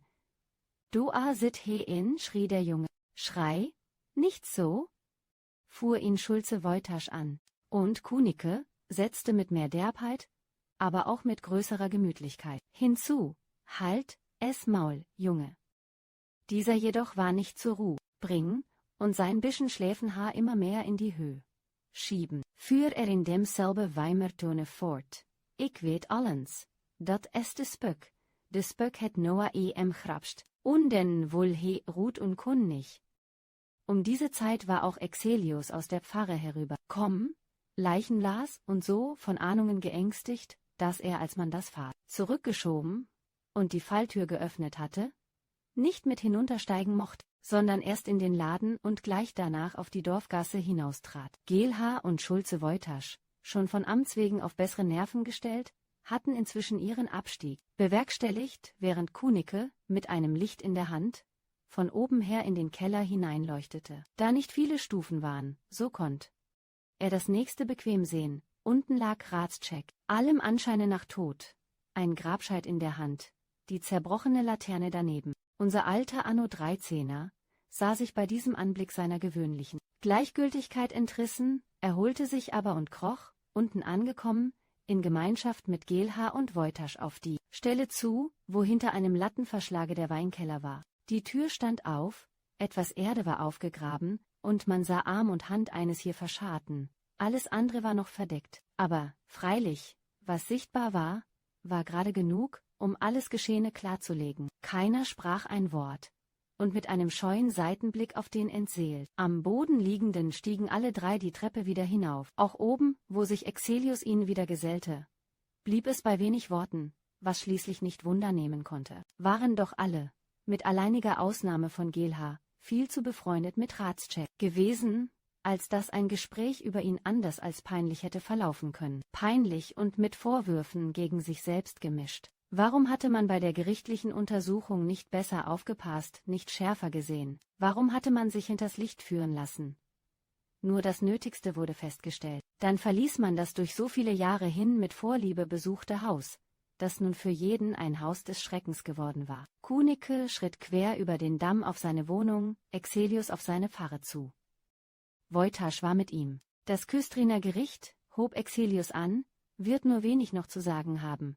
Alles ist klar und doch ist nichts bewiesen. Er steht vor einem höheren Richter. Woytasch nickte. Höchstens noch, was aus der Erbschaft wird, bemerkte dieser und sah vor sich hin. Er hat keine Verwandte hier herum und die Frau, so mir recht ist, auch nicht. Vielleicht, dass es der Polsche wiederkriegt, aber das werden die Tschechiner nicht wollen. Exelius erwiderte: Das alles macht mir keine Sorge. Was mir Sorge macht, ist bloß das: Wie kriegen wir ihn unter die Erde und wo? Sollen wir ihn unter die guten Leute legen? Das geht nicht, das leiden die Bauern nicht und machen uns eine Kirchhofsrevolte. Und was das Schlimmste ist, haben auch Recht dabei. Und sein Feld wird auch keiner dazu hergeben wollen. Eine solche Stelle mag niemand auf seinem ehrlichen Acker haben. Ich denke, sagte der Schulze, wir bringen ihn auf den Kirchhof. Bewiesen ist am Ende nichts. Im Garten liegt der Franzos und im Keller liegt der Polsche. Wer will sagen, wer ihn dahin gelegt hat? Keiner weiß es, nicht einmal die Jeschke. Schließlich ist alles bloß Verdacht. Auf den Kirchhof muss er also. Aber seit ab, wo die Nesseln stehen und der Schutt liegt. Und das Grab der Frau, fragte Exelius. Was wird aus dem? Und aus dem Kreuz? Das werden Sie wohl umreißender kennen, ich meine Tschechina. Und dann müssen wir tun, Herr Pastor, als sehen wir es nicht. Kirchhofsordnung ist gut, aber der Mensch verlangt auch seine Ordnung. Brav, Schulze Wojtasch, sagte Exelius und gab ihm die Hand. Immer, es Herz auf dem rechten Fleck. Geelhaar war im Ratzcheck Schönhause zurückgeblieben. Er hatte den Polizeikermich nicht dran und machte nicht viel von der Sache. Was war es denn auch groß, ein Fall mehr. Darüber ging die Welt noch lange nicht aus den Fugen. Und so ging er denn in den Laden, legte die Hand auf Edes Kopf und sagte: Hör, Ede, das war heut ein bisschen scharf, so 2 Dodige gleich morgens um 9. Na, schenk mal was ein. Was nehmen wir denn? Na, nen Rum, Herr Geelhaar. Nei, Rum ist mir heute zu schwach. Gib erst nen Cognac und dann ein Rum. Ede schenkte mit zitternder Hand ein.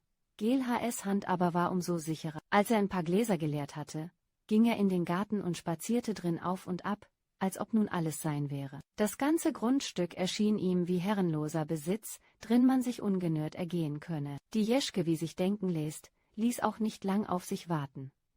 Sie wusste schon alles und sah mal wieder über den Zaun. Dach, Geelhaar. Dach, Mutter Jeschke, nü, was macht Lein? De kümmt tu Martin, se bruckt sich Joa nu nicht mehr tu Jurulen. Vorratscheck? Lachte Geelhaar. Joa, Vorratscheck. Hours nu sit he Joa fast. Das tut er. Und gefangen in seiner eigenen Falle. Joa, die oll wos, nu kümmt he nicht wedder rut. Fien wir he. Hours tu fein, lot man sehen. Was noch geschehen musste, geschah still und rasch und schon. Um die 9. Stunde des folgenden Tages trug Exelius nachstehende Notiz in das Tschechiner Kirchenbuch ein.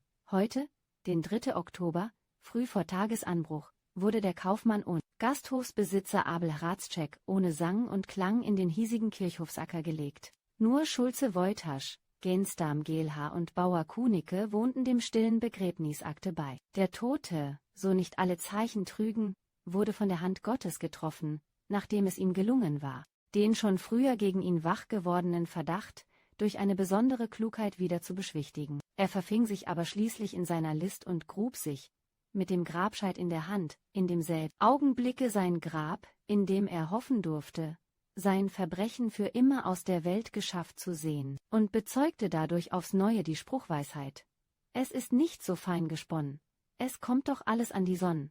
Das Ende von Unterm Birnbaum lässt den Leser mit vielen Fragen zurück und regt zur Reflexion über die menschliche Psyche und die Konsequenzen von Entscheidungen an. Fontane schafft es meisterhaft, eine Geschichte zu erzählen, die gleichzeitig ein Einblick in das 19. Jahrhundert und eine zeitlose Auseinandersetzung mit menschlicher Natur ist.